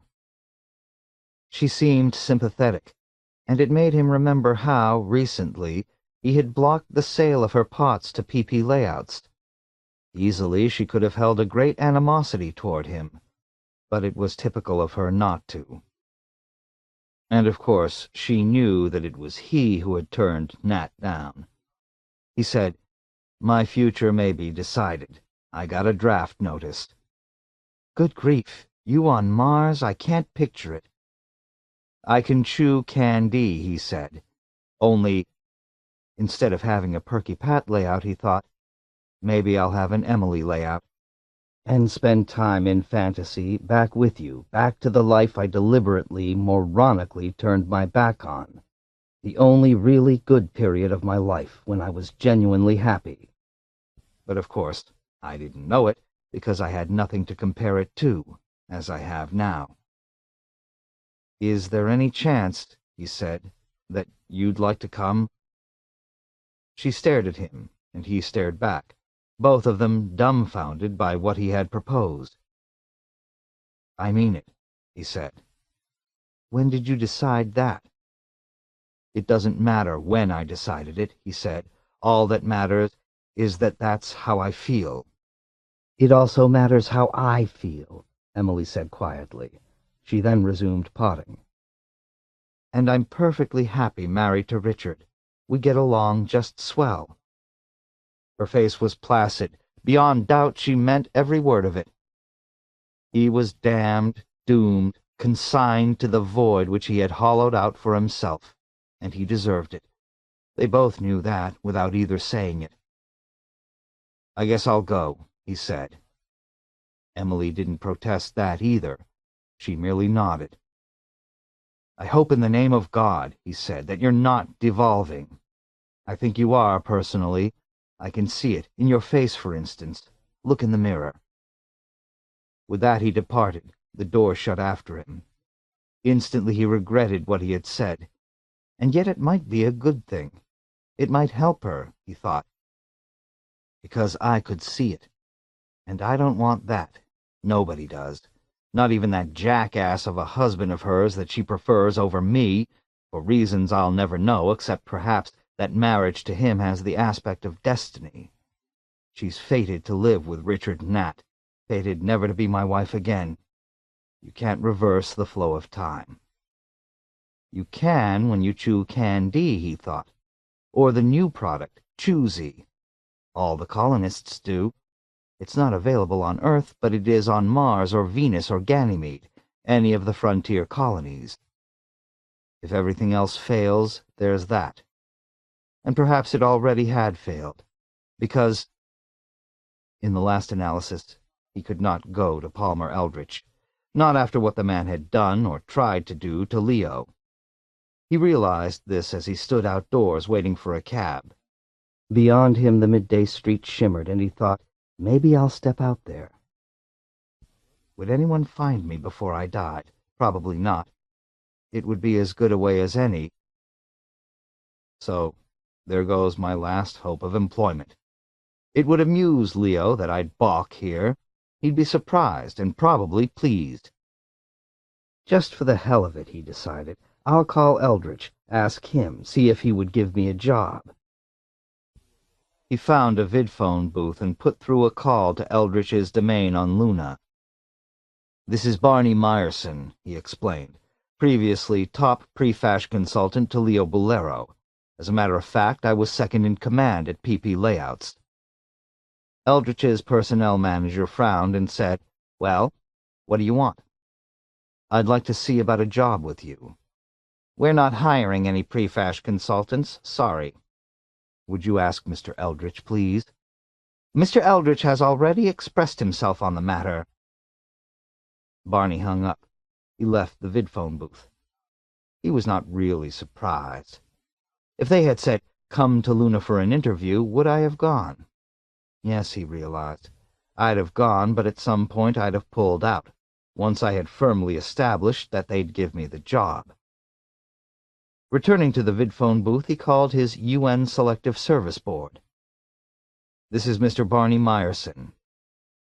He gave them his official code ident number. I received my notice the other day. I'd like to waive the formalities and go right in. I'm anxious to emigrate.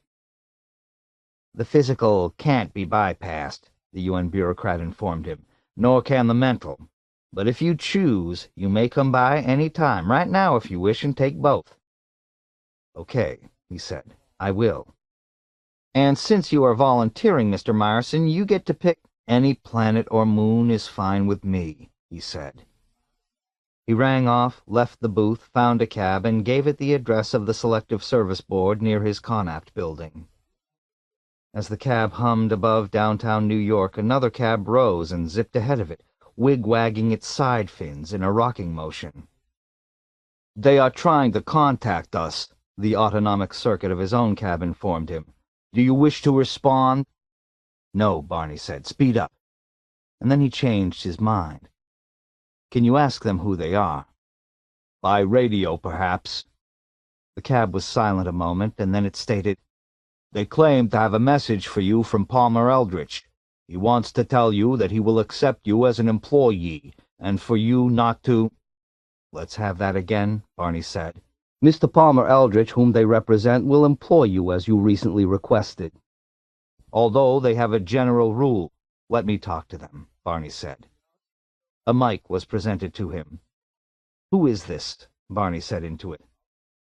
An unfamiliar man's voice said, This is Eichholtz, from Choosy Manufacturers of Boston. May we land and discuss the matter of your employment with our firm? I'm on my way to the draft board, to give myself up. There's nothing in writing, is there? You haven't signed? No. Good. Then it's not too late. Barney said, But on Mars I can chew candy. Why do you want to do that, for God's sake? Then I can be back with Emily. Who's Emily? My previous wife, who I kicked out because she became pregnant. Now I realize it was the only happy time of my life. In fact, I love her more now than I ever did. It's grown instead of faded. Look, Eichholtz said, we can supply you with all the Choosy you want, and it's superior. You can live forever in an eternal, unchanging, perfect now with your ex-wife. So there's no problem. But maybe I don't want to work for Palmer Eldritch. You applied! I've got doubts, Barney said, grave ones.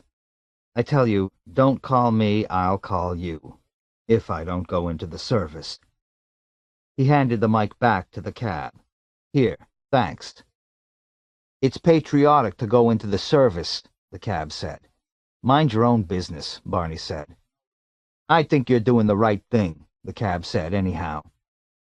"If only I had gone to Sigma 14B to save Leo," he said. Or was it Luna? Wherever he was, I can't even remember now. It all seems like a disfigured dream. Anyhow, if I had, I'd still be working for him and everything would be all right. "We all make mistakes," the cab said piously. "But some of us," Barney said, "make fatal ones. First about our loved ones, our wife and children, and then about our employer," he said to himself. The cab hummed on. "And then," he said to himself, "we make one last one, about our whole life, summing it all up. Whether to take a job with Eldritch or go into the service. And whichever we choose, we can know this. It was the wrong alternative." An hour later he had taken his physical. He had passed, and thereupon the mental was administered by something not unlike Dr. Smile. He passed that, too. In a daze he took the oath. "I swear to look upon Earth as the mother and leader, etc." And then, with a folio of greetings-type information, was ejected to go back to his Connaught and pack. He had 24 hours before his ship left for wherever they were sending him. They had not as yet uttered this. The notification of destination, he conjectured, probably began Meeny Tekel. At least it should, considering the possible choices to which it was limited.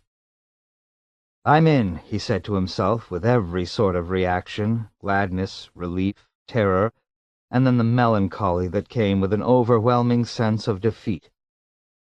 Anyhow, he thought as he rode back to his Connaught, this beats stepping out into the midday sun, becoming, as they say, a mad dog or an Englishman. Or did it? Anyhow, this was slower. It took longer to die this way, possibly 50 years, and that appealed to him more. But why, he did not know. However, he reflected, I can always decide to speed it up. On the colony world there are undoubtedly as many opportunities for that as there are here, perhaps even more. While he was packing his possessions, ensconced for the last time in his beloved worked-for Connaught, the vidphone rang. "Mr. Byerson," a girl, some minor official of some sub-front office department of the UN's colonizing apparatus, smiling. "Myerson." "Yes, what I called for, you see, is to tell you your destination, and lucky you, Mr. Myerson, it will be the fertile area of Mars known as Feinberg Crescent. I know you'll enjoy it there. Well, so goodbye, sir, and good luck." She kept right on smiling, even up until he had cut off the image. It was the smile of someone who was not going. "Good luck to you, too," he said. Feinberg Crescent. He had heard of it. Relatively, it actually was fertile. Anyhow, the colonists there had gardens. It was not, like some areas, a waste of frozen methane crystals and gas descending in violent, ceaseless storms year in, year out. Believe it or not, he could go up to the surface from time to time, step out of his hovel. In the corner of the living room of his Connaught rested the suitcase containing Dr. Smile.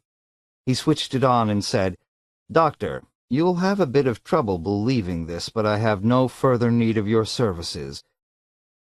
Goodbye and good luck, as the girl who isn't going said." He added by way of explanation, "I volunteered." "Strix," Dr. Smile blared, slipping a cog down below in the Connaught building's basement. "But for your type, that's virtually impossible. What was the reason, Mr. Myerson?" "The death wish," he said, and shut the psychiatrist off. He resumed his packing in silence. God, he thought, and a little while ago Ronnie and I had such big plans. We were going to sell out Leo on a grand scale, go over to Eldritch with an enormous splash. What happened to all that? "I'll tell you what happened," he said to himself. "Leo acted first. And now Ronnie has my job. Exactly what she wanted. The more he thought of it, the angrier it made him, in a baffled sort of way. But there was nothing he could do about it, at least not in this world. Maybe when he chewed candy or choosy, he could inhabit a universe where... There was a knock at the door. "Hi," Leo said. "Can I come in?" He entered the apt, wiping his immense forehead with a folded handkerchief. "Hot day. I looked in the paper and it's gone up 6/10 of—" "If you came to offer me my job back," Barney said, pausing in his packing, "it's too late, because I've entered the service." "I'm leaving tomorrow for the Feinberg Crescent." It would be a final irony if Leo wanted to make peace, the ultimate turn of the blind wheels of creation. "I'm not offering you your job back, and I know you've been inducted. I've got informants in the Selective Service, and anyhow, Dr. Smile notified me. I was paying him, you didn't know this, of course, to report to me on your progress in declining under stress." "What do you want, then?" Leo said, "I want you to accept a job with Felix Blau. It's all worked out." "The rest of my life," Barney said quietly, "will be spent at Feinberg Crescent. Don't you understand? Take it easy. I'm trying to make the best of a bad situation, and you'd better, too. Both of us acted too hastily. Me in firing you, you in giving yourself up to your Dracula-type Selective Service Board. Barney, I think I know a way to ensnare Palmer Eldritch. I've hashed it out with Blau, and he likes the idea. You're to pose as a colonist," Leo corrected himself. "Or rather, go ahead, live your actual colonist-type life, become one of the group. Now, one of these days, probably in the next week, Eldritch is going to start peddling choosy in your area. They may right away approach you, anyhow we hope so, we're counting on it." Barney rose to his feet. "And I'm supposed to jump to and buy." "Right. Why?" "You file a complaint. Our legal boys will draw it up for you with the UN, declaring that the goddamn miserable unholy crap produced highly toxic side effects in you, never mind what now. We'll escalate you into a test case, compel the UN to ban choosy as harmful, dangerous. We'll keep it off Terra completely. Actually, it's ideal, you quitting your job with PP and going into the service. It couldn't have happened at a better time." Barney shook his head. "What's that mean?" Leo said. "I'm out of it." "Why?" Barney shrugged. Actually, he did not know. "After the way I let you down." "You panicked. You didn't know what to do. It's not your job. I should have had Smile contact the head of our company police, John Seltzer. All right, so you made a mistake. It's over." "No," Barney said, "because," he thought of what I learned from it about myself. I can't forget that. Those insights, they only go one way, and that's straight at your heart. And they're poison-filled." "Don't brood, for Christ's sakes. I mean, it's morbid.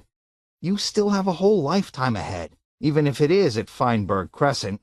I mean, you'd probably have been drafted anyhow, right? You agree?" Agitated, Leo paced about the living room. "What a mess. All right, don't help us out. Let Eldritch and those proxers do whatever it is they're up to, taking over the Sol system, or even worse, the entire universe, starting with us." He halted, glared at Barney. "Let me think it over.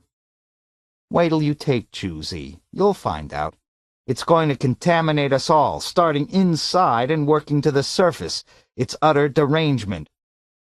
Wheezing with exertion, Leo paused to cough violently. "Too many cigars," he said weakly. "Geez." He eyed Barney. "The guy's given me a day, you know that? I'm supposed to capitulate, and if not—" He snapped his fingers. "I can't be on Mars that soon," Barney said, "let alone be set up to buy a bindle of choosy from a pusher." "I know that." Leo's voice was hard. "But he can't destroy me that soon. It'll take him weeks, maybe even months. And by then, we'll have someone in the courts who can show damages.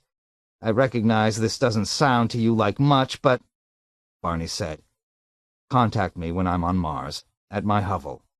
"I'll do that. I'll do that." And then, half to himself, Leo said, "And it'll give you a reason." "Pardon?" "Nothing, Barney." "Explain." Leo shrugged. "Hell, I know the spot you're in. Ronnie's got your job. You were right. And I had you traced. I know you went beeline-wise to your ex. You still love her, and she won't come with you, will she? I know you better than you know yourself. I know exactly why you didn't show up to bail me out when Palmer had me. Your whole life has led up to your replacing me, and now that's collapsed. You have to start over with something new. Too bad, but you did it to yourself by overreaching. See, I don't plan to step aside, never did. You're good, but not as an executive, only as pre-fash boy. You're too petty. Look at how you turned down those parts of Richard Nat's. That was a dead giveaway, Barney. I'm sorry." "Okay," Barney said finally. "Possibly you're right." "Well, so you learned a lot about yourself. And you can start again, Feinberg Crescent-wise." Leo slapped him on the back. "Become a leader in your hovel. Make it creative and productive, or whatever hovels do. And you'll be a spy for Felix Blau. That's big time." Barney said, "I could have gone over to Eldritch." "Yeah, but you didn't. Who cares what you might have done?" "You think I did the right thing to volunteer for the service?" Leo said quietly, "Fella, what the hell else could you do?" There was no answer to that, and they both knew it. "When the urge strikes you," Leo said, "to feel sorry for yourself, remember this. Palmer Eldritch wants to kill me. I'm a lot worse off than you." I guess so. It rang true, and he had one more intuition to accompany that. His situation would become the same as Leo's the moment he initiated litigation against Palmer Eldritch. He did not look forward to it. That night he found himself on a UN transport sighted on the planet Mars as its destination. In the seat next to him sat a pretty, frightened but desperately calm, dark-haired girl with features as sharply etched as those of a magazine model. Her name, she told him almost as soon as the ship had attained escape velocity — she was patently eager to break her tension by conversation with anyone on any topic — was Anne Hawthorne. She could have avoided the draft, she declared a trifle wistfully, but she hadn't. She believed it to be her patriotic duty to accept the chilling UN greetings summons. "How would you have avoided it?" he asked, curious. "A heart murmur," Anne said. "And an arrhythmia, paroxysmal tachycardia." "How about premature contractions, such as auricular, nodal, and ventricular, auricular tachycardia, auricular flutter, auricular fibrillation, not to mention night cramps?" Barney asked, having himself looked, without result, into the topic. "I could have produced documents from hospitals and doctors and insurance companies testifying for me." She glanced him over, up and down, then, very interestedly, "It sounds as if you could have gotten out, Mr. Pyerson." "Myerson. I volunteered, Miss Hawthorne. But I couldn't have gotten out. Not for long," he said to himself. "They're very religious in the colonies. So I hear, anyhow. What denomination are you, Mr. Myerson?" He said, stuck. "I think you'd better find out before we get there. They'll ask you and expect you to attend services." She added, "It's primarily the use of that drug, you know, Candy. It's brought about a lot of conversions to the established churches, although many of the colonists find in the drug itself a religious experience that's adequate for them. I have relatives on Mars. They write me, so I know. I'm going to the Feinberg Crescent. Where are you going?" Up the creek, he thought. "The same," he said aloud. "Possibly you and I'll be in the same hovel," Anne Hawthorne said, with a thoughtful expression on her precisely cut face. I belong to the Reformed branch of the Neo-American Church, the New Christian Church of the United States and Canada. Actually, our roots are very old. In A.D. 300, our forefathers had bishops that attended a conference in France. We didn't split off from the other churches as late as everyone thinks. So you can see we have apostolic succession. She smiled at him in a solemn, friendly fashion. Honest, Barney said, I believe it, whatever that is. There's a Neo-American mission church in the Feinberg Crescent, and therefore a vicar, a priest. I expect to be able to take Holy Communion at least once a month, and confess twice a year as we're supposed to, as I've been doing on Terra. Our church has many sacraments. Have you taken either of the two greater sacraments, Mr. Meyerson? He hesitated. Christ specified that we observe two sacraments, Anne Hawthorne explained patiently. Baptism by water and Holy Communion. The latter in memory of him. It was inaugurated at the Last Supper. Oh, you mean the bread and the wine. You know how the eating of candy translates, as they call it, the partaker to another world.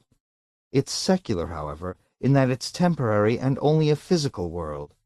The bread and the wine— I'm sorry, Miss Hawthorne, Barney said, but I'm afraid I can't believe in that, the body and blood business. It's too mystical for me.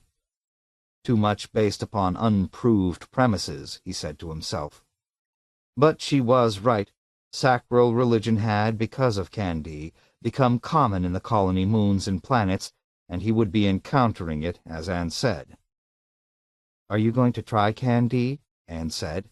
Sure. Anne said, You have faith in that, and yet you know that the earth it takes you to isn't the real one.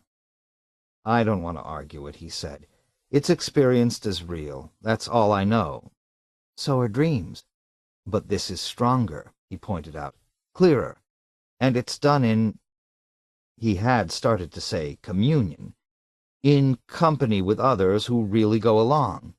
So it can't be entirely an illusion. Dreams are private. That's the reason we identify them as illusion. But Perky Pat— It would be interesting to know what the people who make the Perky Pat layouts think about it all, Anne said reflectively. I can tell you. To them it's just a business, as probably the manufacture of sacramental wine and wafers is to those who— If you're going to try Candide, Anne said, and put your faith for a new life into it, can I induce you to try baptism and confirmation into the Neo-American Christian Church? So you could see if your faith deserves to be put into that, too. Or the First Revised Christian Church of Europe, which of course also observes the two greater sacraments. Once you've participated in Holy Communion— I can't, he said. I believe in Candide, he said to himself, and if necessary, choosy. You can put your faith in something 21 centuries old. I'll stick with something new, and that is that. Anne said, To be frank, Mr. Meyerson, I intend to try to convert as many colonists as possible away from Candide to the traditional Christian practices. That's the central reason I declined to put together a case that would exempt me from the draft. She smiled at him, a lovely smile which, in spite of himself, warmed him. Is that wrong? I'll tell you frankly, I think the use of Candide indicates a genuine hunger on the part of these people to find a return to what we in the Neo-American Church— I think, Barney said gently, you should let these people alone. And me too, he thought. I've got enough troubles as it is. Don't add your religious fanaticism and make it worse. But she did not look like his idea of a religious fanatic, nor did she talk like one. He was puzzled. Where had she gotten such strong, steady convictions? He could imagine it existing in the colonies where the need was so great, but she had acquired it on Earth. Therefore, the existence of Candide, the experience of group translation, did not fully explain it. Maybe, he thought, it's been the transition by gradual stages of Earth to the hell-like blasted wasteland which all of them could foresee, hell experience, that had done it. The hope of another life on different terms had been reawakened. Myself, he thought, the individual I've been, Barney Meyerson of Earth, who worked for PP Layouts and lived in the renowned Connacht building with the unlikely low number 33, is dead. That person is finished, wiped out as if by a sponge. Whether I like it or not, I've been born again. Being a colonist on Mars, he said, isn't going to be like living on Terra. Maybe when I get there. He ceased. He had intended to say, maybe I'll be more interested in your dogmatic church. But as yet he could not honestly say that, even as a conjecture. He rebelled from an idea that was still foreign to his makeup. And yet— "Go ahead," Anne Hawthorne said. "Finish your sentence." "Talk to me again," Barney said, "when I've lived down in the bottom of a hovel on an alien world for a while. When I've begun my new life, if you can call it a life, as a colonist." His tone was bitter. It surprised him, the ferocity. It bordered on being anguish, he realized with shame. Anne said placidly, "All right. I'll be glad to." After that, the two of them sat in silence. Barney read a homeopape, and beside him Anne Hawthorne, the fanatic girl missionary to Mars, read a book. He peered at the title and saw that it was Eric Letterman's great text on colonial living, Pilgrim Without Progress. God knew where she had gotten a copy. The UN had condemned it, made it incredibly difficult to obtain. And to read a copy of it here on a UN ship, it was a singular act of courage. He was impressed. Glancing at her, he realized that she was really overwhelmingly attractive to him, except that she was just a little too thin, wore no makeup, and had as much of her heavy, dark hair as possible covered with a round, white, veil-like cap. She looked, he decided, as if she were dressed for a long journey which would end in church. Anyhow, he liked her manner of speaking, her compassionate, modulated voice. Would he run into her again on Mars? It came to him that he hoped so. In fact, was this improper? He hoped even to find himself participating with her in the corporate act of taking Candy. Yes, he thought, it's improper because I know what I intend, what the experience of translation with her would signify to me. He hoped it anyhow. 8. Extending his hand, Norm Shine said heartily, "Hi there, Meyerson. I'm the official greeter from our hovel. Welcome, to Mars." "I'm Fran Shine," his wife said, also shaking hands with Barney Meyerson. "We have a very orderly, stable hovel here. I don't think you'll find it too dreadful." She added, half to herself, "Just dreadful enough." She smiled, but Meyerson did not smile back. He looked grim, tired, and depressed, as most new colonists did on arrival to a life which they knew was difficult and essentially meaningless. "Don't expect us to sell you on the virtues of this," she said. "That's the UN's job. We're nothing more than victims like yourself, except that we've been here a while." "Don't make it sound so bad," Norm said in warning. "But it is," Fran said. "Mr. Meyerson is facing it. He isn't going to accept any pretty story, right, Mr. Meyerson?" "I could do with a little illusion at this point," Barney said, as he seated himself on a metal bench within the hovel entrance. The sand-plow which had brought him, meanwhile, unloaded his gear. He watched dully. "Sorry," Fran said. "Okay to smoke?" Barney got out a package of Terran cigarettes. The Shines stared at them fixedly, and he then offered them each a chance at the pack, guiltily. "You arrived at a difficult time," Norm Shine explained. "We're right in the middle of a debate." He glanced around at the others. "Since you're now a member of our hovel, I don't see why you shouldn't be brought into it. After all, it concerns you, too." Todd Morris said, "Maybe he'll, tell." "We can swear him to secrecy," Sam Regan said, and his wife Mary nodded. "Our discussion, Mr. Meyerson," Barney corrected, Has to do with the drug Can-D, which is the old reliable translating agent we've depended on, versus the newer, untried drug Choosy. We're debating whether to drop Can-D once and for all and— "Wait until we're below," Normshine said and scowled. Seating himself on the bench beside Barney Meyerson, Todd Morris said, "Can-D is kaput. It's too hard to get, costs too many skins, and personally I'm tired of Perky Pat.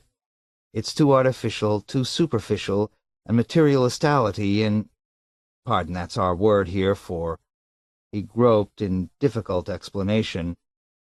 "Well, it's apartments, cars, sunbathing on the beach, ritzy clothes. We enjoyed it for a while, but it's not enough in some sort of unmaterialistality way. You see it all, Meyerson?" Normshine said, "Okay, but Meyerson here hasn't had that. He isn't jaded. Maybe he'd appreciate going through all that." "Like we did," Fran agreed. "Anyhow, we haven't voted. We haven't decided which we're going to buy and use from now on. I think we ought to let Mr. Meyerson try both. Or have you already tried Can-D, Mr. Meyerson?" "I did," Barney said, "but a long time ago. Too long for me to remember clearly." Leo had given it to him and offered him more, big amounts, all he wanted, but he had declined. It hadn't appealed to him. Normshine said, "This is rather an unfortunate welcome to our hovel, I'm afraid, getting you embroiled in our controversy like this. But we've run out of Can-D. We either have to restock or switch. This is the critical moment. Of course, the Can-D pusher, Impy White, is after us to reorder through her. By the end of tonight, we'll have decided one way or another. And it will affect all of us for the rest of our lives." "So be glad you didn't arrive tomorrow," Fran said, "after the vote is taken." She smiled at him encouragingly, trying to make him feel welcome. They had little to offer him except their mutual bond, the fact of their relatedness one to another, and this was extended now to him. "What a place," Barney Meyerson was thinking to himself. "The rest of my life." It seemed impossible, but what they said was true. There was no provision in the UN Selective Service law for mustering out, and the fact was not an easy one to face. These people were the body corporate for him now, and yet, how much worse it could be. Two of their women seemed physically attractive, and he could tell, or believed he could, that they were, so to speak, interested. He sensed the subtle interaction of the manifold complexities of the interpersonal relationships which built up in the cramped confines of a single hovel. But— "The way out," Mary Regan said quietly to him, seating herself on the side of the bench opposite Todd Morris, "is through one or the other of the translating drugs, Mr. Meyerson. Otherwise, as you can see—" she put her hand on his shoulder. The physical touch was there already. "It would be impossible. We'd simply wind up killing one another in our pain." "Yes," he said, "I see." But he had not learned that by coming to Mars. He had, like every other Terran, known that early in life, heard of colony life, the struggle against the lure of internecine termination to it all in one swift surrender. No wonder induction was fought so rabidly as had been the case with him originally. It was a fight to hold on to life. "Tonight," Mary Regan said to him, "we'll procure one drug or the other. Impy will be stopping by about 7 p.m. Feinberg Crescent time. The answer will have to be in by then." "I think we can vote now," Normshine said. "I can see that Mr. Meyerson, even though he's just arrived, is prepared. Am I right, Meyerson?" "Yes," Barney said. The sand dredge had completed its autonomic task. His possessions sat in a meager heap, and loose sand billowed across them already. If they were not taken below, they would succumb to the dust, and soon. Hell, he thought, maybe it's just as well. Ties to the past. The other hovelists gathered to assist him, passing his suitcases from hand to the conveyor belt that serviced the hovel below the surface. Even if he was not interested in preserving his former goods, they were. They had a knowledge superior to his. "You learn to get by from day to day," Sam Regan said sympathetically to him. "You never think in longer terms, just until dinner or until time for bed. Very finite intervals and tasks and pleasures. Escapes."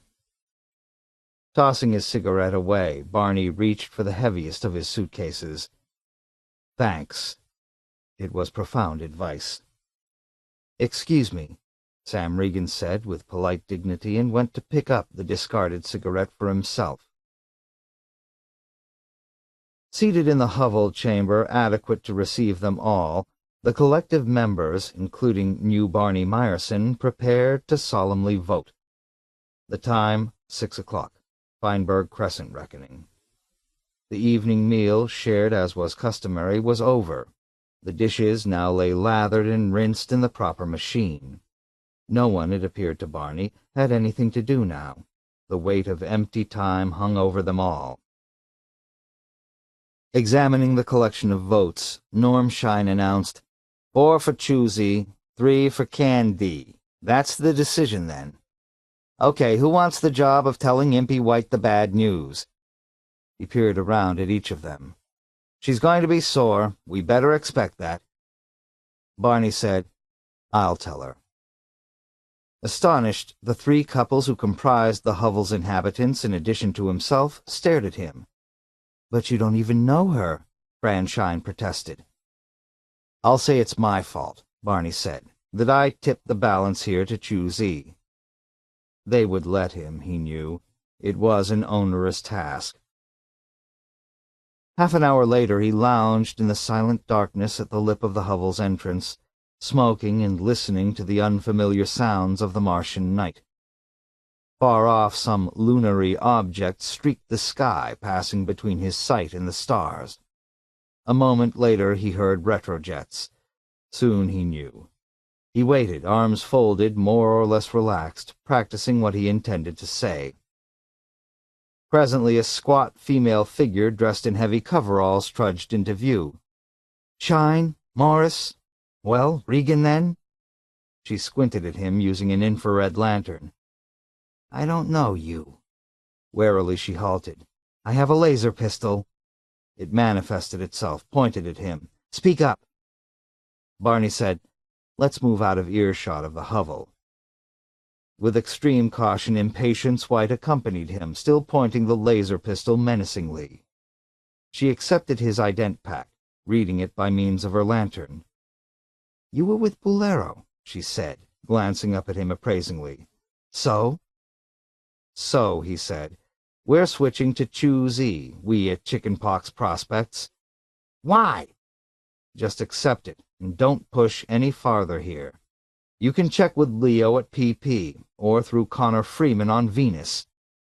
I will, Impatience said. Choosy is garbage. It's habit forming, toxic, and what's worse, leads to lethal escape dreams, not of Terra, but of... She gestured with the pistol. Grotesque, baroque fantasies of an infantile, totally deranged nature. Explain to me why this decision. He said nothing. He merely shrugged. It was interesting, however, the ideological devotion on her part. It amused him.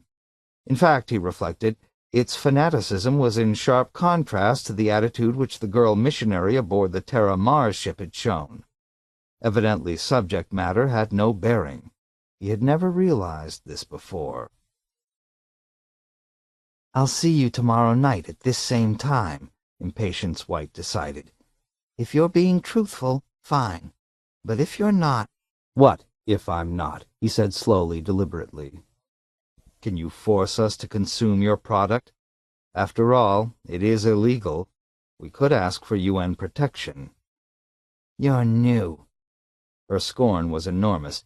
The UN in this region is perfectly aware of the Candide traffic. I pay a regular stipend to them to avoid interference. As far as Choose E goes, she gestured with her gun. If the UN is going to protect them and they're the coming thing, then you'll go over to them, Barney said. She did not answer. Instead, she turned and strode off. Almost at once her short shape vanished into the Martian night.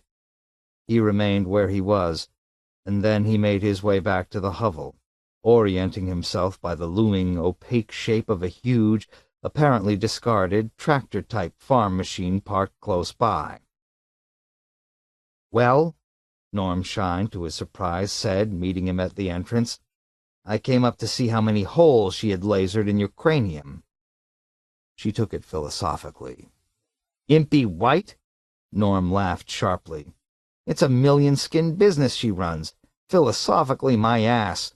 What really happened?" Barney said, "She'll be back after she gets instructions from above." He began to descend into the hovel. "Yeah, that makes sense. She's small fry. Leo Bolero on Terra." "I know." He saw no reason to conceal his previous career. In any case, it was public record. The hovelists would run across the datum eventually. "I was Leo's pre-fash consultant for New York." "And you voted to switch to Choosy?" Norm was incredulous. "You had a falling out with Bolero, is that right?" "I'll tell you sometime." He reached the bottom of the ramp and stepped out into the communal chamber where the others waited. With relief, Fran Shine said, "At least she didn't stew you with that little laser pistol she waves around. You must have outstared her." "Are we rid of her?" Todd Morris asked. "I'll have that news tomorrow night," Barney said. Mary Regan said to him, "We think you're very brave. You're going to give this hovel a great deal, Mr. Myerson. Barney, I mean. To mix a metaphor, a good, swift goose to our morale." My, Helen Morris mocked. "Aren't we getting a little inelegant in our dithering attempt to impress the new citizen?" Blushing, Mary Regan said, "I wasn't trying to impress him." "Flatter him, then," Fran Shine said softly. "You too," Mary said with anger. "You were the first to fawn over him when he stepped off that ramp, or anyhow you wanted to. You would have if we hadn't all been here, if your husband especially hadn't been here." To change the subject, Norm Shine said, "Too bad we can't translate ourselves tonight. Get out the good old Perky Pat layout one final time. Barney might enjoy it. He could at least see what he's voted to give up." Meaningfully, he gazed from one of them to the next, pinning each down.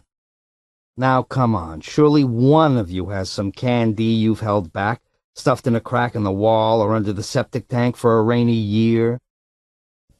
"Aw, come on, be generous to the new citizen.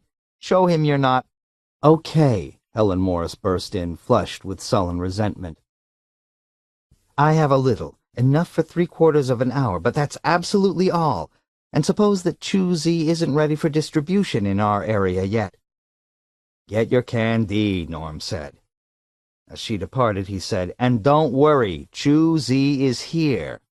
Today, when I was picking up a sack of salt from that last UN drop, I ran into one of their pushers. He gave me his card." He displayed the card. "All we need to do is light a common strontium nitrate flare at 7:30 p.m., and they'll be down from their satellite." "Satellite!" Everyone squawked in amazement. "Then," Fran said excitedly, "it must be UN-sanctioned.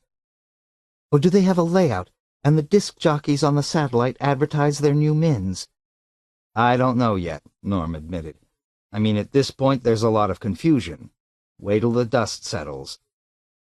"Here on Mars," Sam Regan said hollowly, "it'll never settle." They sat in a circle. Before them, the Perky Pat layout, complete and elaborate, beckoned. They all felt its pull, and Norm Shine reflected that this was a sentimental occasion, because they would never be doing this again, unless, of course, they did it, made use of the layout, with Choosy.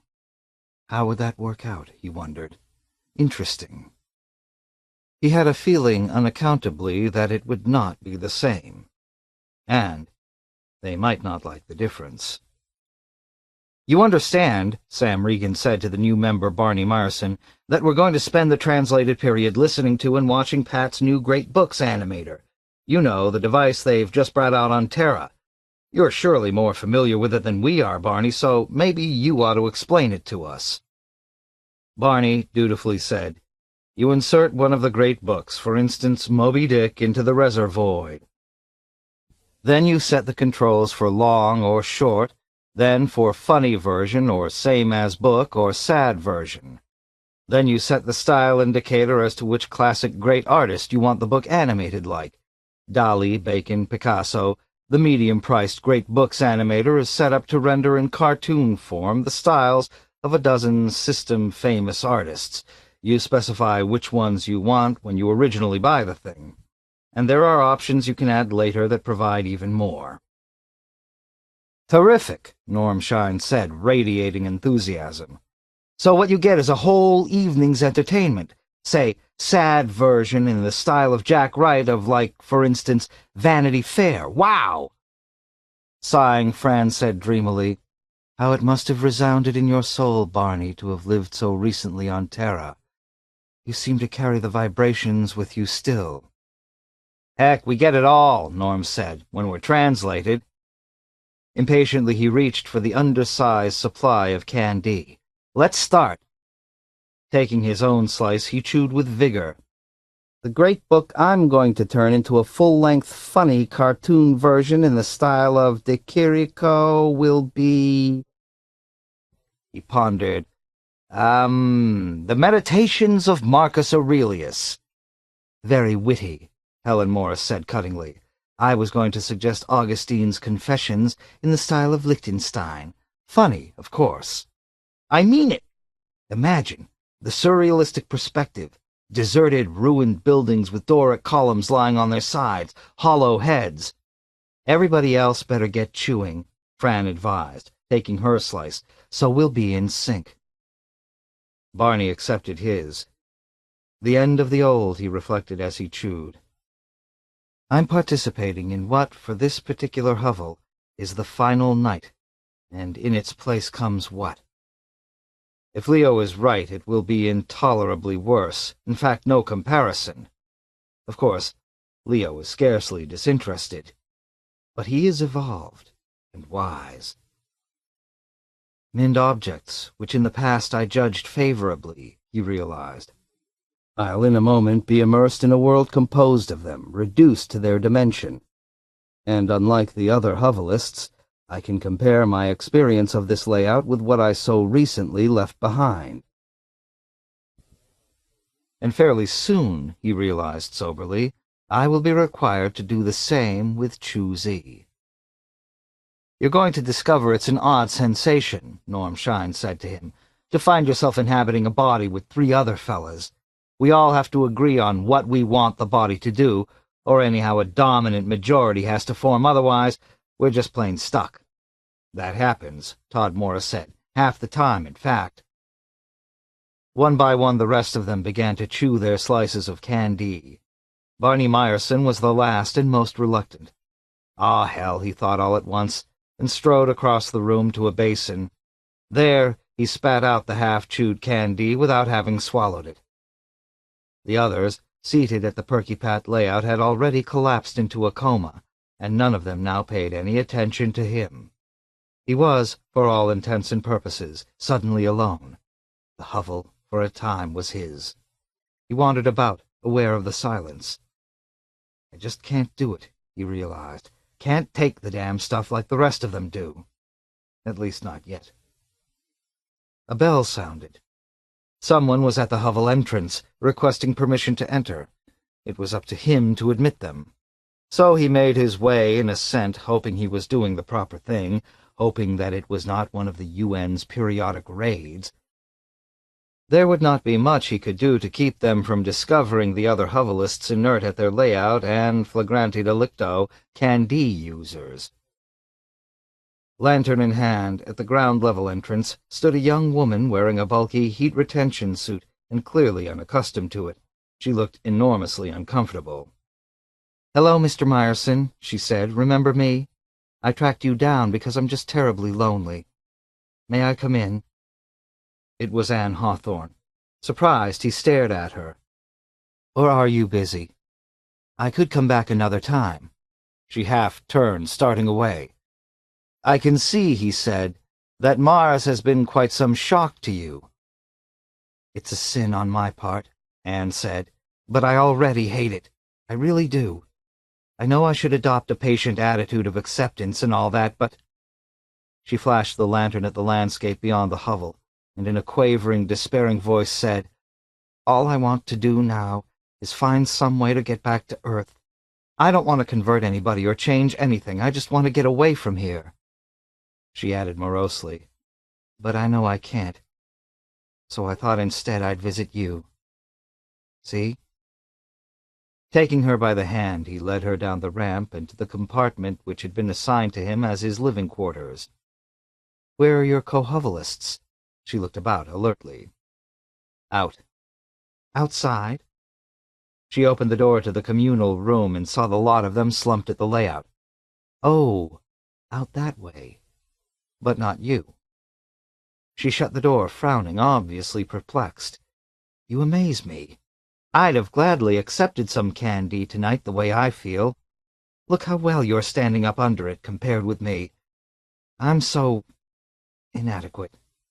Barney said, Maybe I have more of a purpose here than you. I had plenty of purpose. She removed her bulky suit and seated herself as he began fixing coffee for the two of them. The people in my hovel, it's half a mile to the north of this one, are out too, the same way. Did you know I was so close? Would you have looked me up? Sure I would have. He found plastic, insipidly styled cups and saucers, laid them on the fold-away table, and produced the equally fold-away chairs. Maybe, he said, God doesn't extend as far as Mars. Maybe when we left Terra... Nonsense, Anne said sharply, rousing herself. I thought that would succeed in getting you angry.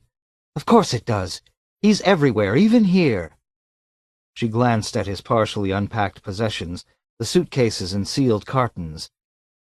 You didn't bring very much, did you? Most of mine still on the way, on an autonomic transport. Strolling over, she stood, studying a pile of paperback books. De Imitatione Christi, she said in amazement. You're reading Thomas à Kempis? This is a great and wonderful book. I bought it, he said, but never read it. Did you try? I bet you didn't. She opened it at random and read to herself, her lips moving. Think the least gift that he giveth is great, and the most despisable things take as special gifts, and as great tokens of love.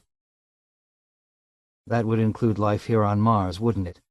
This despisable life, shut up in these hovels. Well named, aren't they? Why in the name of God?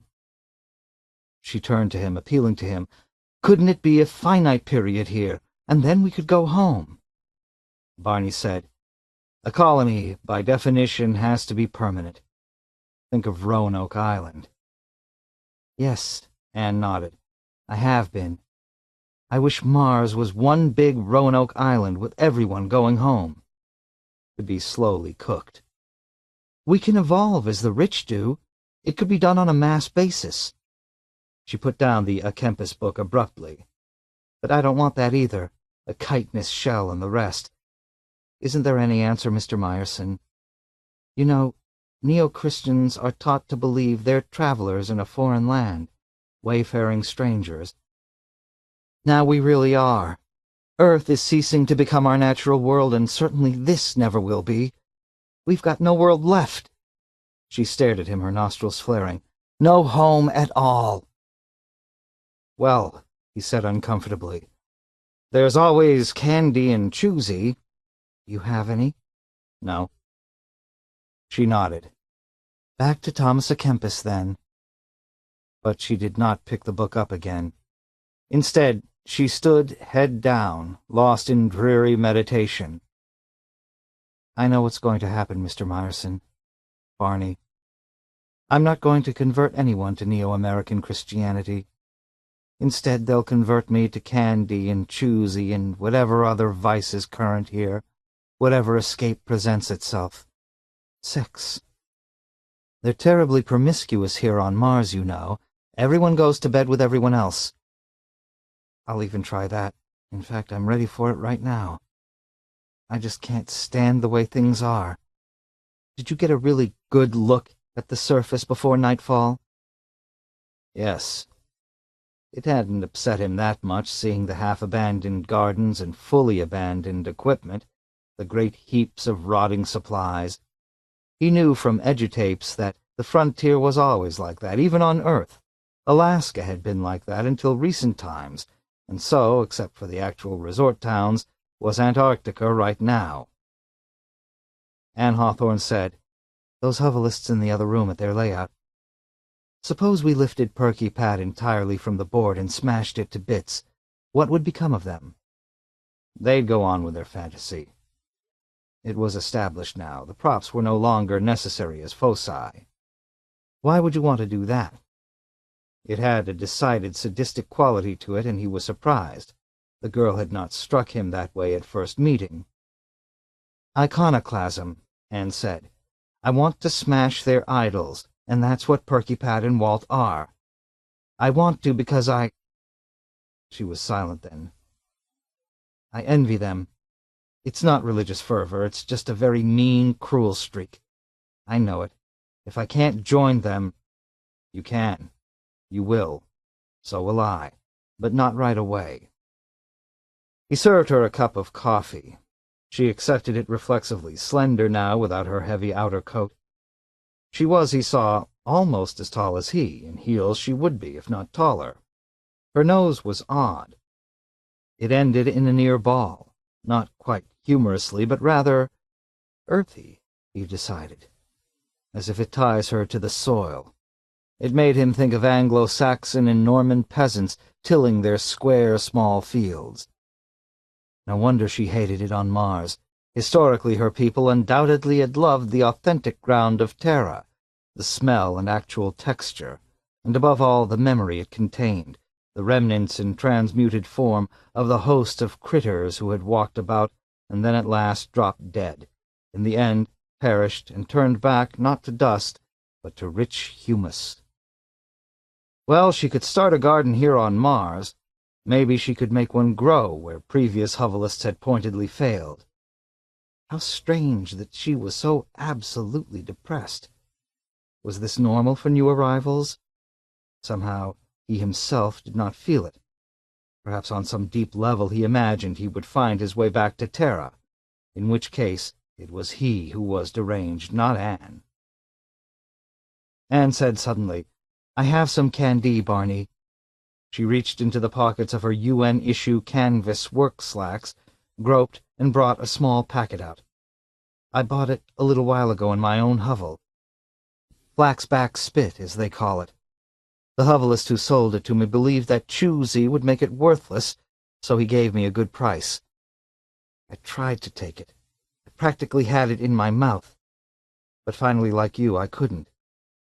Isn't a miserable reality better than the most interesting illusion? Or is it illusion, Barney?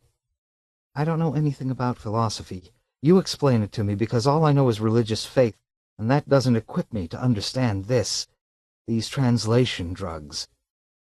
All at once she opened the packet. Her fingers squirmed desperately. "I can't go on, Barney." "Wait," he said, putting his own cup down and starting toward her. But it was too late. She had already taken the candy. "None for me?" he asked, a little amused. "You're missing the whole point. You won't have anyone to be with in translation." Taking her by the arm, he led her from the compartment, tugging her hurriedly out into the corridor and across into the large communal room where the others lay. Seating her among them, he said with compassion, "At least, this way it'll be a shared experience, and I understand that helps." "Thank you," she said drowsily. Her eyes shut, and her body became by degrees limp. Now he realized she's Perky Pat, in a world without trouble. Bending, he kissed her on the mouth. "I'm still awake," she murmured. "But you won't remember anyhow," he said. "Oh, yes, I will," Anne Hawthorne said faintly. And then she departed. He felt her go. He was alone with 7 uninhabited physical shells, and he at once made his way back to his own quarters where the 2 cups of hot coffee steamed. I could fall in love with that girl, he said to himself. Not like Ronnie Fugate, or even like Emily, but something new. Better, he wondered? Or is this desperation? Exactly what I saw Anne do just now with a candy, gulp it down because there is nothing else, only darkness. It is this or the void. And not for a day or a week, but forever. So I've got to fall in love with her.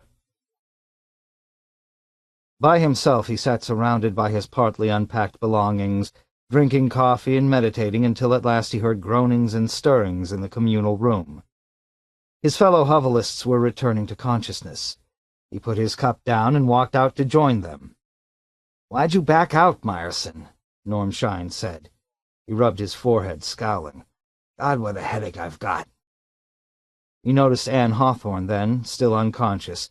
She lay with her back against the wall, her head dropped forward. "Who's she?" Fran, rising to her feet unsteadily, said, "She joined us at the end. She's a pal of Meyerson's. He met her on the flight. She's quite nice, but she's a religious nut, you'll see." Critically she eyed Anne. Not too bad looking. I was really curious to see her. I imagined her as more, well, austere. Coming up to Barney, Sam Regan said, "Get her to join you, Meyerson. We'd be glad to vote to admit her here. We've got lots of room, and you should have a, shall we say, wife?" He, too, scrutinized Anne. "Yeah," he said, "pretty. Nice long black hair. I like that." "You do you?" Mary Regan said tartly to him. "Yeah, I do. So what?" Sam Regan glared back at his wife. Barney said, "She's spoken for." They all eyed him curiously. "That's odd," Helen Morris said, "because when we were together with her just now, she didn't tell us that. And as far as we could make out, you and she had only—" Interrupting, Fran Shine said to Barney, "You don't want a neo-Christian nut to live with you. You've had experience with that. We ejected a couple of them last year. They can cause terrible trouble here on Mars. Remember, we shared her mind. She's a dedicated member of some high church or other with all the sacraments and the rituals, all that old outdated junk. She actually believes in it." Barney said tightly, "I know." In an easygoing way, Todd Morris said, "That's true, Meyerson. Honest. We have to live too close together to import any kind of ideological fanaticism from Terra. It's happened at other hovels. We know what we're talking about. It has to be live and let live, with no absolutist creeds and dogma. The hovel is just too small." He lit a cigarette and glanced down at Anna Hawthorne. "Strange that a pretty girl would pick that stuff up. Well, it takes all kinds." He looked puzzled. "Did she seem to enjoy being translated?" Barney asked Helen Morris.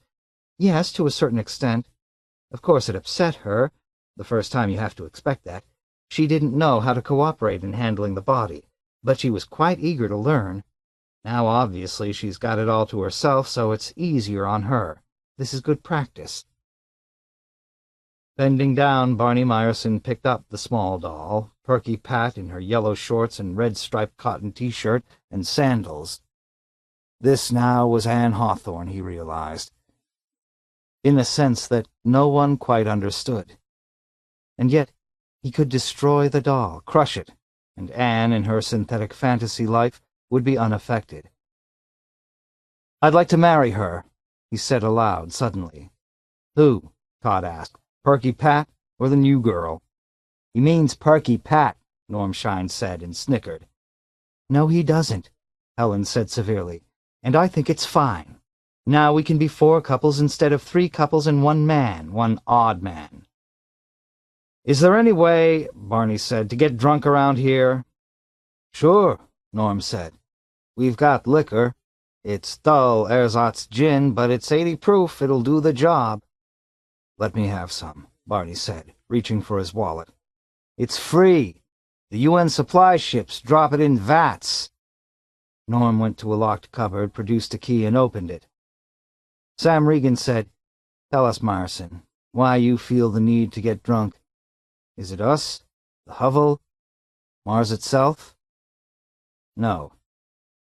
It was none of those. It had to do with Anne and the disintegration of her identity. Her use of Can-D all at once, a symptom of her inability to believe or to cope, her giving up. It was an omen in which he, too, was involved. He saw himself in what had happened. If he could help her, perhaps he could help himself. And if not, he had an intuition that otherwise they were both finished. Mars, for both himself and Anne, would mean death, and probably soon. 9. After she emerged from the experience of translation, Anne Hawthorne was taciturn and moody. It was not a good sign. He guessed that she, too, now had a premonition similar to his. However, she said nothing about it. She merely went at once to get her bulky outer suit from his compartment. "I have to get back to Flaxback Spit," she explained. "Thank you for letting me use your layout," she said to the hovelists who stood here and there, watching her as she dressed. "I'm sorry, Barney." She hung her head. "It was unkind to leave you the way I did."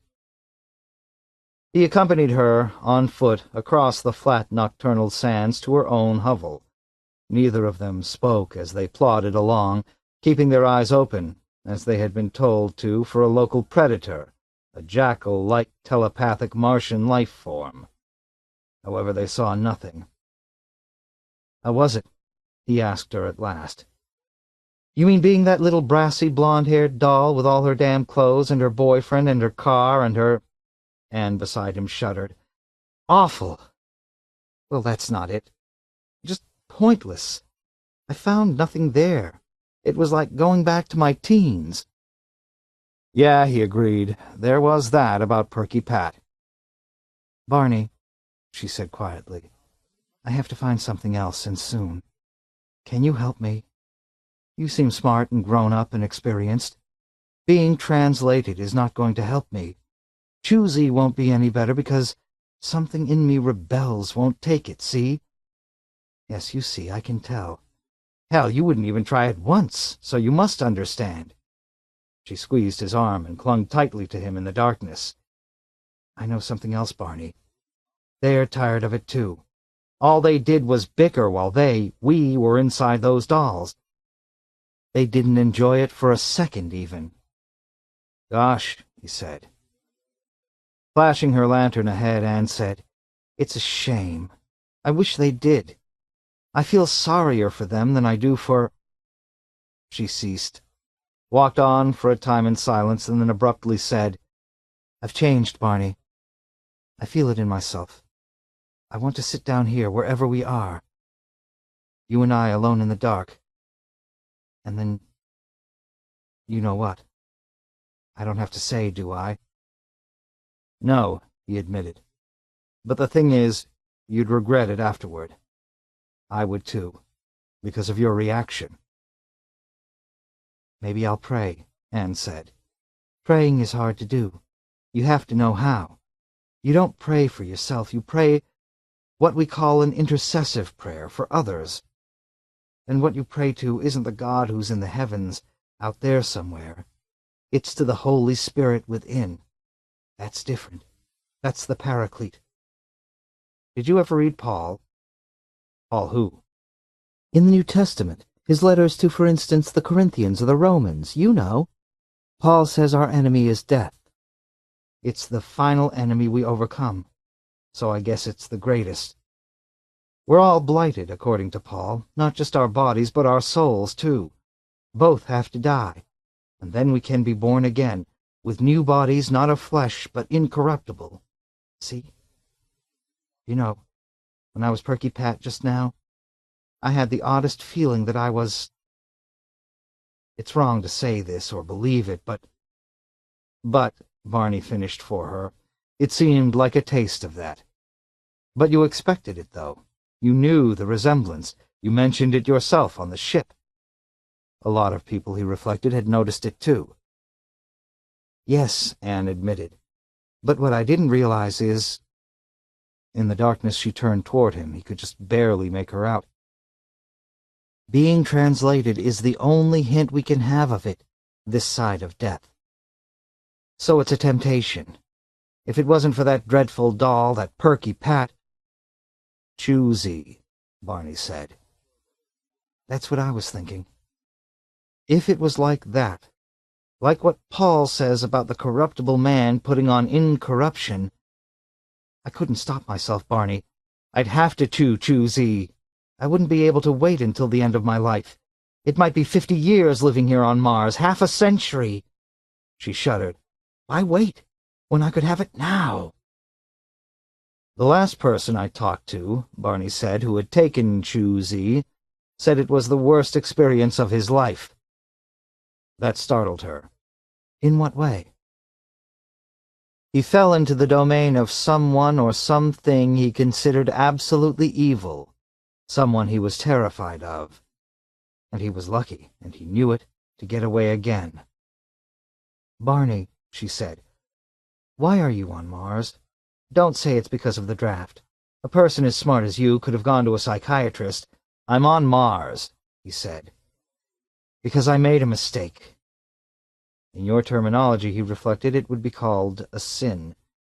And in my terminology, too," he decided. Anne said, "You hurt someone, didn't you?" He shrugged. "So now for the rest of your life you're here," Anne said. "Barney, can you get me a supply of choosy?" "Pretty soon." It would not be long before he ran into one of Palmer Eldritch's pushers. He was certain of that. Putting his hand on her shoulder, he said, "But you can get it for yourself just as easily." She leaned against him as they walked, and he hugged her. She did not resist. In fact, she sighed with relief. "Barney, I have something to show you. A leaflet that one of the people in my hovel gave me. She said a whole bundle had been dropped the other day. It's from the choosy people."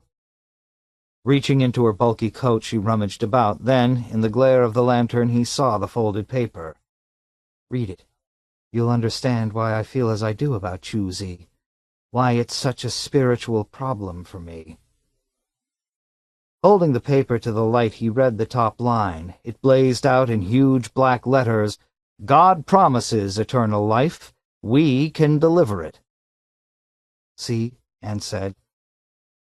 "I see." He did not even bother to read the rest. Holding the paper back up, he returned it to her, feeling heavy-hearted. Quite a slogan. A true one. Not the big lie, Barney said, but instead the big truth. Which he wondered is worse. Hard to tell. Ideally, Palmer Eldritch would drop dead for the blasphemia shouted by the pamphlet, but evidently that was not going to occur. "An evil visitor oozing over us from the prox system," he said to himself, "offering us what we've prayed for over a period of 2,000 years. And why is this so palpably bad? Hard to say, but nevertheless it is, because maybe it'll mean bondage to Eldritch, such as Leo experienced. Eldritch will be with us constantly from now on, infiltrating our lives, and he who has protected us in the past simply sits passive. Each time we're translated," he thought, "we'll see not God, but Palmer Eldritch." Aloud he said, "If choosy fails you—" "Don't say that." "If Palmer Eldritch fails you, then maybe—" He stopped, because ahead of them lay the hovel, Flaxback Spit. Its entrance light glowed dimly in the Martian gloom. "You're home." He did not like to let her go. His hand on her shoulder, he clung to her, thinking back to what he had said to his fellow hovelists about her. "Come back with me," he said, "to Chickenpox Prospects. We'll get formally, legally married." She stared at him, and then, incredibly, she began to laugh. "Does that mean no?" he asked woodenly. "What," Anne said, "is Chickenpox Prospects?" "Oh, I see, that's the code name of your hovel. I'm sorry, Barney, I didn't mean to laugh. But the answer, of course, is no." She moved away from him and opened the outer door of the hovel's entrance chamber. And then she set down her lantern and stepped toward him, arms held out. "Make love to me," she said. "Not here, too close to the entrance." He was afraid. "Wherever you want. Take me there." She put her arms around his neck. "Now," she said. "Don't wait." He didn't. Picking her up in his arms, he carried her away from the entrance. "Golly," she said, when he laid her down in the darkness. She gasped presently, perhaps from the sudden cold that spilled over them, penetrating their heavy suits, which no longer served, which in fact were a hindrance to true warmth. One of the laws of thermodynamics, he thought, the exchange of heat, molecules passing between us, hers and mine mingling in entropy? Not yet, he thought. "Oh my," she said in the darkness. "I hurt you?" "No, I'm sorry, please." The cold numbed his back, his ears. It radiated down from the sky. He ignored it as best he could, but he thought of a blanket, a thick wool layer. Strange to be preoccupied with that at such a time. He dreamed of its softness, the scratch of its fibers against his skin, its heaviness, instead of the brittle, frigid, thin air which made him pant in huge gulps, as if finished. "Are you dying?" she asked. "Just can't breathe. This air." Poor... Good Lord, I've forgotten your name." "Hell of a thing. Barney." He clutched her. "No, don't stop." She arched her back. Her teeth chattered. "I wasn't going to," he said. "Oh, ah." He laughed. "Don't please laugh at me." Not meant unkindly. A long silence, then. Then, oof!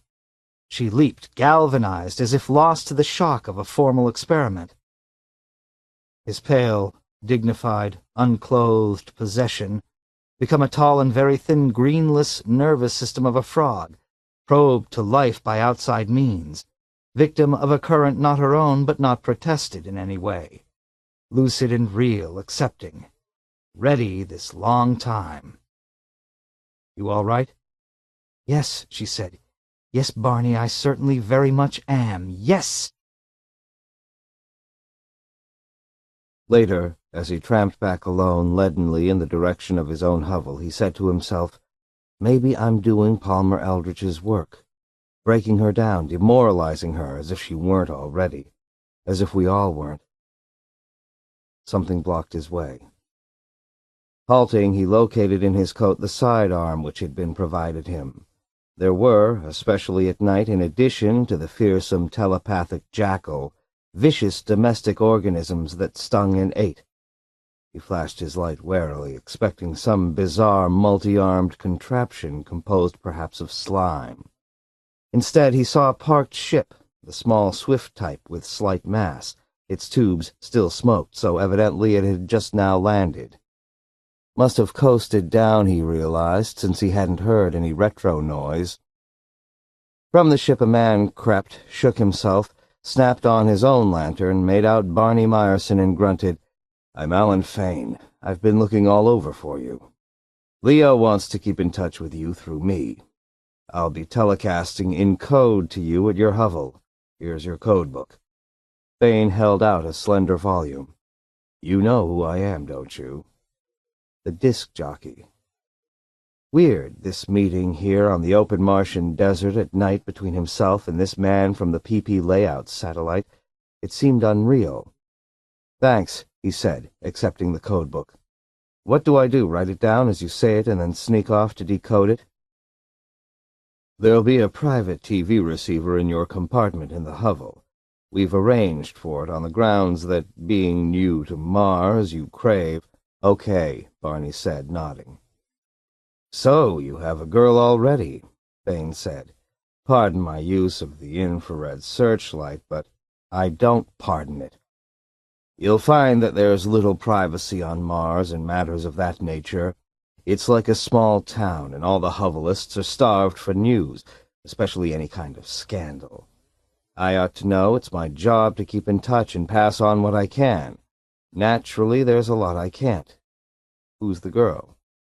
I don't know, Barney said sardonically. It was dark, I couldn't see. He started on then, going around the parked ship. Wait! You're supposed to know this. A Chu-Z pusher is already operating in the area, and we calculate that he'll be approaching your particular hovel as early as tomorrow morning, so be ready. Make sure you buy the bindle in front of witnesses. They should see the entire transaction, and then when you chew it, make sure they can clearly identify what you're consuming. Got it? Fane added, and try to draw the pusher out. Get him to give as complete a warranty verbally, of course, as you possibly can. Make him sell you on the product. Don't ask for it. See? Barney said, And what do I get for doing this? Pardon? Leo never at any time bothered to... I'll tell you what, Fane said quietly. We'll get you off Mars. That's your payment. After a time, Barney said, You mean it? It'll be illegal, of course, only the UN can legally route you back to Terra, and that's not going to happen. What we'll do is pick you up some night and transfer you to Winnie-the-Pooh Acres. And there I'll stay. Until Leo's surgeons can give you a new face, finger, and footprints, cephalic wave pattern, a new identity throughout. Then you'll emerge, probably at your old job for PP Layouts. I understand you were their New York man. 2.5 years from now, you'll be at that again. So don't give up hope. Barney said, Maybe I don't want that. What? Sure you do. Every colonist wants. I'll think it over, Barney said, and let you know. But maybe I'll want something else. He was thinking about Anne. To go back to Terra and pick up once again, perhaps even with Ronnie Fugate at some deep instinctive stratum, it did not have the appeal to him that he would have expected. Mars, or the experience of love with Anne Hawthorne, had even further altered him now. He wondered which it was. Both. And anyhow, he thought, I asked to come here. I wasn't really drafted. And I must never let myself forget that. Alan Fane said, I know some of the circumstances, Meyerson. What you're doing is atoning, correct? Surprised, Barney said, You too? Religious inclinations seem to permeate the entire milieu here. You may object to the word, Fane said, but it's the proper one. Listen, Meyerson, by the time we get you to Winnie-the-Pooh Acres, you'll have atoned sufficiently. There's something you don't know yet. Look at this. He held out, reluctantly, a small plastic tube, a container. Chilled, Barney said, What's this? Your illness. Leo believes, on professional advice, that it's not enough for you merely to state in court that you've been damaged. They'll insist on thoroughly examining you. Tell me specifically what it is in this thing. It's epilepsy, Meyerson, the Q form. The strain whose causes no one is sure of, whether it's due to organic injury that can't be detected with the EEG, or whether it's psychogenic. And the symptoms? Fane said, Grand mal.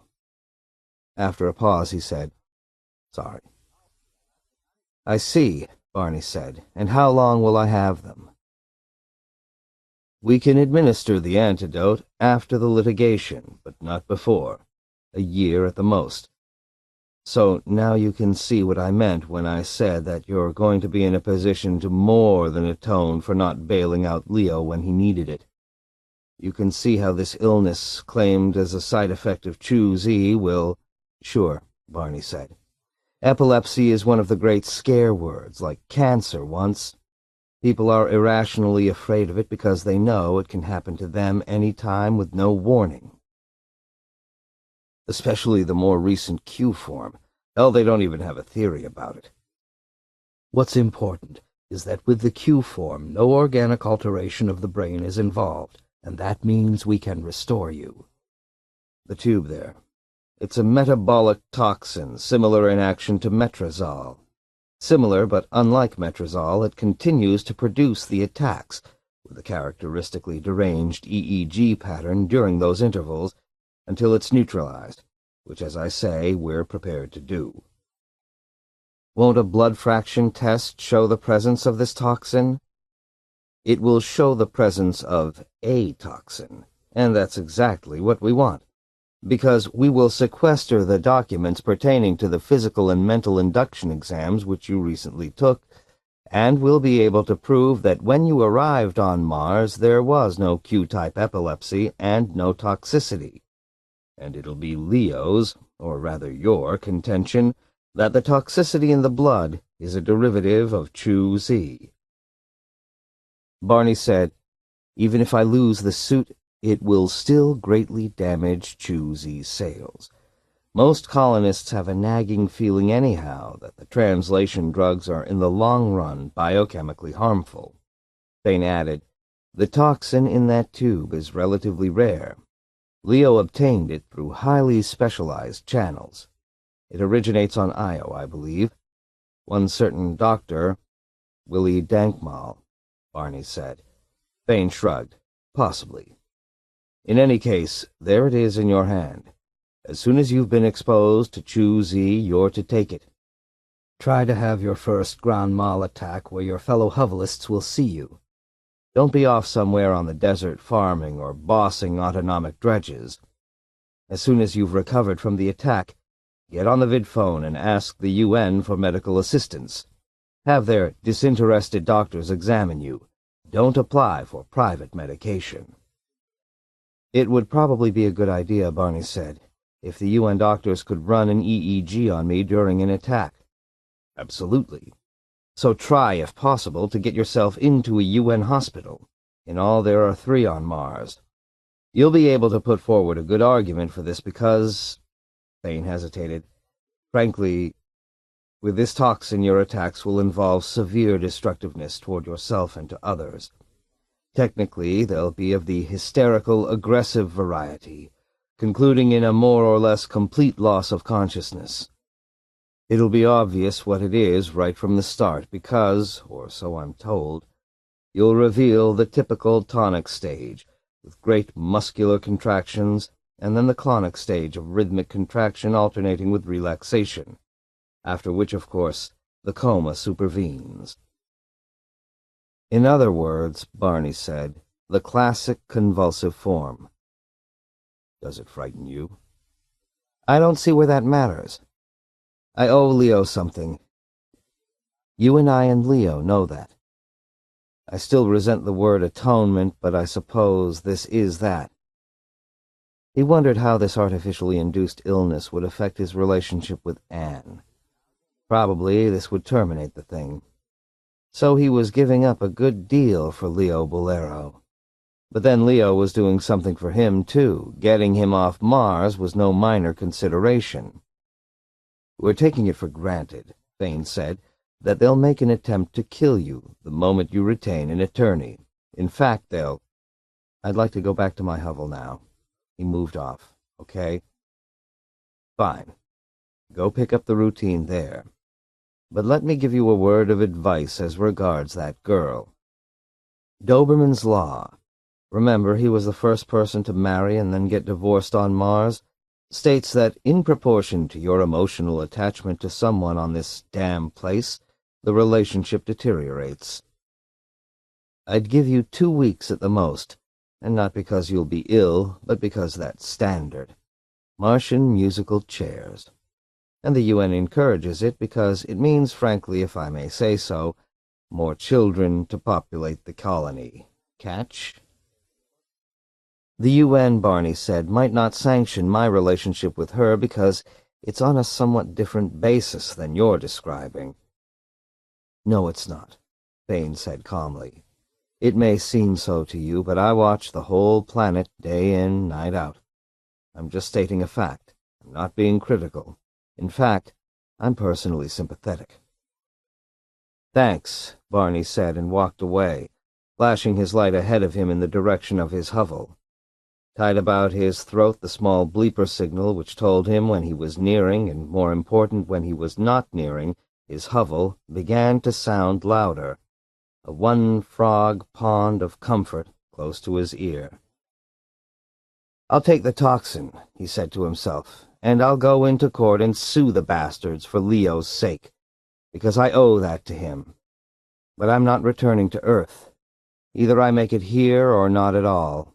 With Anne Hawthorne, I hope, but if not, then alone, or with someone else. I'll live out Doberman's law, as Fane predicts. Anyhow, it'll be here on this miserable planet, this promised land. Tomorrow morning, he decided, I'll begin clearing away the sand of 50,000 centuries for my first vegetable garden. That's the initial step. 10. Next day, both Norm Shine and Todd Morris spent the early hours with him, teaching him the knack of operating the bulldozers and dredges and scoops which had fallen into various stages of ruin. Most of the equipment, like old tomcats, could be coaxed into one more effort. But the results did not amount to much. They had been discarded for too long. By noon he was exhausted, so he treated himself to a break, resting in the shade of a mammoth, rusty tractor, eating a cold rations lunch and drinking tepid tea from a thermos which Fran Shine had been kind enough to bring up to him. Below in the hovel, the others did whatever it was they customarily did. He didn't care. On all sides of him their abandoned, decaying gardens could be seen, and he wondered if soon he would forget his too. Maybe each new colonist had started out this way, in an agony of effort, and then the torpor, the hopelessness claimed them. And yet, was it so hopeless? Not really. It's an attitude, he decided, and we, all of us who comprised PP Layouts, contributed willingly to it. We gave them an out, something painless and easy. And now Palmer Eldritch has arrived to put the finish on the process. We laid the path for him, myself included, and so what now? Is there any way that I can, as Fane put it, atone?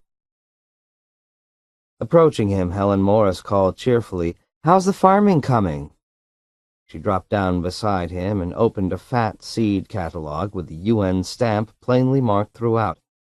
"Observe what they'll provide free. Every seed known to thrive here, including turnips." Resting against him, she turned the pages. "However, there's a little mouse-like burrowing mammal that shows up on the surface late at night. Be prepared for that. It eats everything. You'll have to set out a few self-propelling traps." "Okay," Barney said.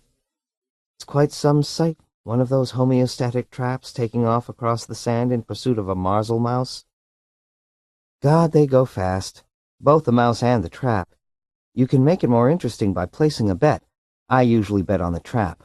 I admire them." "I think I'd probably bet on the trap, too." "I've got a great respect for traps," he reflected. In other words, a situation in which none of the doors lead out, no matter how they happen to be marked. Helen said, "Also, the UN will supply 2 robots free of charge for your use, for a period not to exceed 6 months, so better plan ahead wisely as to how you want to employ them. The best is to set them to work constructing irrigation ditches. Ours is mostly no good now. Sometimes the ditches have to run 200 miles, even more. Or you can hatch out a deal." "No deals," Barney said. "But these are good deals. Find someone nearby in one of the other hovels who started his own irrigation system and then abandoned it. Buy it from him and tap it. Is your girl at Flaxback Spit going to come over here and join you?" She eyed him. He did not answer. He watched, in the black Martian sky with its noontime stars, a circling ship. The Chu-Z man? The time then had come for him to poison himself, so that an economic monopoly could be kept alive, a sprawling interplan empire from which he now derived nothing. Amazing, he thought, how strong the self-destructive drive can be. Helen Morris, straining to see, said, "Visitors! It's not a UN ship, either." She started toward the hovel at once. "I'll go tell them." With his left hand, he reached into his coat and touched the tube deep in the interior pocket, thinking to himself, Can I actually do this? It didn't seem possible. There was nothing in his makeup historically which would explain it. Maybe, he thought, it's from despair at having lost everything. But he didn't think so. It was something else. As the ship landed on the flat desert not far off, he thought, maybe it's to reveal something to Anne about Chu-Zi, even if the demonstration is faked. Because he thought, if I accept the toxin into my system, she won't try Chu-Zi. He had a strong intuition of that. And it was enough. From the ship stepped Palmer Eldritch. No one could fail to identify him. Since his crash on Pluto, the homeopapes had printed one pic after another. Of course, the pics were 10 years out of date, but this was still the man. Gray and bony, well over 6 feet tall, with swinging arms and a peculiarly rapid gait. And his face, it had a ravaged quality, eaten away, as if, Barney conjectured, the fat layer had been consumed, as if Eldritch at some time or other had fed off himself, devoured perhaps with gusto these superfluous portions of his own body. He had enormous steel teeth, these having been installed prior to his trip to Prox by Czech dental surgeons. They were welded to his jaws, were permanent. He would die with them. And his right arm was artificial. 20 years ago, in a hunting accident on Callisto, he had lost the original. This one, of course, was superior in that it provided a specialized variety of interchangeable hands.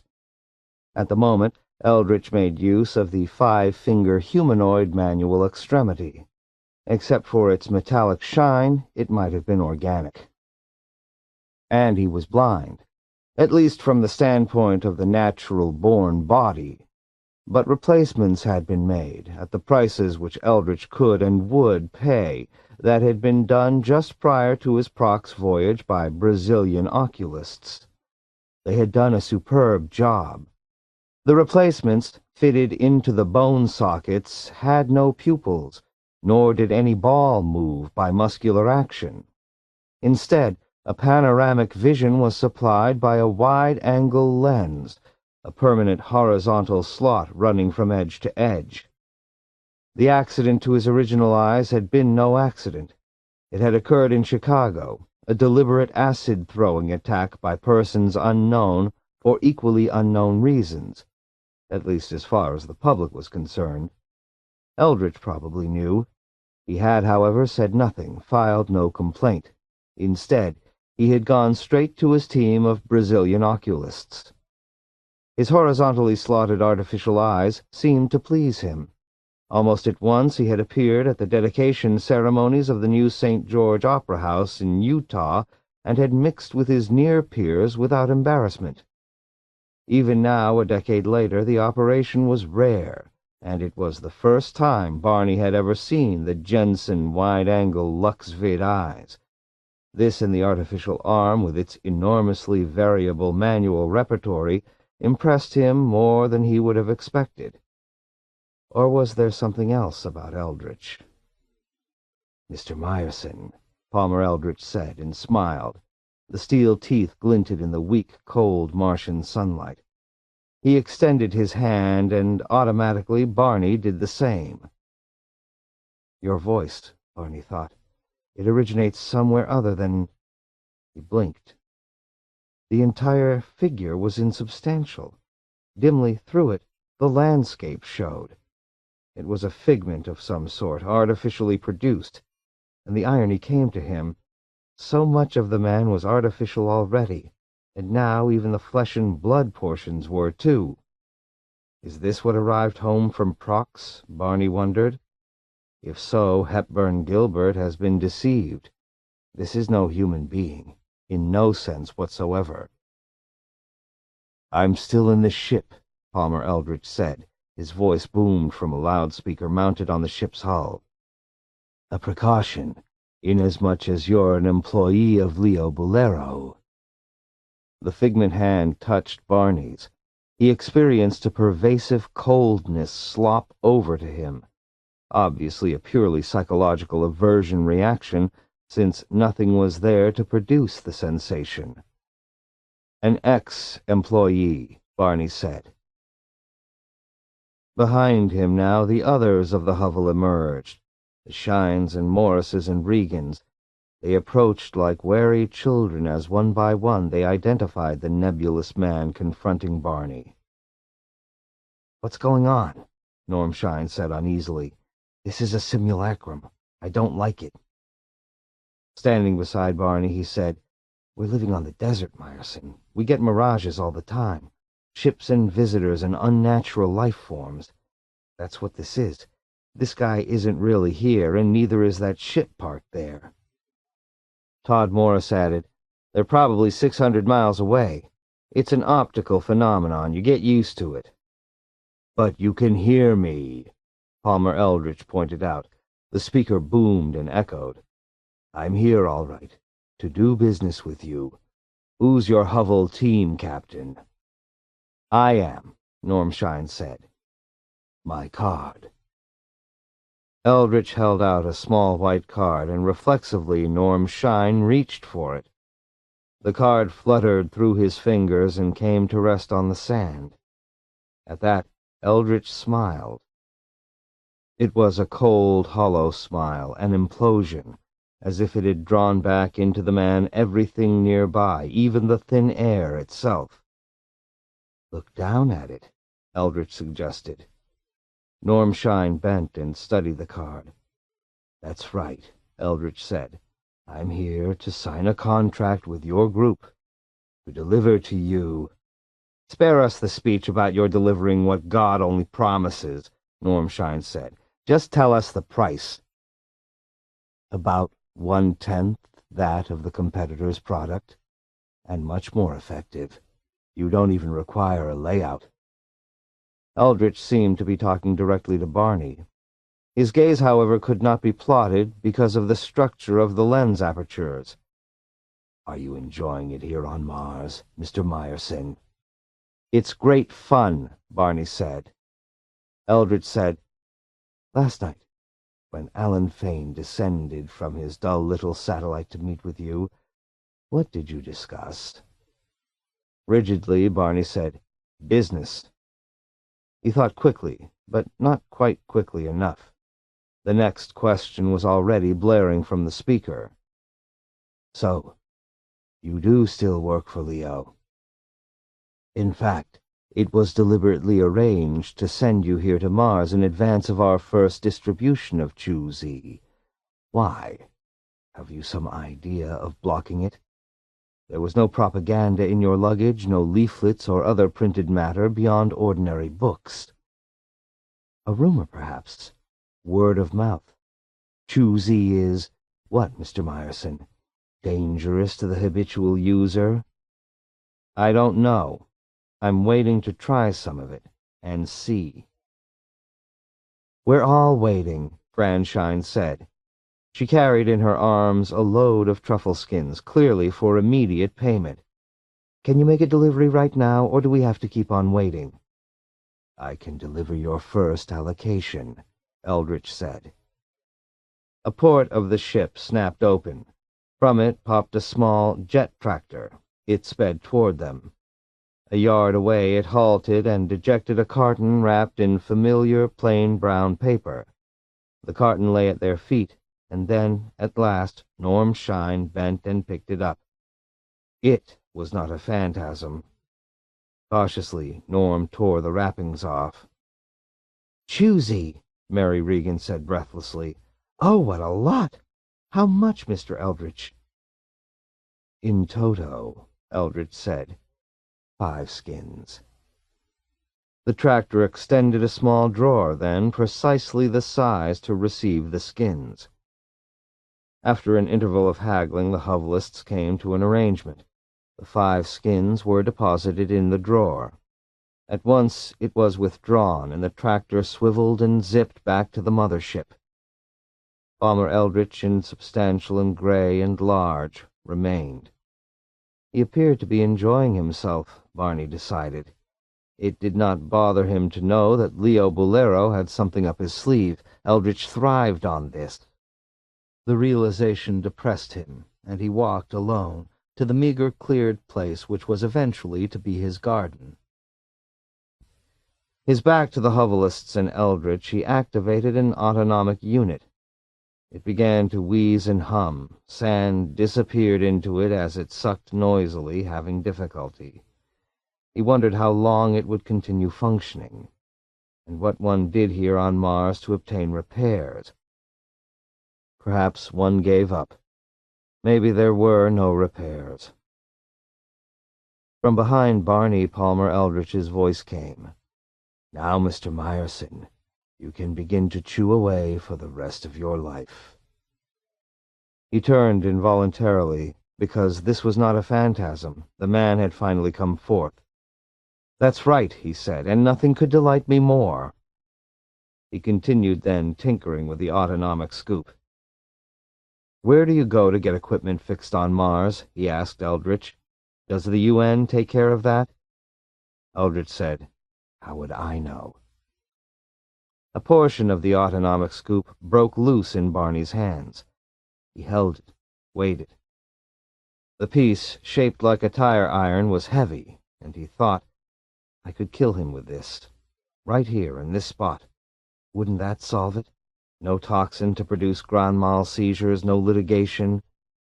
But there'd be retaliation from them. I'd outlive Eldritch by only a few hours. But isn't it still worth it? He turned, and then it happened so swiftly that he had no valid concept of it, not even an accurate perception. From the parked ship, a laser beam reached forth, and he felt the intense impact as it touched the metal section in his hands. At the same time, Palmer Eldritch danced back, lithely, bounding upward in the slight Martian gravity. Like a balloon, Barney stared but did not believe. He floated off, grinning with his huge steel teeth, waggling his artificial arm, his lank body slowly rotating. Then, as if reeled in by a transparent line, he progressed in a jerky sine wave motion toward the ship. All at once he was gone. The nose of the ship clamped shut after him. Eldritch was inside, safe. "Why'd he do that?" Normshine said, eaten with curiosity, where he and the other Hovelists stood. "What in God's name went on there?" Barney said nothing. Shakily, he set the remains of the metal piece down. They were ash-like remnants only, brittle and dry. They crumbled away as they touched the ground. "They got into a hassle," Todd Morris said, "Myerson and Eldritch. They didn't hit it off, not one bit." "Anyhow," Norm said, "we got the Chew-Z. Myerson, you better stay away from Eldritch in the future. Let me handle the transaction. If I had known that because you were an employee of Leo Bolero—" "Former," Barney said reflexively, and resumed his tinkering with the defective autonomic scoop. He had failed in his first try at killing Palmer Eldritch. Would he ever have a chance again? Had he really had a chance just now? The answer to both, he decided, was no. Late that afternoon, the Hovelists of Chickenpox Prospects gathered to chew. The mood was one of tension and solemnity. Scarcely anything was said as the bindles of Chew-Z, one by one, were unwrapped and passed around. "Ugh," Franz Shine said, making a face. "It tastes awful." "Haste schmaste," Norm said impatiently. He chewed then. "Like a decayed mushroom. You sure are right." Stoically he swallowed and continued chewing. "Gah!" he said, and retched. "To be doing this without a layout," Helen Morris said. "Where will we go? Just anywhere? I'm scared," she said all at once. "Will we be together? Are you positive of that, Norm?" "Who cares?" Sam Regan said, chewing. "Watch me," Barney Myerson said. They glanced at him with curiosity. Something in his tone made them do as he said. "I put the Chew-Z in my mouth," Barney said, and did so. "You see me doing it, right?" He chewed. Now I'm chewing it. His heart labored. God, he thought, can I go through with this? Yeah, we see you, Todd Morris agreed, nodding. So what? I mean, are you going to blow up or float off like Eldritch or something? He too began on his bindle then. They were all chewing, all 7 of them, Barney realized. He shut his eyes. The next thing he knew, his wife was bending over him. I said, she said, do you want a second Manhattan or not? Because if you do, I have to request the fridge for more cracked ice. Emily, he said. Yes, dear, she said tartly. Whenever you say my name like that, I know you're about to launch in on one of your lectures. What is it this time? She seated herself on the arm of the couch opposite him, smoothing her skirt. It was the striking blue-and-white hand-printed Mexican wraparound that he had gotten her at Christmas. I'm ready, she said. No lecture, he said. Am I really that way? He asked himself. Always delivering tirades? Groggily he rose to his feet. He felt dizzy, and he steadied himself by holding on to the nearby pole lamp.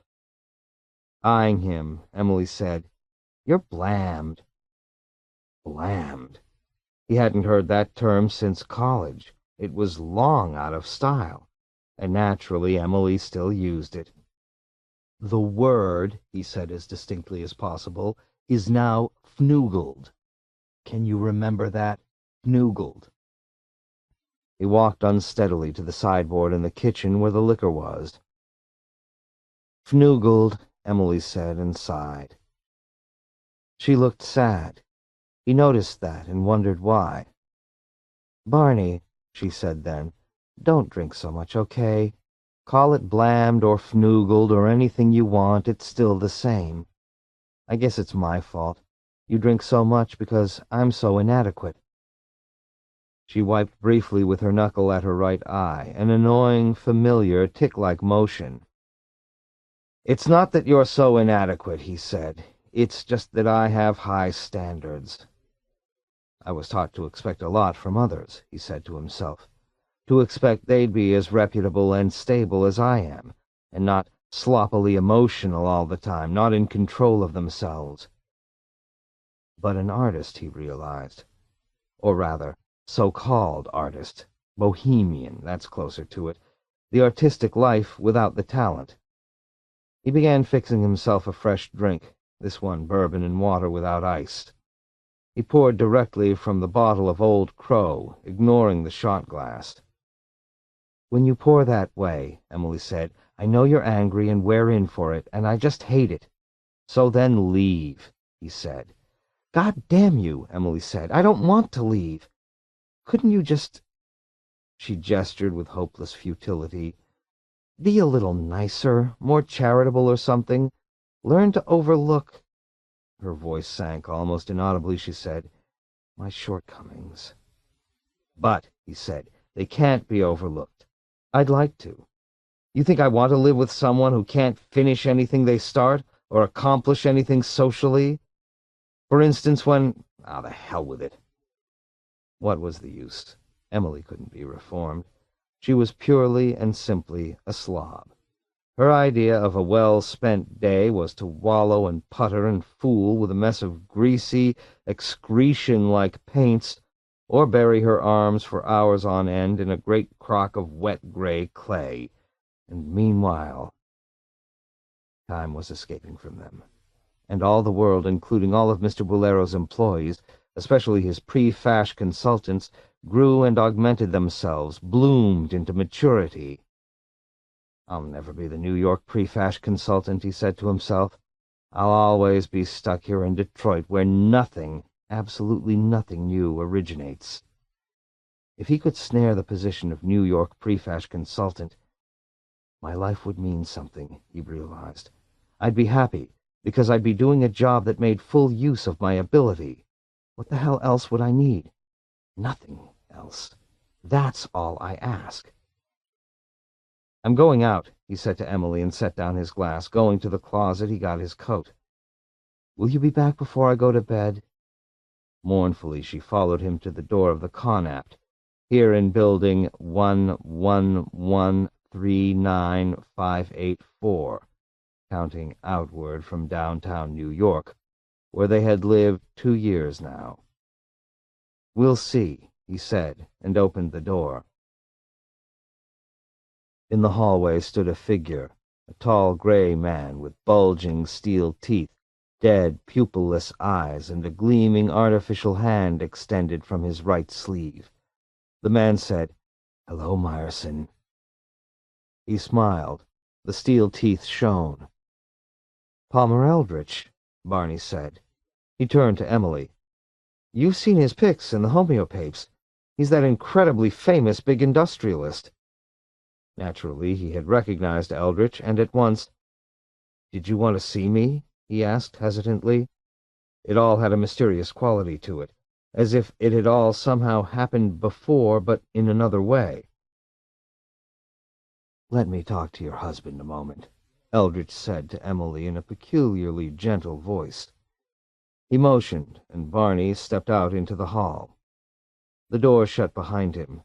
Emily had closed it obediently. Now Eldritch seemed grim, no longer gentle or smiling. He said, "Myerson, you're using your time badly. You're doing nothing but repeating the past. What's the use of my selling you Choosy? You're perverse. I've never seen anything like it. I'll give you 10 more minutes, and then I'm bringing you back to Chickenpox Prospects, where you belong. So you better figure out very damn fast what you want, and if you understand anything, finally." "What the hell," Barney said, "is Choosy?" The artificial hand lifted. With enormous force, Palmer Eldritch shoved him, and he toppled. "Hey," Barney said weakly, trying to fight back, to nullify the pressure of the man's immense strength. "What?" And then he was flat on his back. His head rang, ached. With difficulty he managed to open his eyes and focus on the room around him. He was waking up. He had on, he discovered, his pajamas. But they were unfamiliar. He had never seen them before. Was he in someone else's connapt, wearing their clothes? Some other man? In panic, he examined the bed, the covers. Beside him, he saw an unfamiliar girl who slept on, breathing lightly through her mouth, her hair a tumble of cotton-like white, shoulders bare and smooth. "I'm late," he said, and his voice came out distorted and husky, almost unrecognizable. "No, you're not," the girl murmured, eyes still shut. "Relax. We can get into work from here in—" She yawned and opened her eyes. 15 minutes. She smiled at him. His discomfort amused her. "You always say that, every morning. Go see about coffee. I've got to have coffee." "Sure," he said, and scrambled out of bed. "Mr. Rabbit," the girl said mockingly, "you're so scared about me, about your job, and always running." "My God," he said, "I've turned my back on everything." "What everything?" "Emily." He stared at the girl, Ronnie something or other, at her bedroom. "Now I've got nothing," he said. "Oh, fine," Ronnie said with embittered sarcasm. "Now maybe I can say some nice things to you to make you feel good." He said, "And I did it just now, not years ago, just before Palmer Eldritch came in." "How could Palmer Eldritch come in? He's in a hospital bed out in the Jupiter or Saturn area. The UN took him there after they pried him from the wreck of his ship." Her tone was scornful, and yet there was a note of curiosity in it. "Palmer Eldritch appeared to me just now," he said doggedly. He thought, "I have to get back to Emily." Sliding, stooping, he grabbed up his clothes, stumbled with them to the bathroom, and slammed the door behind him. Rapidly he shaved, changed, emerged, and said to the girl who still lay in bed, "I have to go. Don't be sore at me. I have to do it." A moment later, without having had breakfast, he was descending to the ground-level floor, and after that he stood under the anti-thermal shield, searching up and down for a cab. The cab, a fine, shiny new model, whipped him in almost no time to Emily's Connaught building. In a blur he paid it, hurried inside, and in a matter of seconds was ascending. It seemed as if no time had passed, as if time had ceased and everything waited, frozen for him. He was in a world of fixed objects, the sole moving thing. At her door he rang the buzzer. The door opened, and a man stood there. "Yes?" The man was dark, reasonably good-looking, with heavy eyebrows and carefully combed, somewhat curly hair. He held the morning paper in one hand.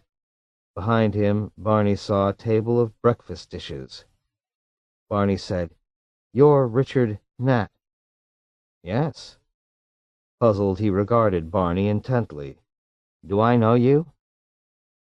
Emily appeared wearing a gray turtleneck sweater and stained jeans. "Good heavens, it's Barney," she said to Nat. "My former. Come in." She held the door wide open for him, and he entered the apt. She seemed pleased to see him. "Glad to meet you," Nat said in a neutral tone, starting to extend his hand and then changing his mind. "Coffee?" "Thanks." Barney seated himself at the breakfast table at an unset place. "Listen," he said to Emily. He couldn't wait. It had to be said now, even with Nat present. "I made a mistake in divorcing you. I'd like to remarry you, go back on the old basis." Emily, in a way which he remembered, laughed with delight. She was overcome, and she went off to get him a cup and saucer, unable to answer. He wondered if she would ever answer. It was easier for her. It appealed to the lazy slob in her, just to laugh. Christ, he thought, and stared straight ahead, fixedly. Across from him, Nat seated himself and said, "We're married. Did you suppose we were just living together?" His face was dark, but he seemed in control of himself. Barney said, speaking to Emily and not to Nat, "Marriages can be broken. Will you remarry me?" He rose and took a few hesitant steps in her direction. At that moment she turned and, calmly, handed him his cup and saucer. "Oh, no," she said, still smiling. Her eyes poured over with light, that of compassion. She understood how he felt, that this was not an impulse only. But the answer was still no, and he knew it would always be. Her mind was not even made up. There was to her simply no reality to which he was referring. He thought, "I cut her down once, cut her off, lopped her, with thorough knowledge of what I was doing. And this is the result. I am seeing the bread, as they say, which was cast on the water, drifting back to choke me. Water-soaked bread that will lodge in my throat, never to be swallowed or disgorged, either one. It's precisely what I deserve," he said to himself. "I made this situation." Returning to the kitchen table, he numbly seated himself, sat as she filled his cup. He stared at her hands. "Once these were my wife's," he said to himself, "and I gave it up. Self-destruction. I wanted to see myself die. That's the only possible, satisfactory explanation. Or was I that stupid?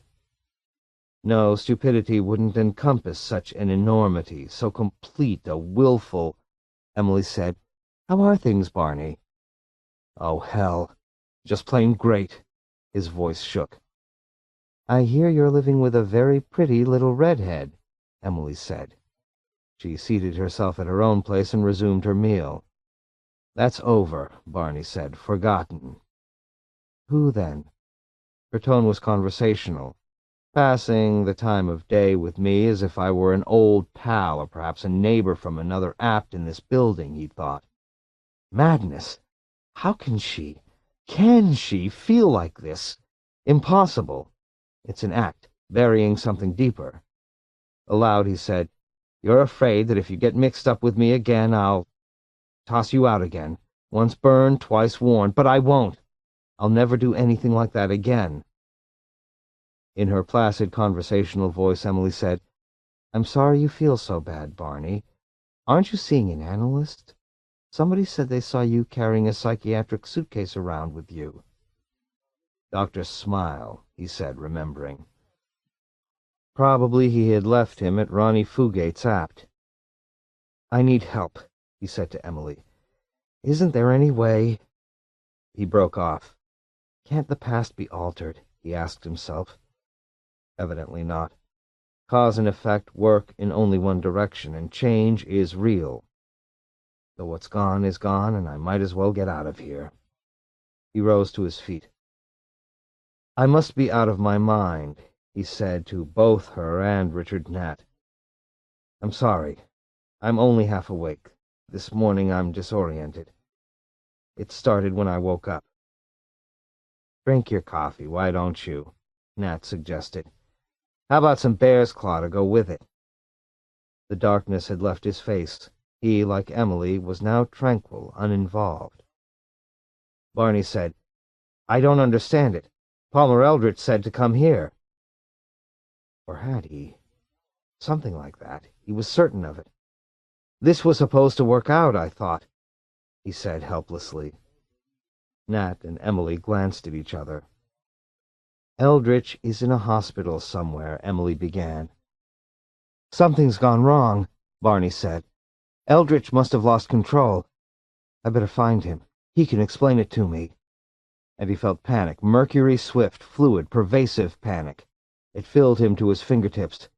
Goodbye, he managed to say, and started toward the door, groping for escape. From behind him, Richard Nat said, Wait! Barney turned. At the breakfast table, Emily sat with a fixed, faint smile on her face, sipping her coffee. And across from her, Nat sat facing Barney. Nat had one artificial hand, with which he held his fork, and when he lifted a bite of egg to his mouth, Barney saw huge, jutting stainless steel teeth.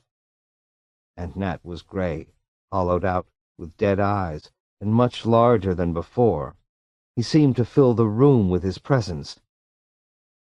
But it was still Nat. I don't get it, Barney said, and stood at the door, not leaving the apt and not returning. He did as Nat suggested. He waited. Isn't this something like Palmer Eldritch? He asked himself. In pics, he has an artificial limb and steel teeth and Jensen eyes. But this was not Eldritch. It's only fair to tell you, Nat said matter-of-factly, that Emily is a lot fonder of you than what she says suggests. I know because she's told me, many times. He glanced at Emily then. You're a duty type. You feel it's the moral thing to do at this point, to suppress your emotions toward Barney. It's what you've been doing all along anyhow. But forget your duty. You can't build a marriage on it. There has to be spontaneity there. Even if you feel it's wrong to...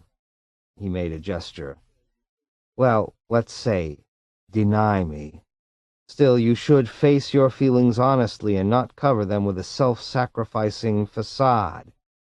That's what you did with Barney here. You let him kick you out because you thought it was your duty not to interfere with his career. He added, You're still behaving that way, and it's still a mistake. Be true to yourself. And, all at once, he grinned at Barney. Grinned, and one dead eye flicked off, as if in a mechanical wink.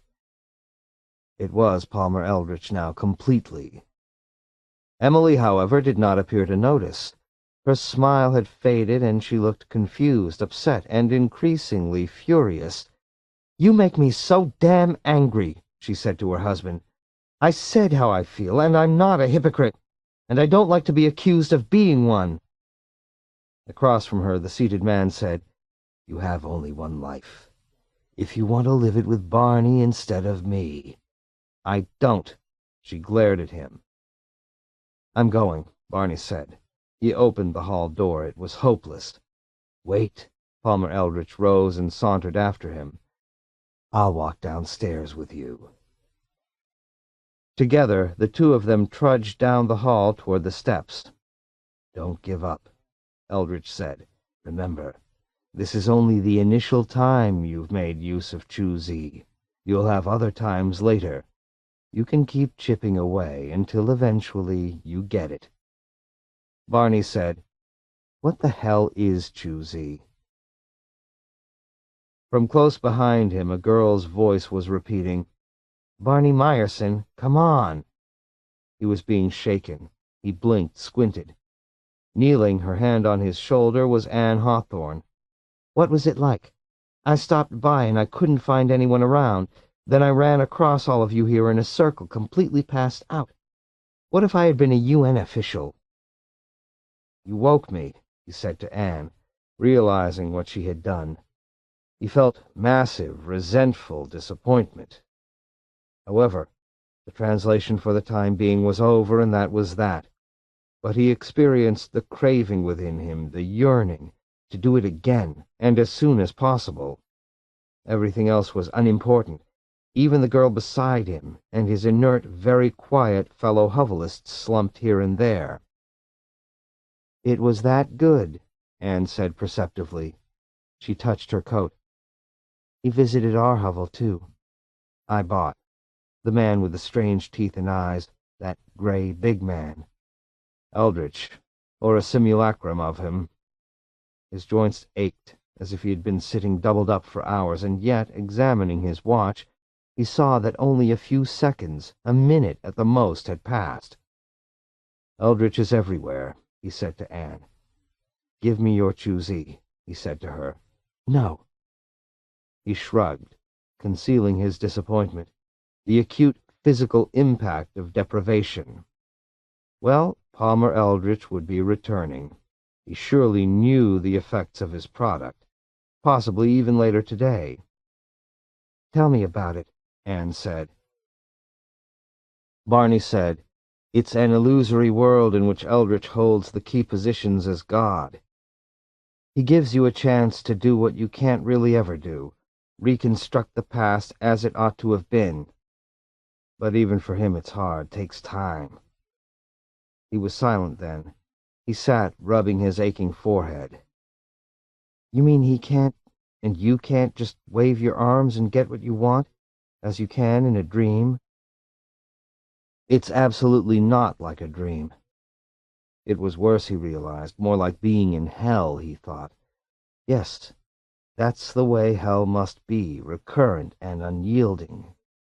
But Eldritch thought in time, with sufficient patience and effort, it could be changed.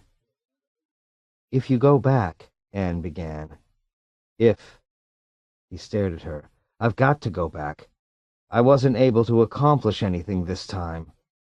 Hundreds of times, he thought. It might take that. Listen, for God's sake, give me that Choosy bindle you've got there. I know I can convince her. I've got Eldritch himself on my side, plugging away. Right now she's mad, and I took her by surprise." He became silent. He stared at Anne Hawthorne. There's something wrong, he thought, because Anne had one artificial arm and hand. The plastic and metal fingers were only inches from him, and he could discern them clearly. And when he looked up into her face, he saw the hollowness, the emptiness as vast as the intersystem space out of which Eldritch had emerged. The dead eyes, filled with space beyond the known visited worlds. "You can have more later," Anne said calmly. "One session a day is enough." She smiled. "Otherwise, you'd run out of skins. You wouldn't be able to afford any more. And then what the hell would you do?"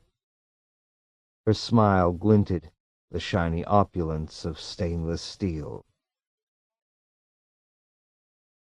The other hovelists, on all sides of him, groaned into wakefulness, recovering by slow, anguished stages.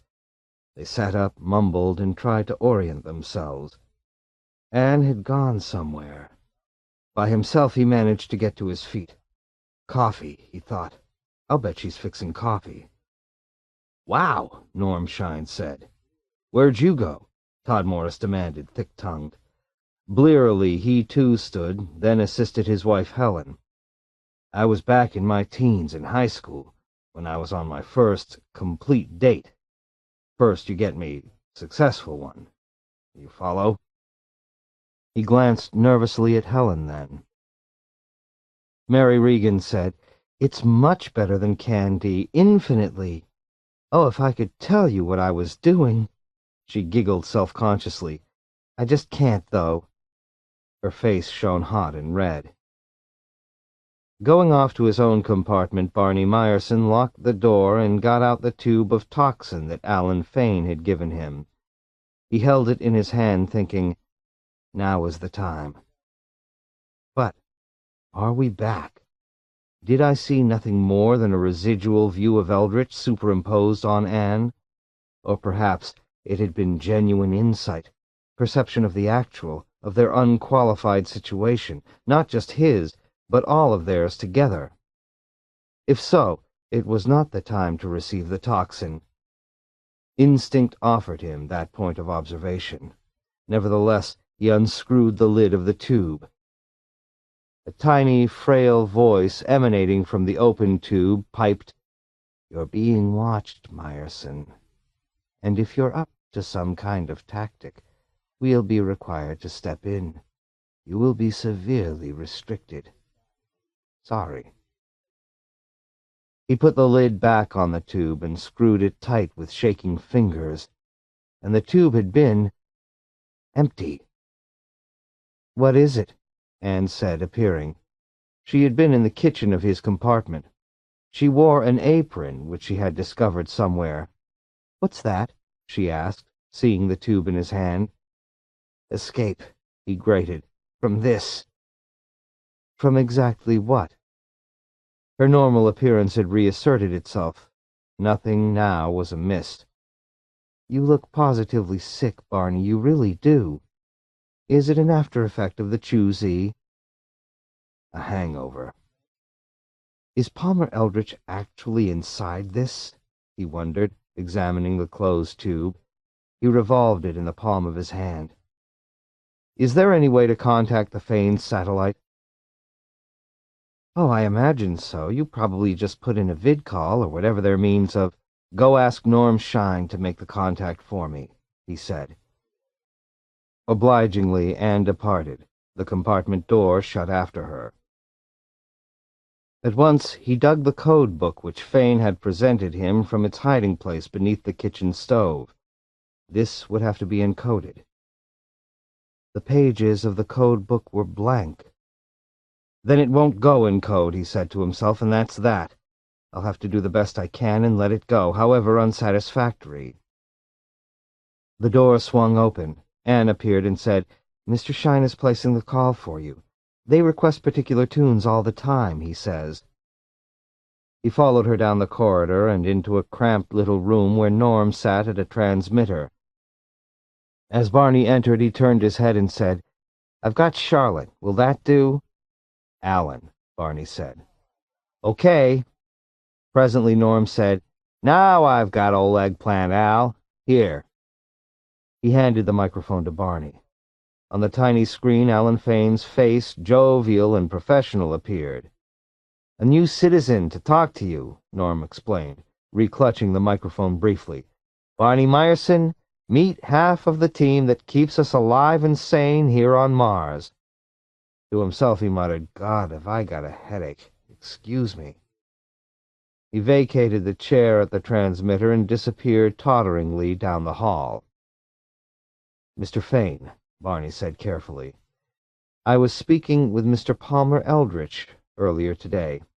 He mentioned the conversation that you and I had." "He was aware of it, so far as I can see. There's no—" Coldly, Alan Fane said, "What conversation?" For an interval Barney was silent. "Evidently they had an infrared camera going," he continued at last, "probably in a satellite that was making its pass. However, the contents of our conversation, it would appear, is still not—" "You're a nut," Fane said. "I don't know you. I never had any conversation with you. Well, man, have you a request or not?" His face was impassive, oblique with detachment, and it did not seem simulated. "You don't know who I am?" Barney said unbelievingly. Bain cut the connection at his end, and the tiny vid screen fused over, now showing only emptiness, the void. Barney shut off the transmitter. He felt nothing. Apathy. He walked past Anne and out into the corridor. There he halted, got out his package, was it the last, of Terran cigarettes, and lit up, thinking, what Eldritch did to Leo on Luna, or Sigma-14b, or wherever, he's done to me, too. And eventually he'll snare us all, just like this, isolated. The communal world is gone. At least for me. He began with me. And he thought, I'm supposed to fight back with an empty tube that once may or may not have contained a rare, expensive, brain-disorganizing toxin, but which now contains only Palmer Eldritch, and not even all of him, just his voice. The match burned his fingers. He ignored it. 11. Referring to his bundle of notes, Felix Blau stated, 15 hours ago, a UN-approved, Choosy-owned ship landed on Mars and distributed its initial bindles to the hovels in the Feinberg Crescent. Leo Bolero leaned toward the screen, folded his hands, and said, including chickenpox prospects? Briefly, Felix nodded. By now, Leo said, he should have consumed the dose of that brain-rotting filth, and we should have heard from him via the satellite system. I fully realize that. William C. Clark is still standing by. Clark was PP Layout's top legal man on Mars. Yes, Felix said, but Meyerson hasn't contacted him either.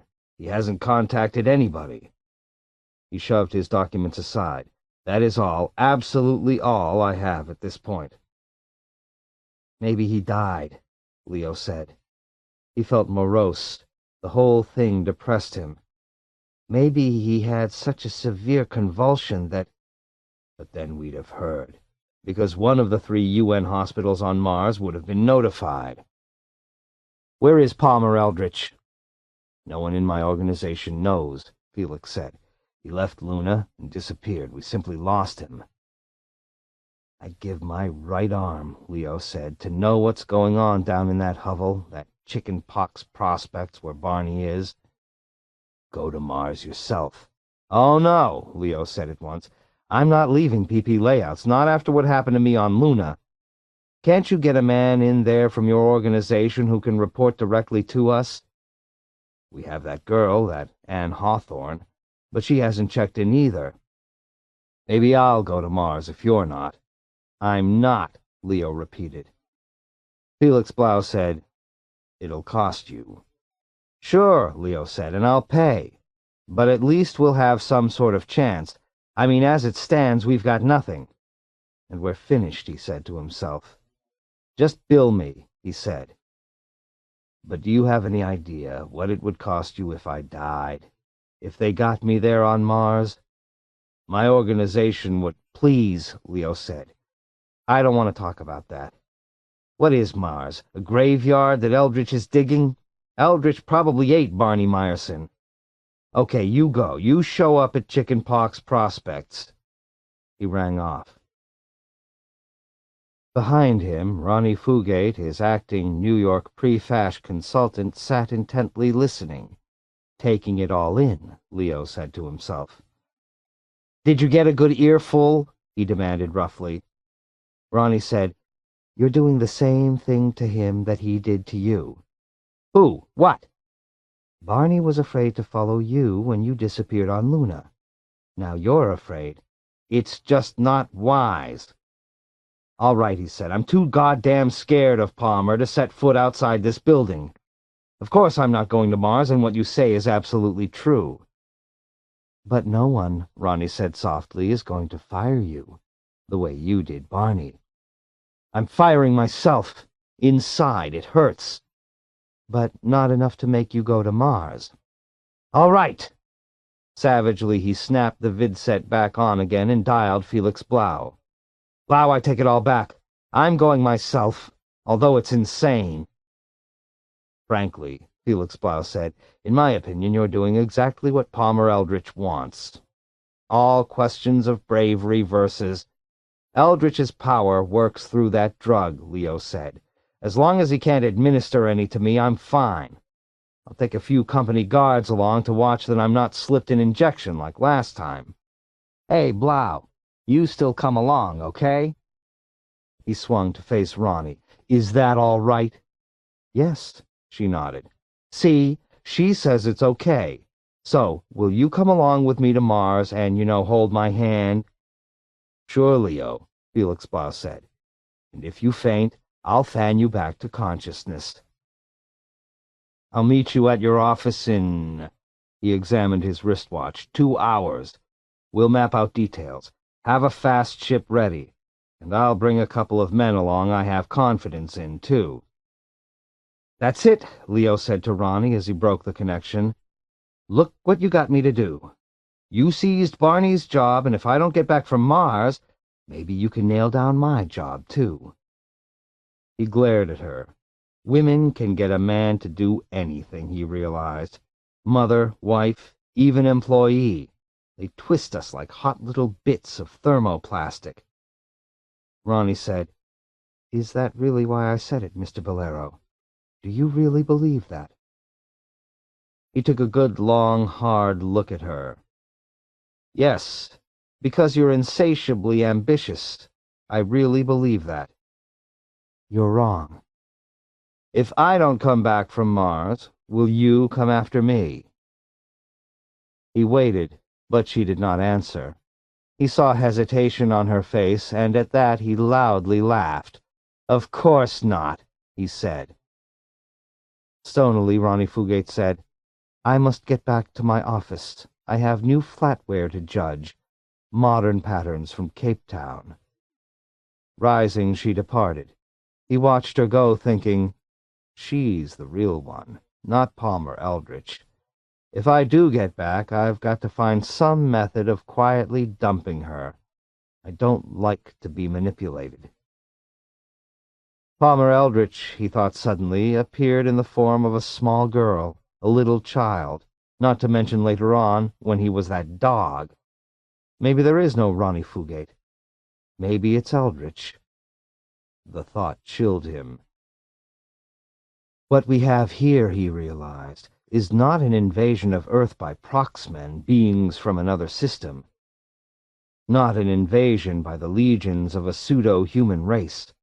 No, it's Palmer Eldritch who's everywhere, growing and growing like a mad weed.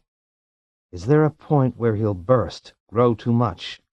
All the manifestations of Eldritch all over Terra and Luna and Mars, Palmer puffing up and bursting, pop, pop, pop! Like Shakespeare says, some damn thing about sticking a mere pin in through the armor and goodbye king. But, he thought, what in this case is the pin? And is there an open spot into which we can thrust it? I don't know, and Felix doesn't know, and Barney. I'll make book that he doesn't have the foggiest idea of how to cope with Eldritch. Kidnap Zoe, the man's elderly, ugly daughter?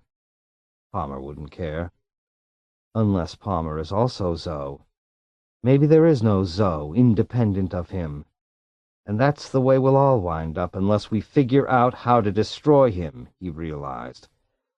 Replicas, extensions of the man, inhabiting 3 planets and 6 moons. The man's a protoplasm, spreading and reproducing and dividing, and all through that damn lichen-derived non-Terran drug, that horrible, miserable Chu-Z. Once more at the vidset, he dialed Alan Fane's satellite. Presently, a trifle insubstantial and weak, but nevertheless there, the face of his prime disc jockey appeared. Yes, Mr. Bolero. You're positive Meyerson hasn't contacted you. He's got the code book, hasn't he? Got the book, but still nothing from him. We've been monitoring every transmission from Chickenpox Prospects. We saw Eldritch's ship land near the hovel, that was hours ago, and we saw Eldritch get out and go up to the hovelists, and although our cameras didn't pick this up, I'm sure the transaction was consummated at that instant. Fane added, and Barney Meyerson was one of the hovelists who met Eldritch at the surface. I believe I know what happened, Leo said. Okay, thanks, Al. He rang off. Barney went below with the choosy, he realized, and right away they all sat down and chewed. That was the end, just as it was for me on Luna. Our tactics required that Barney chew away, Leo realized, and so we played right into Palmer's dirty, semi-mechanical hands. Once he had the drug in Barney's system, we were through, because Eldritch somehow controls each of the hallucinatory worlds induced by the drug. I know it, that the skunk is in all of them. The fantasy worlds that Choosy induces, he thought, are in Palmer Eldritch's head, as I found out personally. And the trouble is, he thought, that once you get into one of them, you can't quite scramble back out. It stays with you, even when you think you're free. It's a one-way gate, and for all I know, I'm still in it now. However, that did not seem likely. And yet, he thought, it shows how afraid I am, as Ronnie Fouguet pointed out. Afraid enough to, I'll admit it, abandon Barney there like he abandoned me. And Barney was using his precog ability, so he had foresight, almost to the point where it was like what I have now, like hindsight. He knew in advance what I had to learn by experience. No wonder he balked. Who gets sacrificed? Leo asked himself. Me, Barney, Felix Blau. Which of us gets melted down for Palmer to guzzle? Because that's what we are, potentially, for him, food to be consumed. It's an oral thing that arrived back from the proc system, a great mouth, open to receive us. But Palmer's not a cannibal, because I know he's not human. That's not a man there in that Palmer Eldritch skin. But what it was, he had no concept at all. So much could happen in the vast expanses between Sol and Proxima, either going or coming. Maybe it happened, he thought, when Palmer was going. Maybe he ate the Proxmen during those 10 years, cleaned the plate there, and so then came back to us. Ugh, he shivered. Well, he thought, 2 more hours of independent life, plus the time it takes to travel to Mars. Maybe 10 hours of private existence. And then swallowed. And all over Mars that hideous drug is being distributed. Think, picture, the numbers confined to Palmer's illusory worlds as nets that he casts. What do those Buddhists in the UN, like Hepburn Gilbert, call it? Maya? The veil of illusion.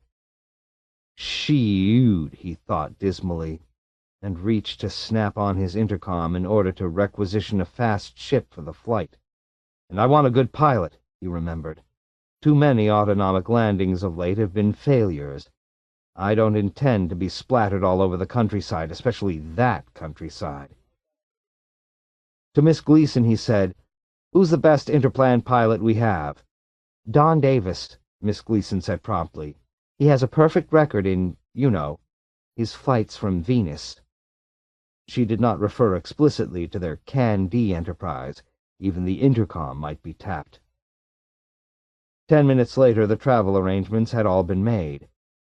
Leo Bolero leaned back in his chair, lit a large green Havana Leaf Claro cigar which had been housed in a helium-filled humidor probably for years. The cigar, as he bit the end off, seemed dry and brittle. It cracked under the pressure of his teeth, and he felt disappointment. It had appeared so good, so perfectly preserved in its coffin. Well, you never know, he informed himself, until you get right to it. His office door opened. Miss Gleason, the ship requisition papers in her hands, entered. The hand which held the papers was artificial. He made out the glint of undisguised metal, and at once he raised his head to scrutinize her face, the rest of her. Neanderthal teeth, he thought. That's what those giant stainless steel molars look like. Reversion, 200,000 years back. Revolting. And the Luxvid or Vidlux or whatever they were eyes without pupils, only slits. Jensen Labs of Chicago's product, anyhow. God Damn you, Eldritch, he said. I'm your pilot, too, Palmer Eldritch from within the shape of Miss Gleason said. And I was thinking of greeting you when you land. But that's too much, too soon. Give me the papers to sign, Leo said, reaching out. Surprised, Palmer Eldritch said, You still intend to make the trip to Mars? He looked decidedly taken aback. Yes, Leo said, and waited patiently for the requisition papers. Once you've taken Chu-Z, you're delivered over. At least, that's how dogmatic, devout, fanatical Anne Hawthorne would phrase it. Like sin, Barney Meyerson thought, it is the condition of slavery, like the fall, and the temptation is similar. But what's missing here is a way by which we can be freed. Would we have to go to Prox to find it? Even there it may not exist, not in the universe anywhere. Anne Hawthorne appeared at the door of the Hovels transmitter room. Are you all right? Sure, Barney said. You know, we got ourselves into this. No one made us Chu-Z. He dropped his cigarette to the floor and erased its life with the toe of his boot. And you won't give me your bindle, he said. But it was not Anne denying it to him. It was Palmer Eldritch, operating through her, holding back. Even so, I can take it from her, he realized. Stop, she said. Or rather, it said. Hey! Norm Shine yelled from the transmitter room, jumping to his feet, amazed. What are you doing, Meyerson? Let her... The strong artificial arm struck him. The metal fingers clawed, and it was almost enough. They pried at his neck, knowingly, alert to the spot where death could most effectively be administered. But he had the bindle, and that was it. He let the creature go. Don't take it, Barney, she said quietly. It's just too soon after the first dose. Please. Without answering, he started off toward his own compartment. Will you do one thing for me? She called after him. Divide it in half. Let me take it with you, so I can be along. Why? He said. Maybe I can help you by being there. Barney said, I can make it on my own.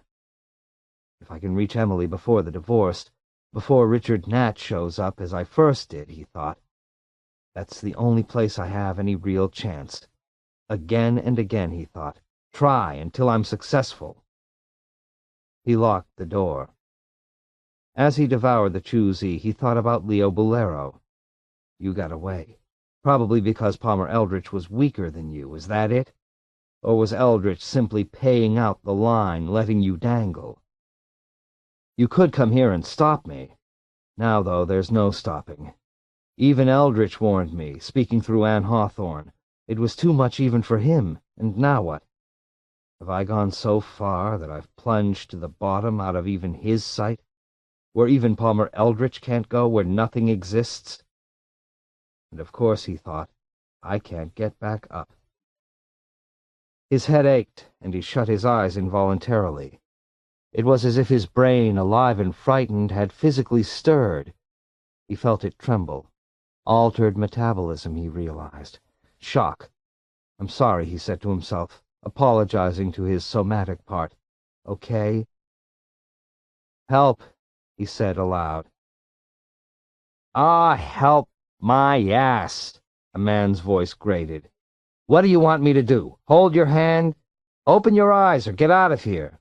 That period you spent on Mars, it ruined you, and I'm fed up. Come on. Shut up, Barney said. I'm sick. I went too far. You mean all you can do is bawl me out? He opened his eyes and faced Leo Bolero, who was at his big, littered oak desk. Listen, Barney said. I'm on Chu-Z. I can't stop it. If you can't help me, then I'm finished. His legs bent as if melting as he made his way to a nearby chair and seated himself. Regarding him thoughtfully, smoking a cigar, Leo said, You're on Chu-Z now? He scowled. As of 2 years ago. It's banned? Yeah, banned. My God, I don't know if it's worth my talking to you. What are you, some kind of phantasm from the past? You heard what I said. I said I'm on it. He clenched his fists. Okay, okay. Leo puffed masses of heavy gray smoke agitatedly. Don't get excited. Hell, I went ahead and saw the future too, and it didn't kill me. And anyhow, for Christ's sakes, you're a precog. You ought to be used to it. Anyhow, he leaned back in his chair, swiveled about, then crossed his legs. I saw this monument, see? Guess to who? To me. He eyed Barney, then shrugged. Barney said, I have nothing to gain, nothing at all from this time period. I want my wife back. I want Emily.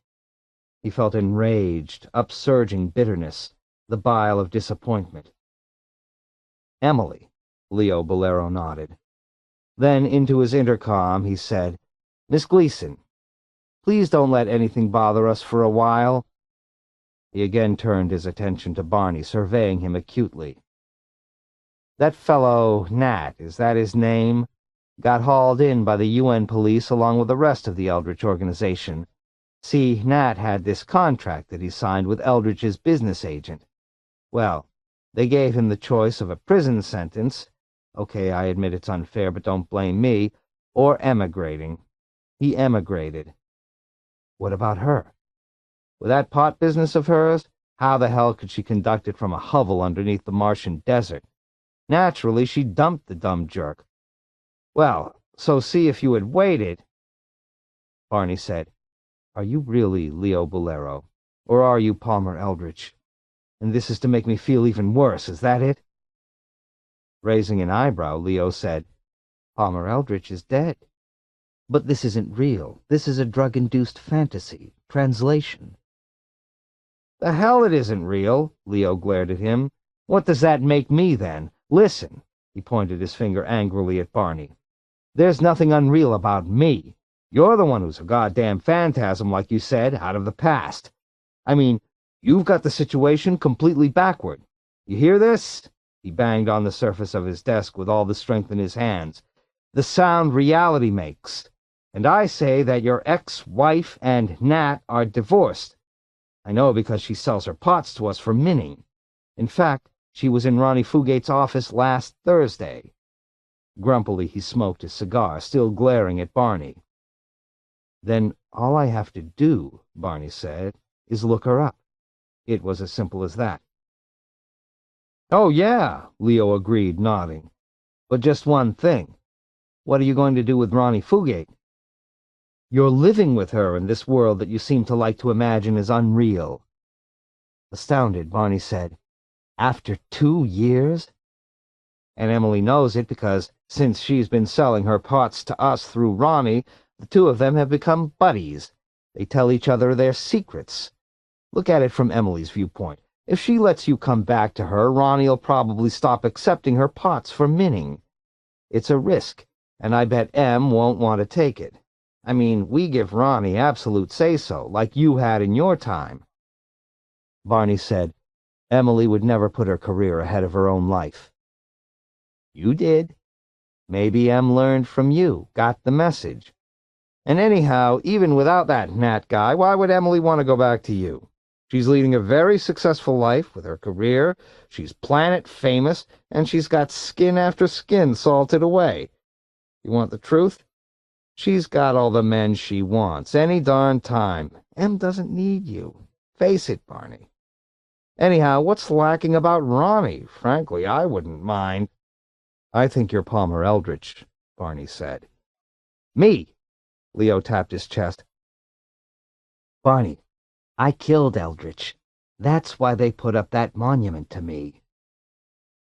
His voice was low and quiet, but he had flushed deep red. Do I have stainless steel teeth? I have an artificial arm? Leo lifted up both his hands. Well, and my eyes. Barney moved toward the door of the office.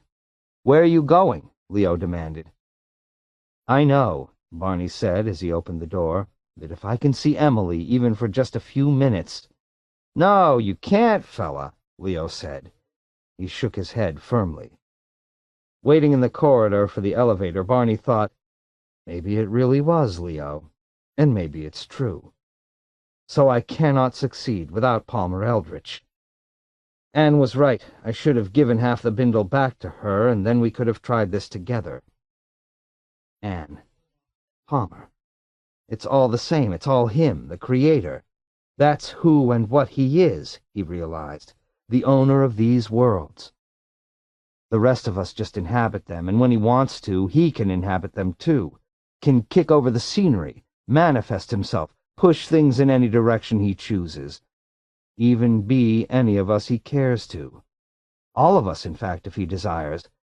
Eternal, outside of time and spliced together segments of all other dimensions. He can even enter a world in which he's dead. Palmer Eldritch had gone to Prox a man and returned a god. Aloud, as he stood waiting for the elevator, Barney said, "Palmer Eldritch, help me. Get my wife back for me." He looked around. No one was present to overhear him. The elevator arrived. The door slid aside. Inside the elevator waited 4 men and 2 women, silently. All of them were Palmer Eldritch. Men and women alike, artificial arms, stainless steel teeth, the gaunt, hollowed-out gray face with Jensen eyes. Virtually in unison, but not quite, as if competing with each other for first chance to utter it, the 6 people said, "You're not going to be able to get back to your own world from here, Myerson. You've gone too far this time, taken a massive overdose. As I warned you when you snatched it away from me at Chicken Pox Prospects." "Can't you help me?" Barney said. "I've got to get her back." "You don't understand," the Palmer Eldritches all said, collectively shaking their heads.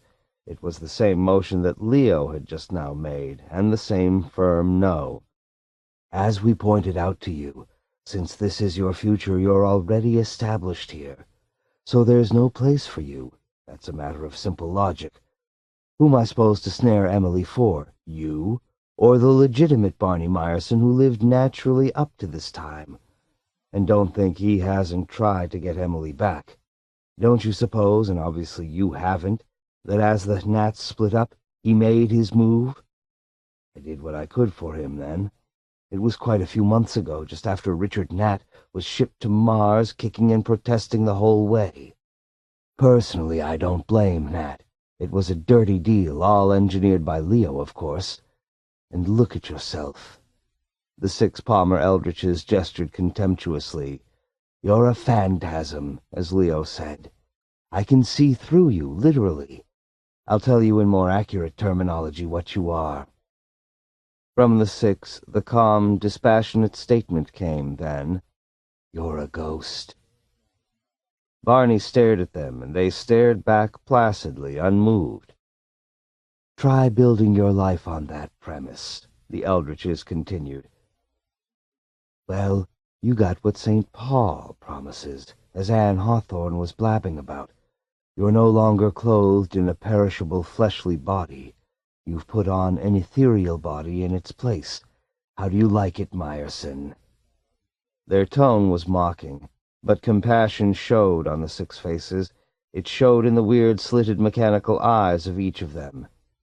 "You can't die. You don't eat or drink or breathe air. You can, if you wish, pass directly through walls, in fact, through any material object you care to. You'll learn that in time. Evidently on the road to Damascus, Paul experienced a vision relating to this phenomenon. That, and a lot more besides." The Eldritches added, "I'm inclined, as you can see, to be somewhat sympathetic to the early and neo-Christian point of view, such as Anne holds. It assists in explaining a great deal." Barney said, "What about you, Eldritch? You're dead, killed 2 years ago by Leo. And I know he thought that you're suffering what I am. The same process must have overtaken you somewhere along the route. You gave yourself an overdose of Choosy, and now for you there's no return to your own time and world either." "That monument," the 6 Eldritches said, murmuring together like a rattling far-off wind, "is highly inaccurate. The ship of mine had a running gun battle with one of Leo's just off Venus. I was aboard, or supposed to be aboard, ours. Leo was aboard his. He and I had just held a conference together with Hepburn Gilbert on Venus, and on the way back to Terra, Leo took the opportunity to jump our ship. It's on that premise that the monument was erected, due to Leo's astute economic pressure applied in all the proper political bodies. He got himself into the history books once and for all. Two persons, a well-dressed executive-type young man and a girl who was possibly a secretary, strolled down the hall. They glanced curiously at Barney and then at the 6 creatures within the elevator. The creatures ceased to be Palmer Eldritch. The change took place before him. All at once they were 6 individual, ordinary men and women, utterly heterogeneous. Barney walked away from the elevator. For a measureless interval he roamed the corridors, and then by ramp descended to ground level where the PP Layouts directory was situated. There, reading it, he located his own name and office number. Ironically, and this bordered on being just too much, he held the title he had tried to pry by force out of Leo not so long ago. He was listed as pre-FASH supervisor, clearly outranking every individual consultant. So again, if he had only waited. Beyond doubt, Leo had managed to bring him back from Mars, rescued him from the world of the hovel, and this implied a great deal. The planned litigation, or some substitute tactic, had succeeded, would rather, and perhaps soon. The mist of hallucination cast up by Palmer Eldritch, the fisherman of human souls, was enormously effective, but not perfect, not in the long run. So had he stopped consuming Chu-Z after the initial dose, perhaps Anne Hawthorne's possession of a bindle had been deliberate, a means of maneuvering him into taking it once again and very quickly. If so, her protests had been spurious. She had intended that he seize it, and like a beast in a superior maze, he had scrambled for the glimpsed way out, manipulated by Palmer Eldritch through every inch of the way, and there was no path back. If he was to believe Eldritch speaking through Leo, through his congregation everywhere, but that was the key word, if. By elevator he ascended to the floor of his own office. When he opened the office door, the man seated at the desk raised his head and said, "Close that thing. We don't have a lot of time." The man, and it was himself, rose. Barney scrutinized him and then reflexively shut the door as instructed. "Thanks," his future self said icily, "and stop worrying about getting back to your own time. You will." Most of what Eldritch did, or does if you prefer to regard it that way, consists of manufacturing surface changes. He makes things appear the way he wants, but that doesn't mean they are. Follow me? I'll take your word for it. His future self said, "I realize that's easy for me to say now. Eldritch still shows up from time to time, sometimes even publicly. But I know, and everyone else, right down to the most ignorant readers of the lowest level of papes know, that it's nothing but a phantasm. The actual man is in a grave on Sigma 14b, and that's verified. You're in a different spot. For you, the actual Palmer Eldritch could enter at any minute. What would be actual for you would be a phantasm for me, and the same is going to be true when you get back to Mars. You'll be encountering a genuine living Palmer Eldritch, and I don't frankly envy you." Barney said, "Just tell me how to get back." "You don't care about Emily anymore?" "I'm scared." And he felt his own gaze, the perception and comprehension of the future, sear him. "Okay," he blurted, "what am I supposed to do? Pretend otherwise to impress you? Anyhow, you'd know."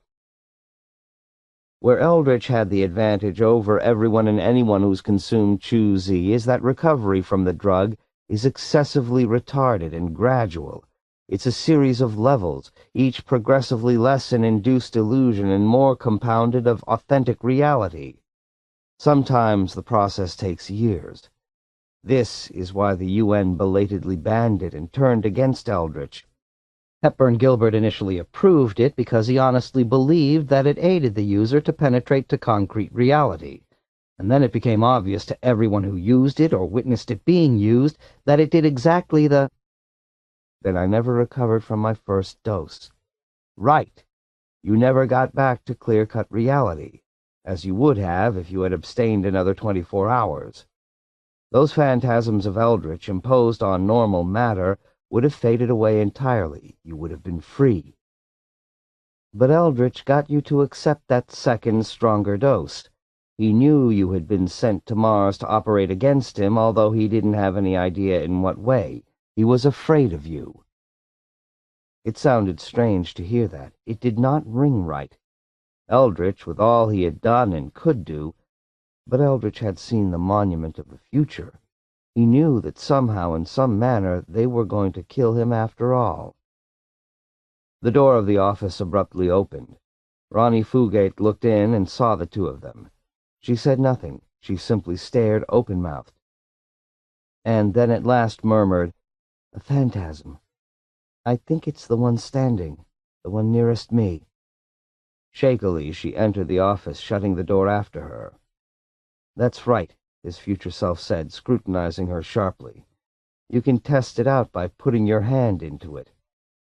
She did so. Barney Meyerson saw her hand pass into his body and disappear. "I've seen phantasms before," she said, withdrawing her hand. Now she was more composed. "But never of you, dear. Everyone who consumed that abomination became a phantasm at one time or another, but recently they've become less frequent to us. At one time, about a year ago, you saw them every time you turned around." She added, "Hepburn Gilbert finally saw one of himself. Just what he deserved." "You realize," his future self said to Ronnie, "that he's under the domination of Eldritch, even though to us the man is dead. So we have to work cautiously. Eldritch can begin to affect his perception at any time, and when that happens, he'll have no choice but to react accordingly." Speaking to Barney, Ronnie said, "What can we do for you?" "He wants to get back to Mars," his future self said. "They've got an enormously complicated scheme screwed together to destroy Eldritch via the interplan quartz. It involves him taking an Ionian epilepsogenic, KV7. Or can't you remember back to that?" "But it never got into the courts," Ronnie said. "Eldritch settled. They dropped litigation." "We can transport you to Mars," his future self said to Barney, "in a PP layouts ship. But that won't accomplish anything, because Eldritch will not only follow you and be with you on the trip, he'll be there to greet you, a favorite outdoor sport of his. Never forget that a phantasm can go anywhere. It's not bounded by time or space. That's what makes it a phantasm. That, and the fact that it has no metabolism, at least not as we understand the word. Oddly, however, it is affected by gravity. There have been a number of studies lately on the subject. Anyhow, not much is yet known." Meaningfully, he finished, "Especially on the subtopic. How does one return a phantasm to its own space and time? Exorcise it." Barney said, "You're anxious to get rid of me?" He felt cold. "That's right," his future self said calmly. "Just as anxious as you are to get back. You know now you made a mistake. You know that—" He glanced at Ronnie and immediately ceased. He did not intend to refer to the topic of Emily in front of her. "They've made some attempts with high-voltage, low-amperage electroshock," Ronnie said. "And with magnetic fields. Columbia University has—" "The best work so far," his future self said, "is in the physics department of Cal out on the West Coast. The phantasm is bombarded by beta particles which disintegrate the essential protein basis for—" "Okay," Barney said. "I'll leave you alone. I'll go to the physics department at Cal and see what they can do." He felt utterly defeated. He had been abandoned even by himself, the ultimate, he thought with impotent wild fury. Christ! "That's strange," Ronnie said. "What's strange?" his future self said, tipping his chair back, folding his arms and regarding her. "You're saying that about Cal," Ronnie said. "As far as I know, they've never done any work with phantasms out there." To Barney, she said quietly, "Ask to see both his hands." Barney said, "Your hands." But already the creeping alteration in the seated man had begun, in the jaw especially, the idiosyncratic bulge which he recognized so easily. "Forget it," he said thickly. He felt dizzy. His future self said mockingly, "God helps those who help themselves, Meyerson. Do you really think it's going to do any good to go knocking all around, trying to dream up someone to take pity on you? Hell, I pity you. I told you not to consume that second bindle. I'd release you from this if I knew how, and I know more about the drug than anyone else alive." "What's going to happen to him?" Ronnie asked his future self, which was no longer his future self. The metamorphosis was complete, and Palmer Eldritch sat, tilted back at the desk, tall and gray, rocking slightly in the wheeled chair, a great mass of timeless cobwebs shaped, almost as a cavalier gesture, in quasi-human form. "My good God, is he just going to wander around here forever?" "Good question," Palmer Eldritch said gravely. "I wish I knew. For myself as well as him. I'm in it a lot deeper than he, remember?" Addressing Barney, he said, "You grasp the point, don't you? That it isn't necessary for you to assume your normal gestalt. You can be a stone, or a tree, or a jet hopper, or a section of anti-thermal roofing. I've been all those things and a lot more. If you become inanimate, an old log, for instance, you're no longer conscious of the passage of time.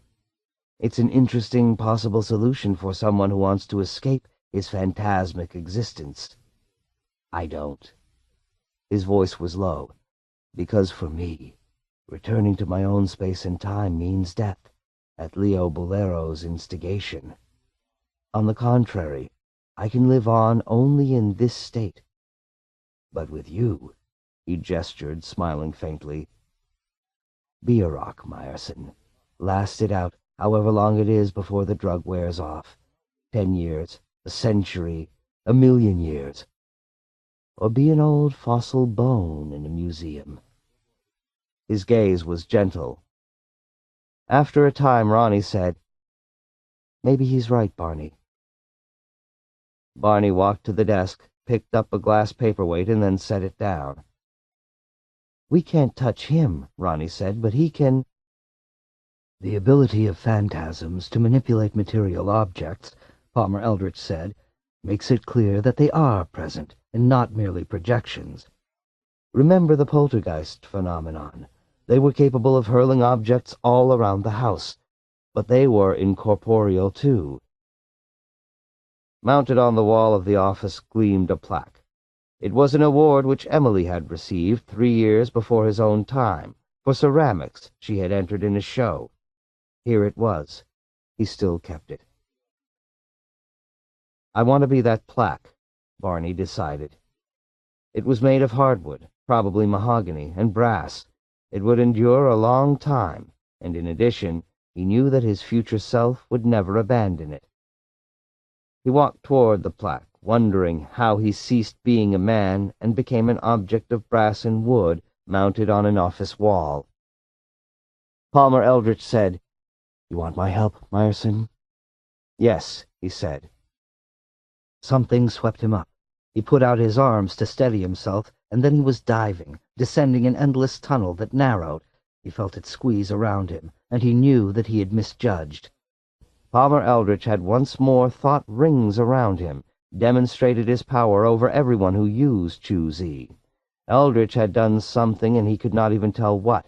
But anyhow, it was not what he had said, not what had been promised. "God damn you, Eldritch," Barney said, not hearing his voice, hearing nothing. He descended on and on, weightless, not even a phantasm any longer.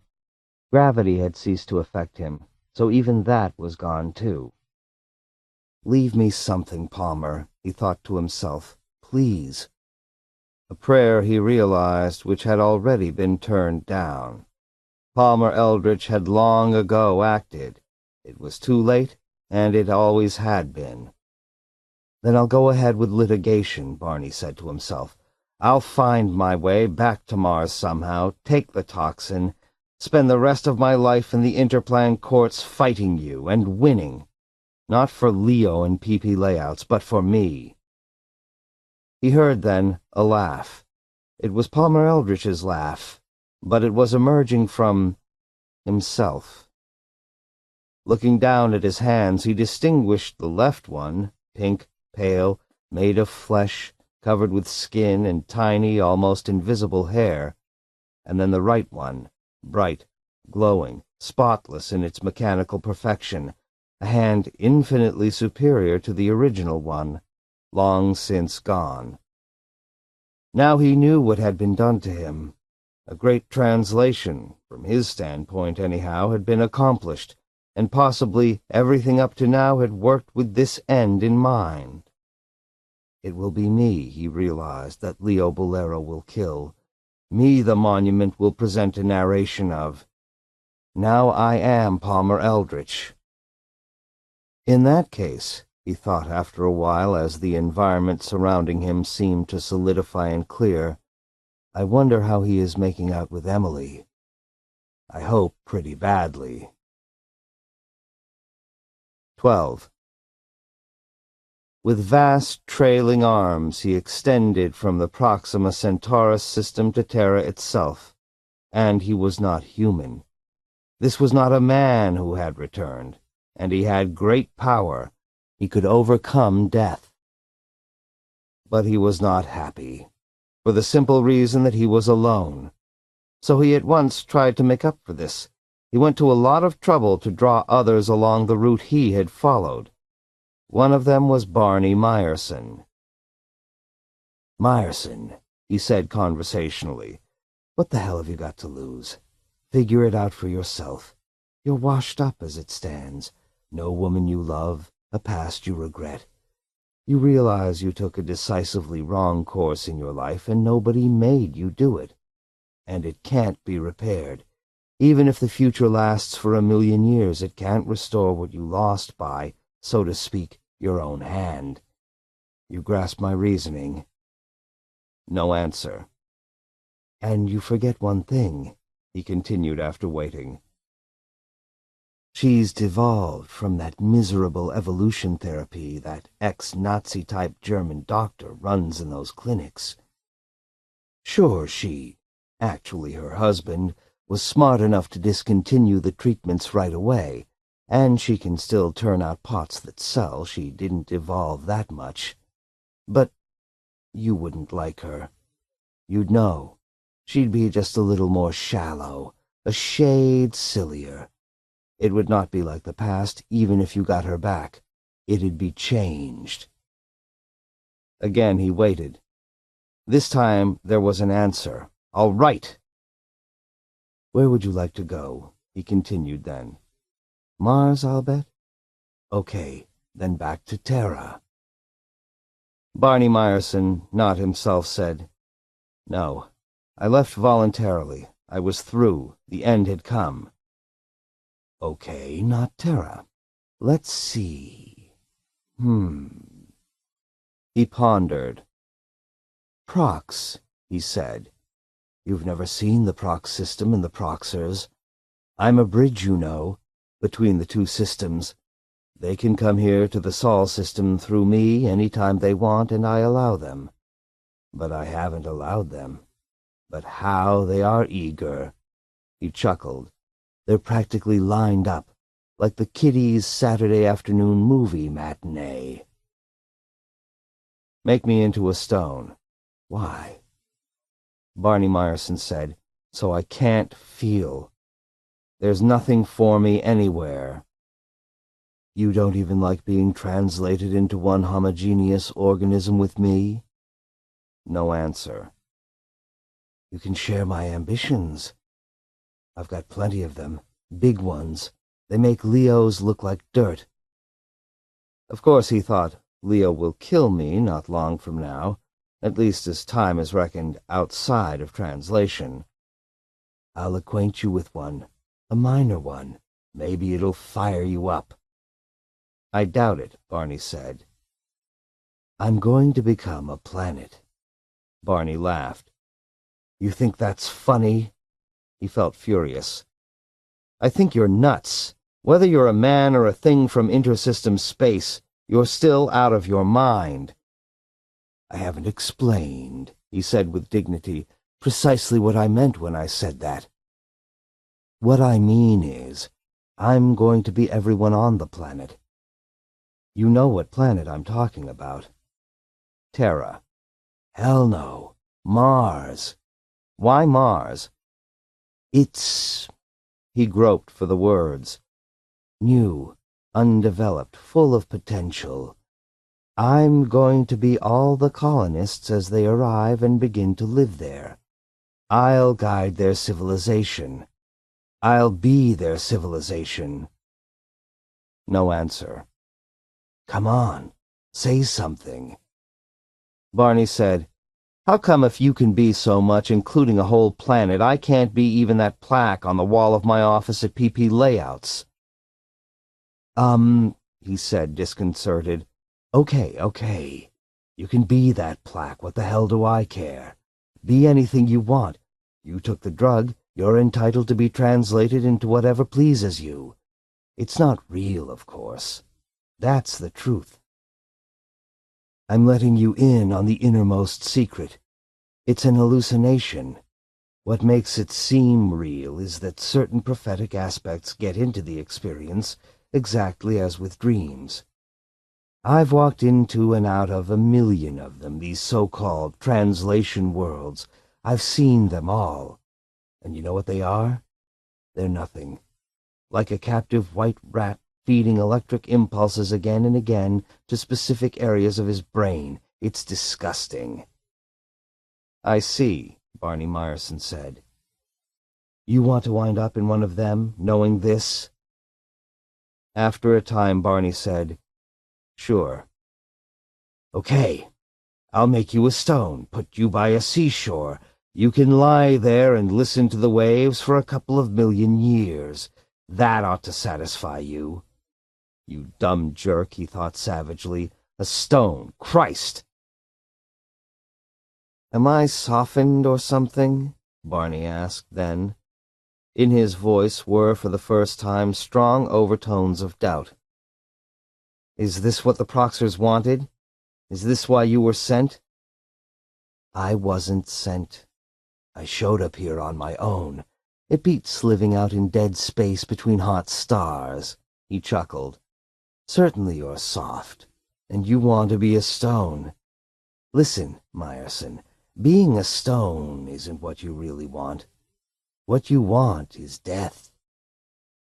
Death? You mean you didn't know? He was incredulous. Ah, come on. No, I didn't know. It's very simple, Meyerson. I'll give you a translation world in which you're a rotting corpse of a run-over dog in some ditch. Think of it, what a goddamn relief it'll be.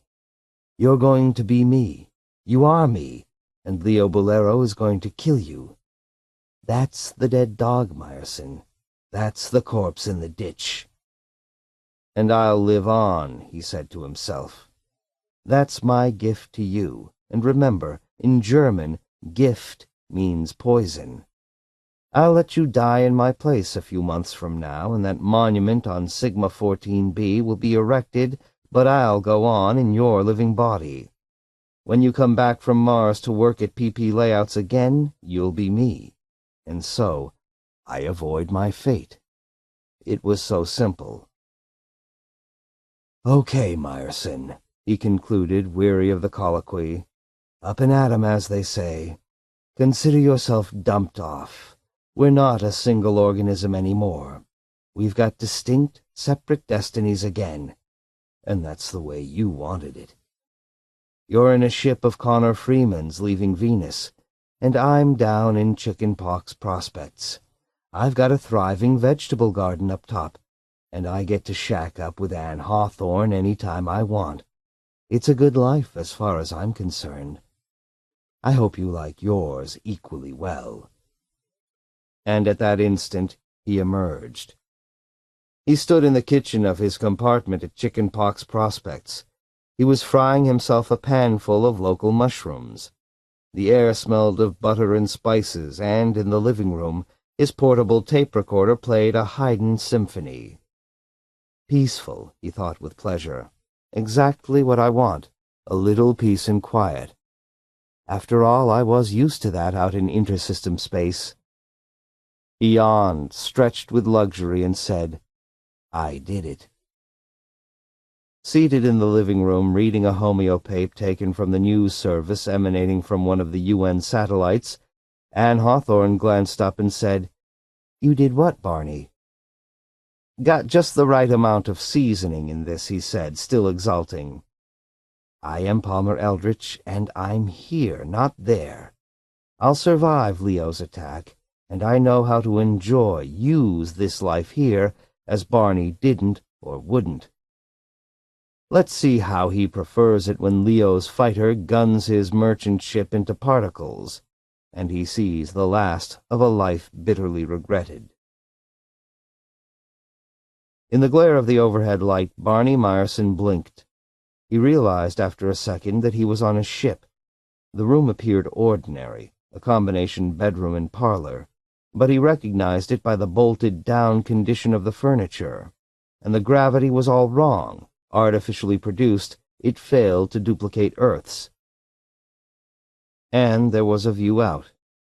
Limited, no larger in fact than a comb of beeswax, but still the thick plastic revealed the emptiness beyond, and he went over to fixedly peer. Sol, blinding, filled a portion of the panorama, and he reflexively reached up to click the black filter into use. And as he did so, he perceived his hand, his artificial, metallic, superbly efficient mechanical hand. At once he stalked from the cabin and down the corridor until he reached the locked control booth. He rapped on it with his steel knuckles, and after an interval the heavy, reinforced bulkhead door opened. "Yes, Mr. Eldritch," the young blond-haired pilot nodding with respect. He said, "Send out a message." The pilot produced a pen and poised it over his notepad mounted at the rim of the instrument board. "Who to, sir?" "To Mr. Leo Bolero." "To Leo Bolero," the pilot wrote rapidly. "Is this to be relayed to Terra, sir? If so—" "No. Leo is near us in his own ship. Tell him—" He pondered rapidly. "You want to talk with him, sir?" "I don't want him to kill me," he answered. "That's what I'm trying to say. And you with me, and whoever else is on this slow transport, this idiotically huge target." But it's hopeless, he realized. Somebody in Felix Blau's organization, carefully planted on Venus, saw me board this ship. Leo knows I'm here, and that's it. "You mean business competition is that tough?" the pilot said, taken by surprise. He blanched. Zoe Eldritch, his daughter in dirndl and fur slippers, appeared. "What is it?" He said, "Leo's nearby. He's got an armed ship by UN permission. We were lured into a trap. We never should have gone to Venus. Hepburn Gilbert was in on it." To the pilot he said, "Just keep trying to reach him. I'm going back to my cabin." "There's nothing I can do here," he said to himself, and started out. "Hell," the pilot said. "You talk to him. It's you he's after." He slid from his seat, leaving it pointedly vacant. Sighing, Barney Meyerson seated himself and clicked on the ship's transmitter. He set it to the emergency frequency, lifted the microphone, and said into it, "You bastard, Leo. You've got me. You coaxed me out where you could get at me. You and that damned fleet of yours already set up and operating before I got back from Prox. You had the head start." He felt more angry than frightened now. "We've got nothing on this ship. Absolutely nothing to protect ourselves with. You're shooting down an unarmed target. This is a cargo carrier." He paused, trying to think what else to say. Tell him, he thought, that I'm Barney Meyerson, And that Eldritch will never be caught and killed because he'll translate himself from life to life forever? And that in actuality you're killing someone you know and love? Zoe said, "Say something." "Leo," he said into the microphone, "let me go back to Prox, please." He waited, listening to the static from the receiver's speaker. "Okay," he said then. "I take it back. I'll never leave the Sol system, and you can never kill me, even with Hepburn Gilbert's help, or whoever it is in the UN you're operating in conjunction with." To Zoe he said, "How's that? You like that?" He dropped the microphone with a clatter. "I'm through." The first bolt of laser energy nearly cut the ship in half. Barney Meyerson lay on the floor of the control booth, listening to the racket of the emergency air pumps wheezing into shrill, clacking life. "I got what I wanted," he realized. Or at least what Palmer said I wanted. "I'm getting death." Beyond his ship, Leo Bolero's UN model trim fighter maneuvered for the placing of a second, final bolt. He could see on the pilot's view screen the flash of its exhausts. It was very close indeed. Lying there, he waited to die. And then Leo Bolero walked across the central room of his compartment toward him. Interested Anne Hawthorne rose from her chair, said, "So you're Leo Bolero. There are a number of questions, all pertaining to your product Can-D." "I don't produce Can-D," Leo said. "I emphatically deny that rumor. None of my commercial enterprises are in any way illegal." "Listen, Barney, did you or did you not consume that?" He lowered his voice. Bending over Barney Meyerson, he whispered hoarsely, "You know." "I'll step outside," Anne said perceptively. "No," Leo grunted. He turned to Felix Blau, who nodded. "We realize you're one of Blau's people," Leo said to her. Again he prodded Barney Meyerson irritably. "I don't think he took it," he said half to himself. "I'll search him." He began to rummage in Barney's coat pockets and then in his inside shirt. "Here it is." He fished out the tube containing the brain metabolism toxin. Unscrewing the cap, he peered in. "Unconsumed," he said to Blau with massive disgust. So naturally Fane heard nothing from him, he backed out. Barney said, "I didn't back out." "I've been a long way," he said to himself. "Can't you tell?" "Choosy," he said. "Very far." "Yeah, you've been out about 2 minutes," Leo said with contempt. "We got here just as you locked yourself in. Some fella, Norm something, let us in with his master key. He's in charge of this hovel, I guess." "But remember," Anne said, "the subjective experience with Choosy is disconnected to our time rate. To him it may have been hours or even days." She looked sympathetically in Barney's direction. "True?" "I died," Barney said. He sat up, nauseated. "You killed me." There was a remarkable, nonplussed silence. "You mean me?" Felix Blau asked at last. "No," Barney said. It didn't matter. At least not until the next time he took the drug. Once that happened, the finish would arrive. Palmer Eldritch would be successful, would achieve survival. And that was the unbearable part. Not his own death, which eventually would arrive anyhow, but Palmer Eldritch's putting on immortality. Grave, he thought. Where's your victory over this thing? "I feel insulted," Felix Blau complained.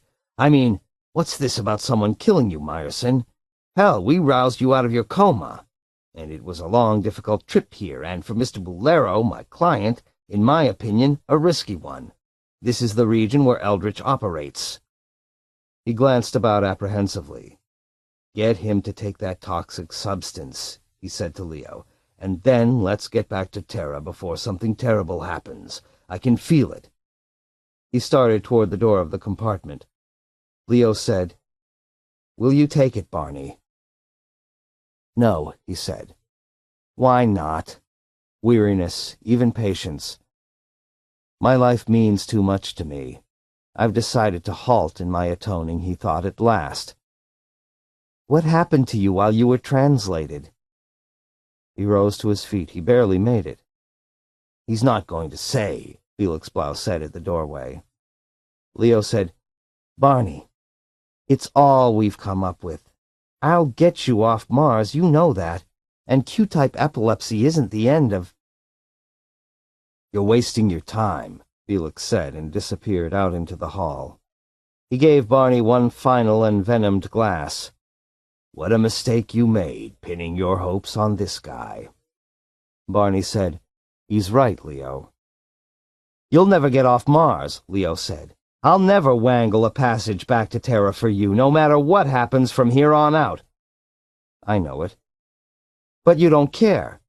You're going to spend the rest of your life taking that drug. Leo glared at him, baffled. Never again, Barney said. Then what? Barney said, I'll live here, as a colonist. I'll work on my garden up top and whatever else they do, build irrigation systems and like that. He felt tired, and the nausea had not left him. Sorry, he said. So am I, Leo said, and I don't understand it. He glanced at Anne Hawthorne, saw no answer there either, shrugged, then walked to the door. There he started to say something more, but gave up. With Felix Blau he departed. Barney listened to the sound of them clanking up the steps to the mouth of the hovel, and then finally the sound died away and there was silence. He went to the sink and got himself a glass of water. After a time, Anne said, I understand it. Do you? The water tasted good. It washed away the last traces of Chu-Zi. Part of you has become Palmer Eldritch, she said, and part of him became you. Neither of you can ever become completely separated again. You'll always be... You're out of your mind, he said, leaning with exhaustion against the sink, steadying himself. His legs were too weak still. Eldritch got what he wanted out of you, Anne said. No, he said, because I came back too soon. I would have had to be there another 5 or 10 minutes. When Leo fires his second shot, it'll be Palmer Eldritch there in that ship, not me. And that's why there is no need for me to derange my brain metabolism in a hasty crackpot scheme concocted out of desperation, he said to himself. The man will be dead soon enough. Or rather, it will be. I see, Anne said. And you're sure this glimpse of the future you had during translation, it's valid. Because he was not dependent on what had been available to him during his experience with the drug. In addition, he had his own precog ability. And Palmer Eldritch knows it's valid too, he said. Is doing everything possible to get out of it. But he won't. Can't. Or at least he realized, it's probable that he can't. But here was the essence of the future, interlaced possibilities. And long ago he had accepted this, learned how to deal with it. He intuitively knew which timeline to choose. By that, he had held his job with Leo. But because of this, Leo won't pull strings for you, Anne said. He really won't get you back to Earth. He meant it. Don't you comprehend the seriousness of that? I could tell by the expression on his face. As long as he lives, he'll never... Earth, Barney said, I've had. He too had meant what he had said, his anticipations for his own life which lay ahead here on Mars. If it was good enough for Palmer Eldritch, it was good enough for him, because Eldritch had lived many lives. There had been a vast, reliable wisdom contained within the substance of the man or creature, whatever it was. The fusion of himself with Eldritch during translation had left a mark on him, a brand for perpetuity. It was a form of absolute awareness. He wondered then if Eldritch had gotten anything back from him in exchange. Did I have something worth his knowing, he asked himself. Insights, moods or memories or values? Good question. The answer, he decided, was no.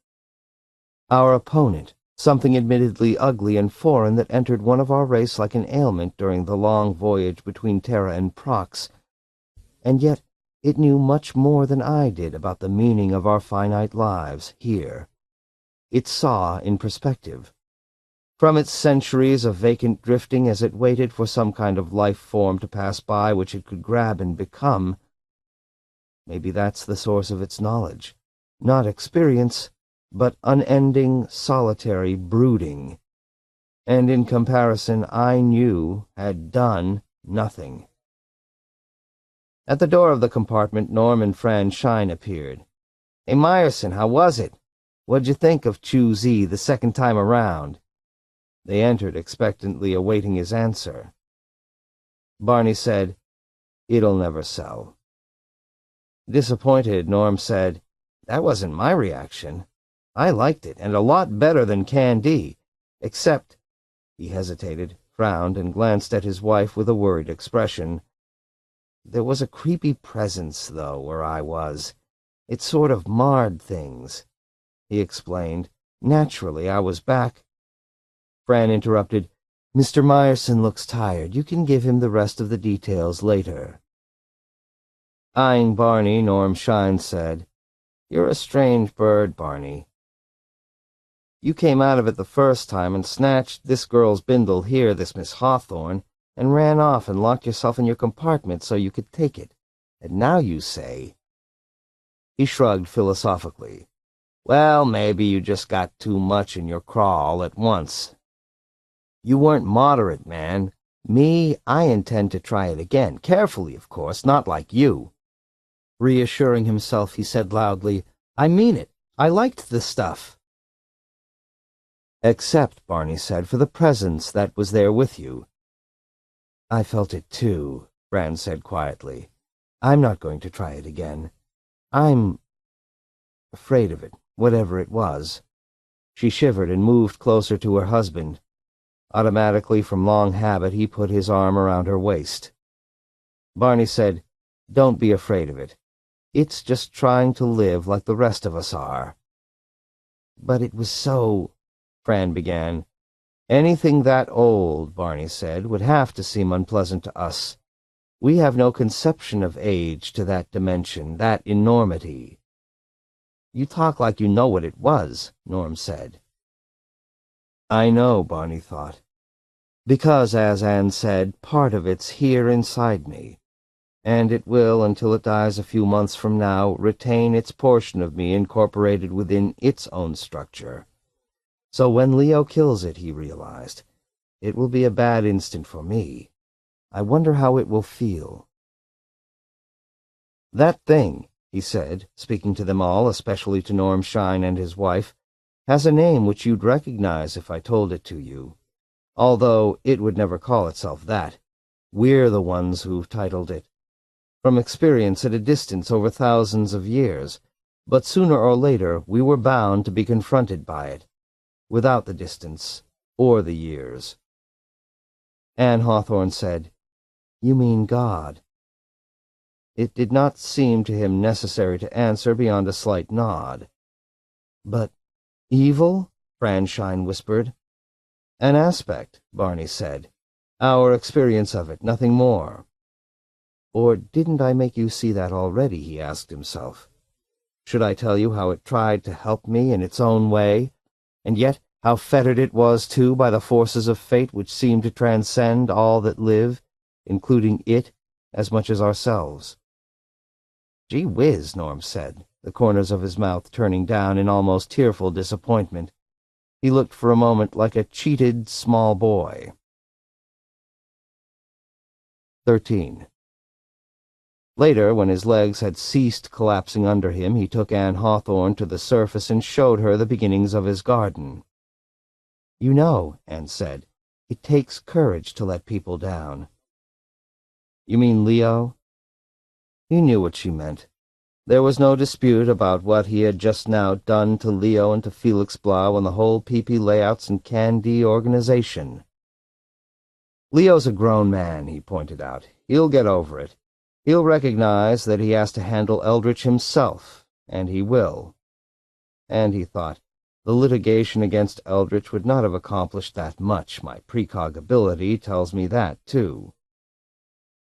Beets, Anne said. She had seated herself on the fender of an autonomic tractor and was examining packages of seeds. I hate beets, so please don't plant any, even mutant ones that are green, tall, and skinny and taste like last year's plastic doorknob. Were you thinking, he said, of coming here to live? No. Furtively, she inspected the homeostatic control box of the tractor and picked at the frayed, partially incinerated insulation of one of its power cables. But I expect to have dinner with your group every once in a while. You're the closest neighbor we have, such as you are. Listen, he said, that decayed ruin that you inhabit. He broke off. Identity, he thought. I'm already acquiring it in terms of this substandard communal dwelling that could use 50 years of constant, detailed repair work by experts. My hovel, he said to her, can lick your hovel any day of the week. What about Sunday? Can you do it twice, then? Sunday, he said, we're not allowed to. We read the scriptures. Don't joke about it, Anne said quietly. I wasn't. And he hadn't been, not at all. What you said earlier about Palmer Eldritch? Barney said, I only wanted to tell you one thing, maybe two at the most. First, that he, you know what I refer to, really exists, really is there, although not like we've thought and not like we've experienced him up to now, not like we'll perhaps ever be able to. And second, he hesitated. Say it. He can't help us very much, Barney said. Some, maybe, but he stands with empty, open hands. He understands, he wants to help. He tries, but it's just not that simple. Don't ask me why. Maybe even he doesn't know. Maybe it puzzles him, too. Even after all the time he's had to mull over it. And all the time he'll have later on, Barney thought, if he gets away from Leo Bolero. Human, one of us, Leo. Does Leo know what he's up against? And if he did, would he try anyhow? Keep on with his schemes? Leo would. A precog can see something that's foreordained. Anne said, what met Eldritch and entered him, what we're confronting, is a being superior to ourselves, and as you say, we can't judge it or make sense out of what it does or wants. It's mysterious and beyond us. But I know you're wrong, Barney. Something which stands with empty, open hands is not God. It's a creature fashioned by something higher than itself, as we were. God wasn't fashioned, and he isn't puzzled. I felt, Barney said, about him a presence of the deity. It was there. Especially in that one moment, he thought, when Eldritch shoved me, tried to make me try. Of course, Anne agreed. I thought you understood about that. He's here inside each of us, and in a higher life form, such as we're talking about, he would certainly be even more manifest. But let me tell you my cat joke. It's very short and simple. A hostess is giving a dinner party, and she's got a lovely 5-pound T-bone steak sitting on the sideboard in the kitchen, waiting to be cooked while she chats with the guests in the living room, has a few drinks and what-not. But then she excuses herself to go into the kitchen to cook the steak, and it's gone. And there's the family cat in the corner, sedately washing its face. The cat got the steak, Barney said. Did it? The guests are called in. They argue about it. The steak is gone, all 5 pounds of it. There sits the cat, looking well-fed and cheerful. Weigh the cat, someone says. They've had a few drinks. It looks like a good idea. So they go into the bathroom and weigh the cat on the scales. It reads exactly 5 pounds. They all perceive this reading, and one guest says, Okay, that's it. There's the steak. They're satisfied that they know what happened now. They've got empirical proof. Then a qualm comes to one of them, and he says, puzzled, But where's the cat? I heard that joke before, Barney said, and anyhow I don't see its application. Anne said, "That joke poses the finest distillation of the problem of ontology ever invented.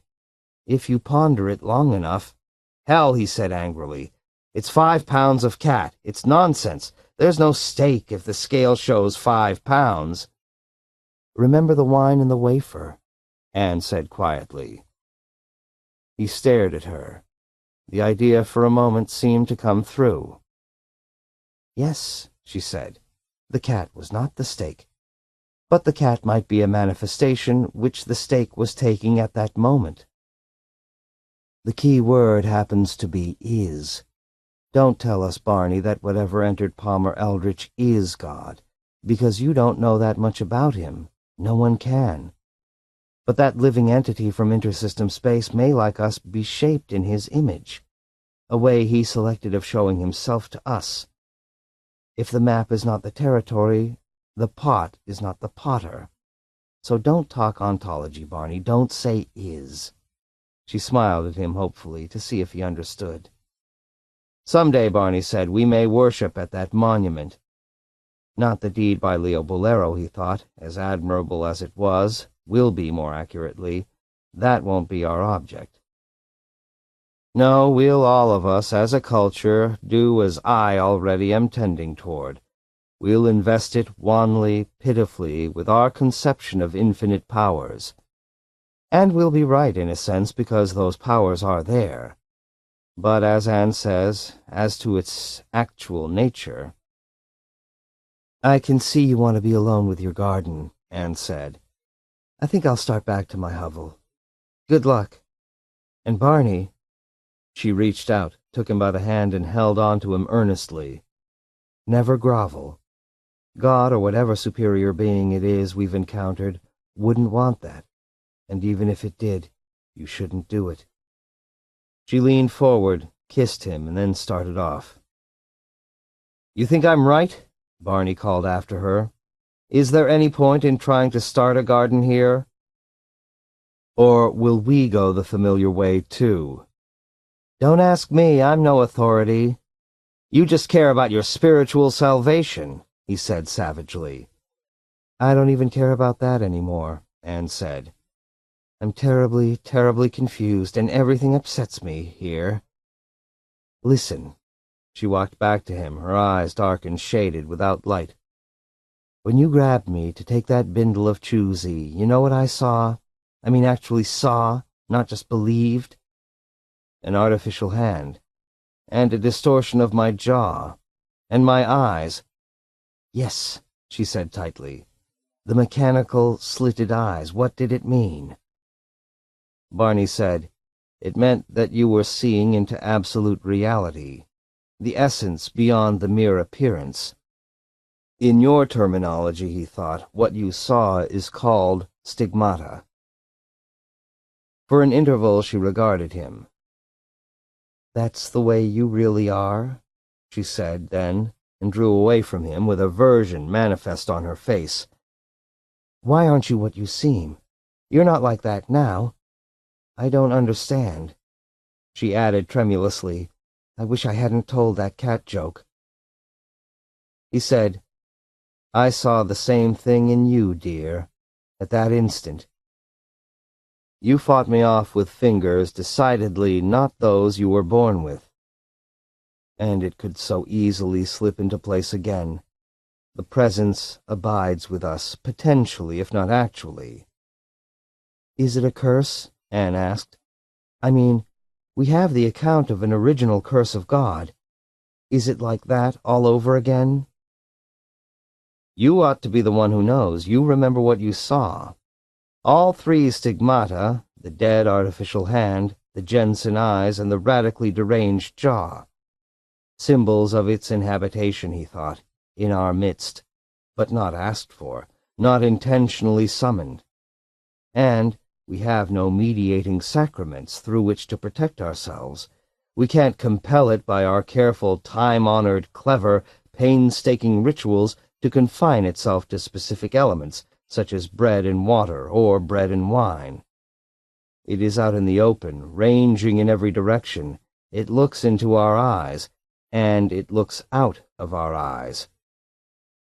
It's a price, Anne decided, that we must pay for our desire to undergo that drug experience with that Chu-Z. Like the apple, originally. Her tone was shockingly bitter. Yes, he agreed, but I think I already paid it. Or came within a hair of paying it, he decided.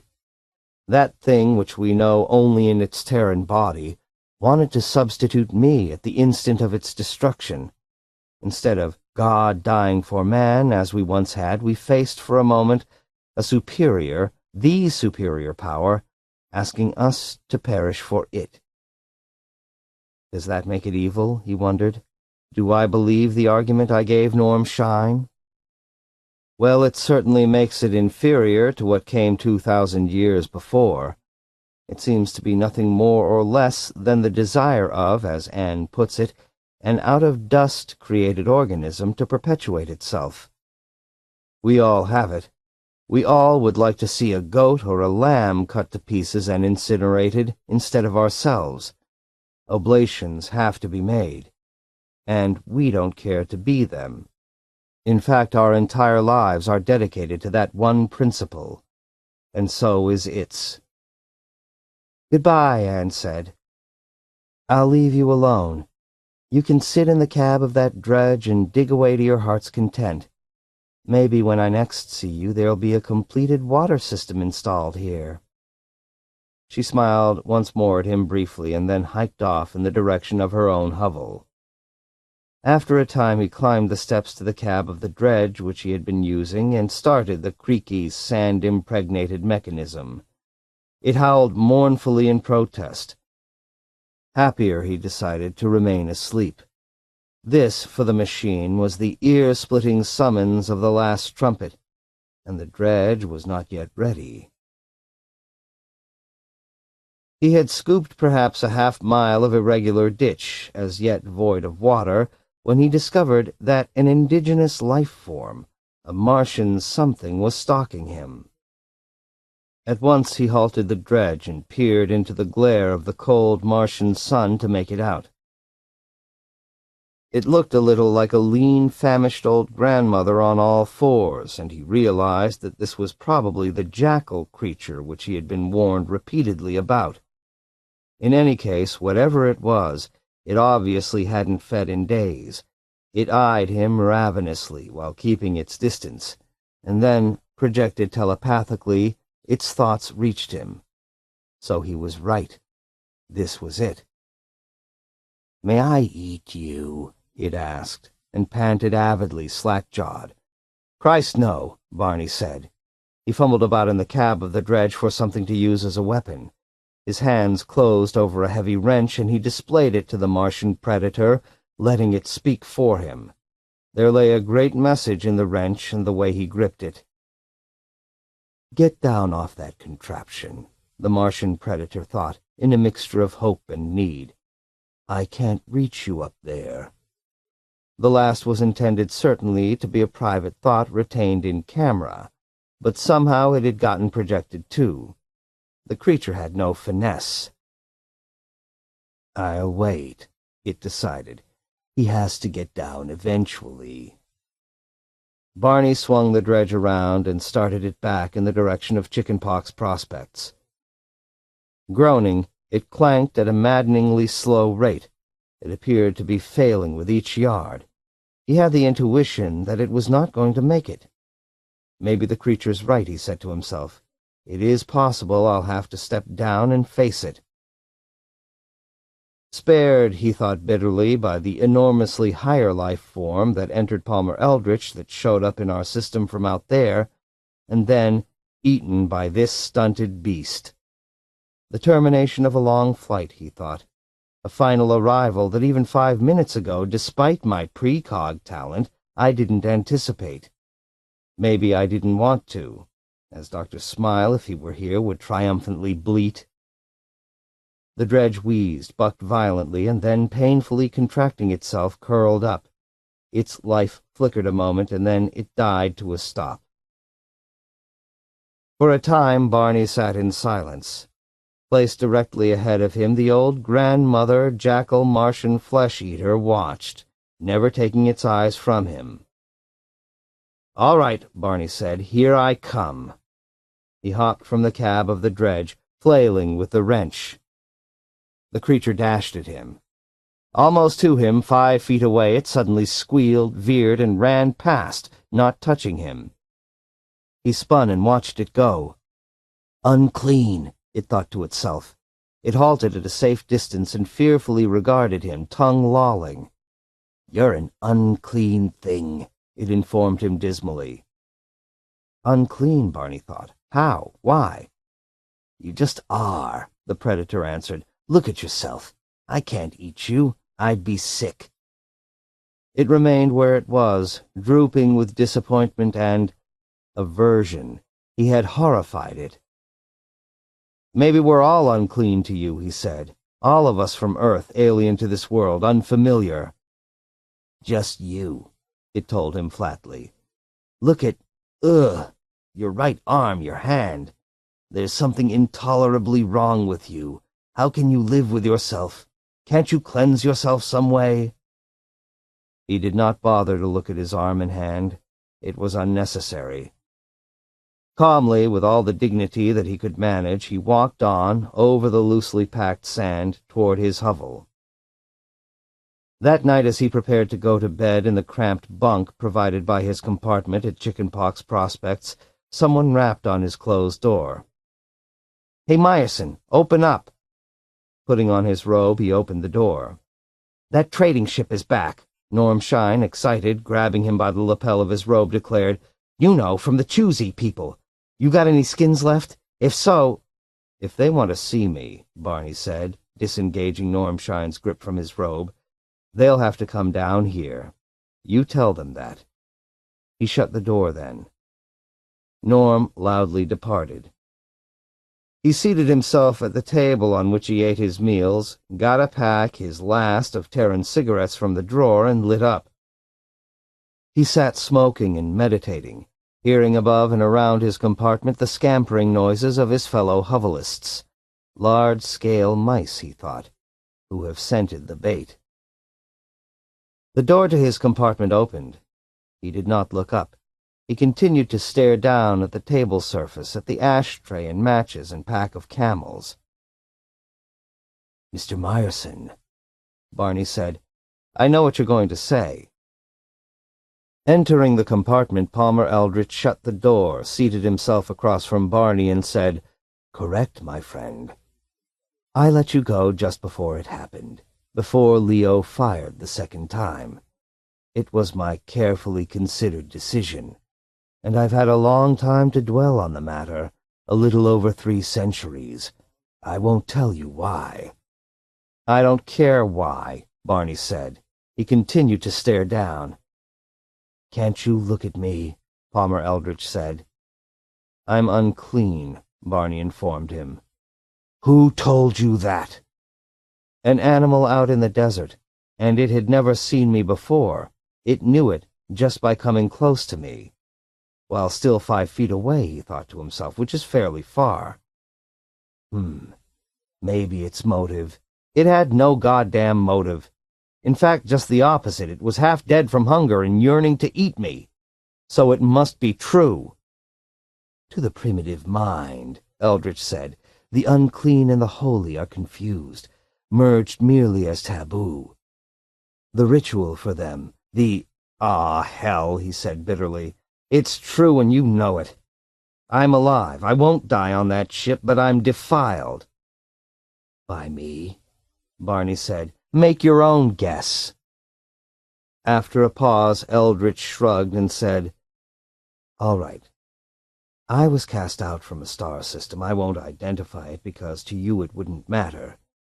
And I took up residence where that wild, get-rich-quick operator from your system encountered me. And some of that has been passed on to you, but not much. You'll gradually, over the years, recover. It'll diminish until it's gone. Your fellow colonists won't notice because it's touched them too. It began as soon as they participated in the chewing of what we sold them." "I'd like to know," Barney said, "what you were trying to do when you introduced Choosy to our people." "Perpetuate myself.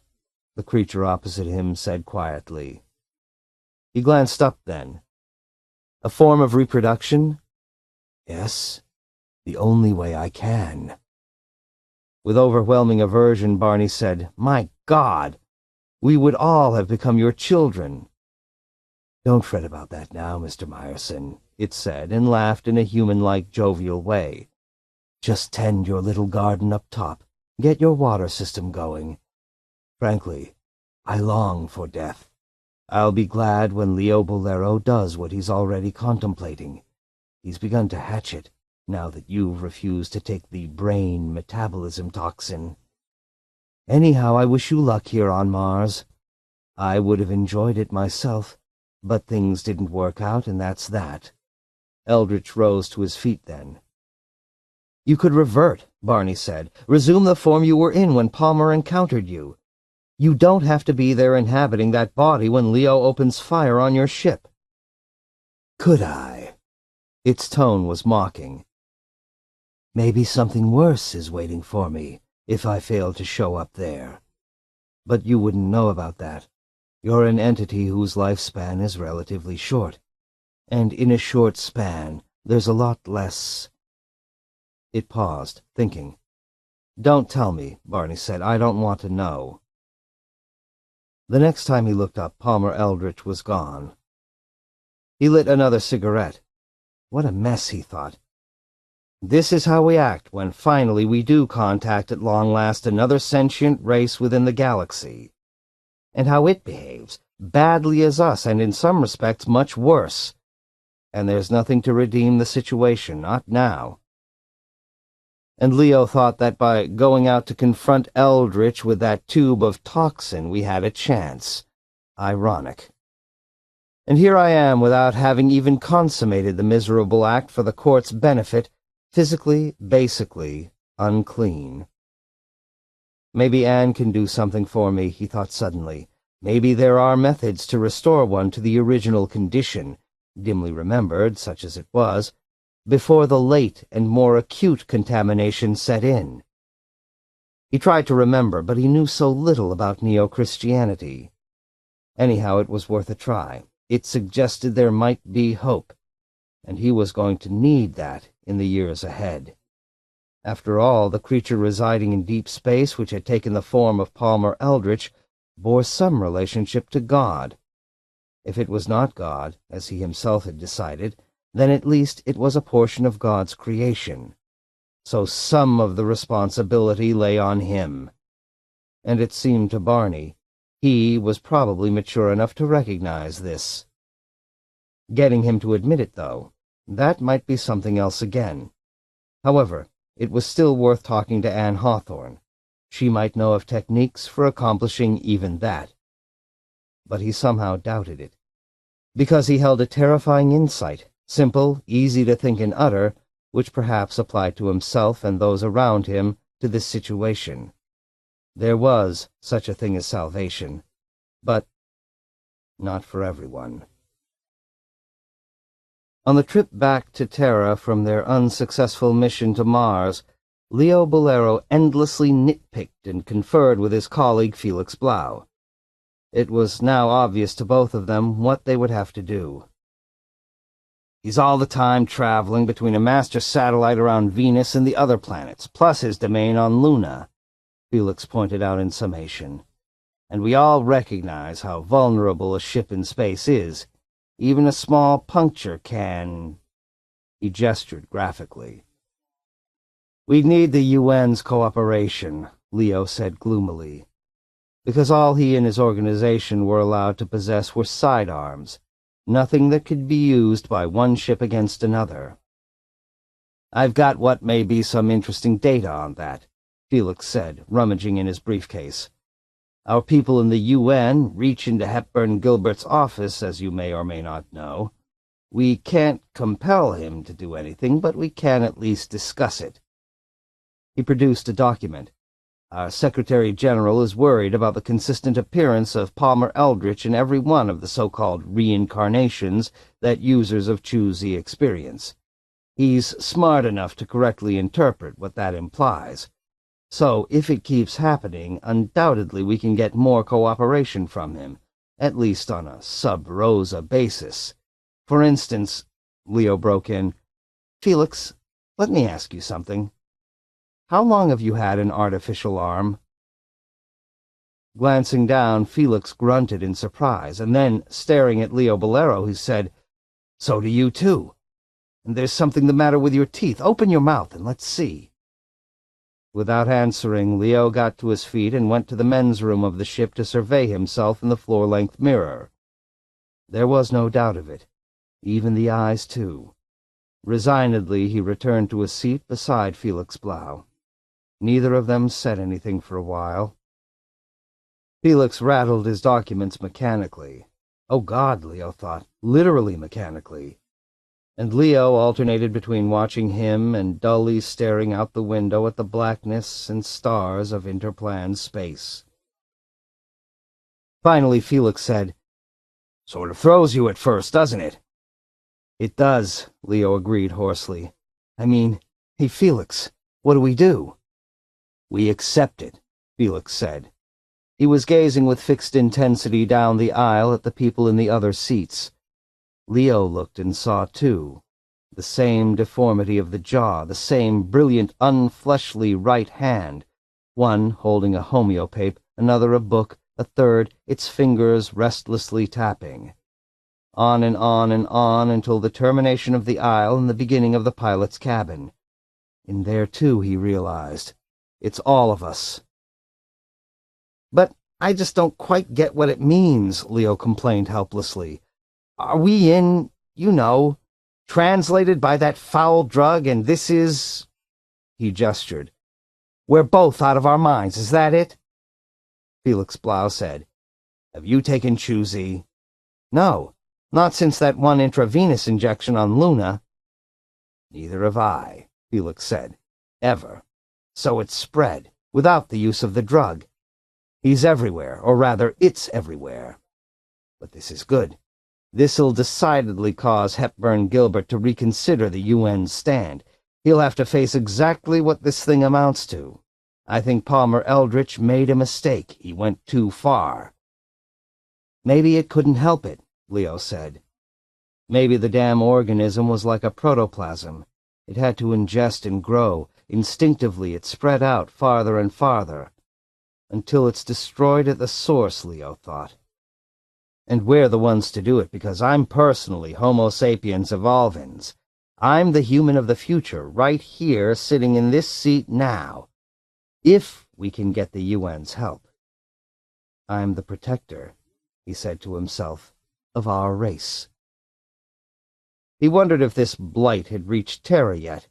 A civilization of Palmer Eldritches, gray and hollow and stooped and immensely tall, each with his artificial arm and eccentric teeth and mechanical, slitted eyes. It would not be pleasant. He, the protector, shrank from the envisioning of it. And suppose it reaches our minds, he asked himself. Not just the anatomy of the thing, but the mentality as well. What would happen to our plans to kill the thing? Say, I bet this still isn't real, Leo said to himself. I know I'm right, and Felix isn't. I'm still under the influence of that one dose. I never came back out. That's what's the matter. Thinking this, he felt relief, because there was still a real Terra untouched. It was only himself that was affected. No matter how genuine Felix beside him and the ship and the memory of his visit to Mars to see about Barney Meyerson seemed. Hey, Felix, he said, nudging him. You're a figment. Get it? This is a private world of mine. I can't prove it naturally, but... Sorry, Felix said laconically. You're wrong. Ah, come on.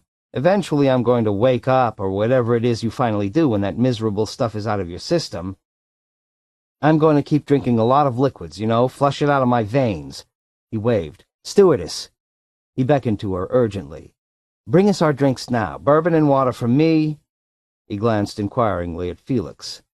The same, Felix murmured, except I want a little ice, but not too much, because that way when it melts, the drink is no good. The stewardess presently approached, tray extended. "Yours is with ice?" she asked Felix. She was blonde and pretty, with green eyes the texture of good polished stones, and when she bent forward her articulated, spherical breasts were partially exposed. Leo noticed that, liked that. However, the distortion of her jaw ruined the total impression, and he felt disappointed, cheated.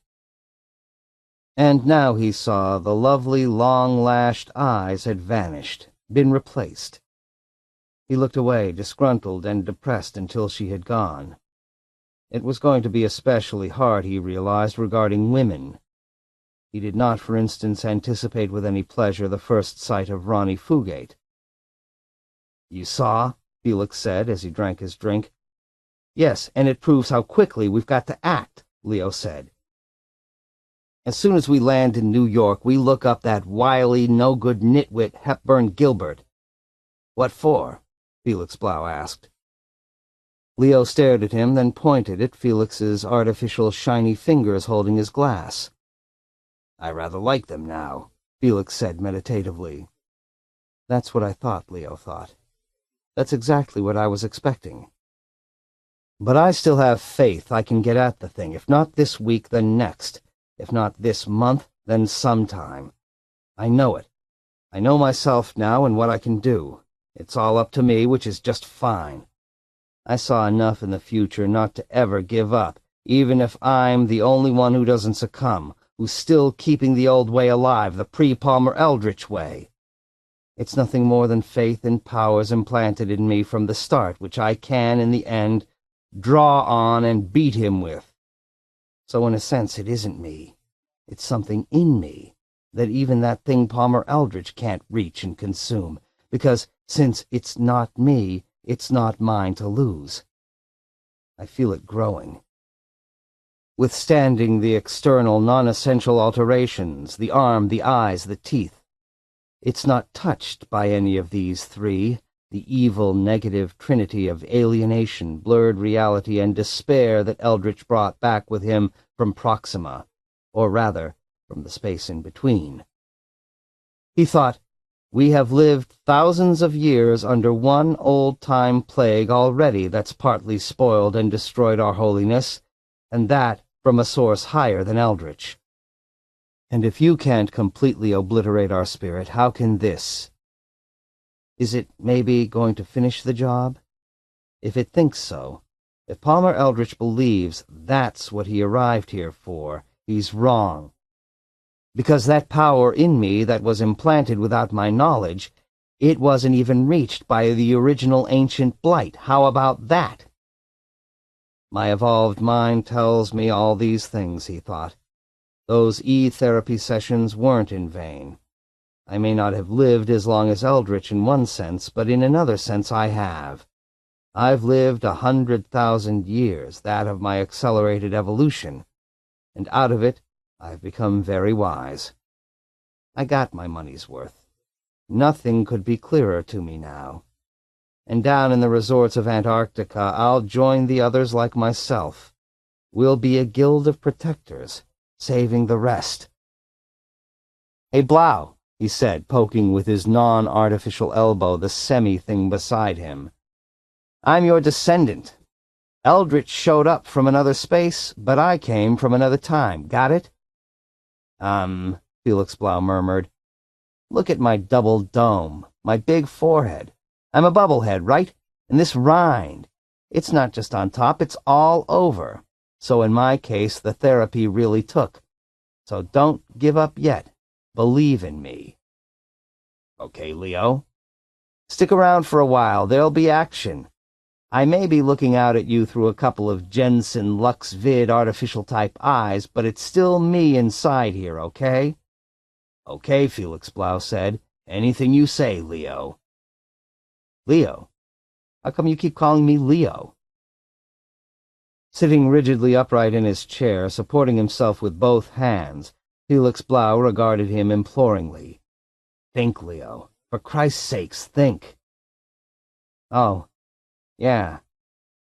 Sobered, he nodded. He felt chastened. "Sorry, it was just a temporary slip. I know what you're referring to. I know what you're afraid of. But it didn't mean anything.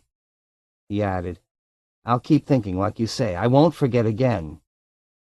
He nodded, solemnly promising. This ship rushed on, nearer and nearer Earth. End of The Three Stigmata of Palmer Eldritch by Philip K. Dick. Read by Gary Tells in the studios of Potomac Talking Book Services Incorporated for the Library of Congress, May 1998. Published by Vintage Books, a division of Random House Incorporated, New York. Further reproduction or distribution in other than a specialized format is prohibited.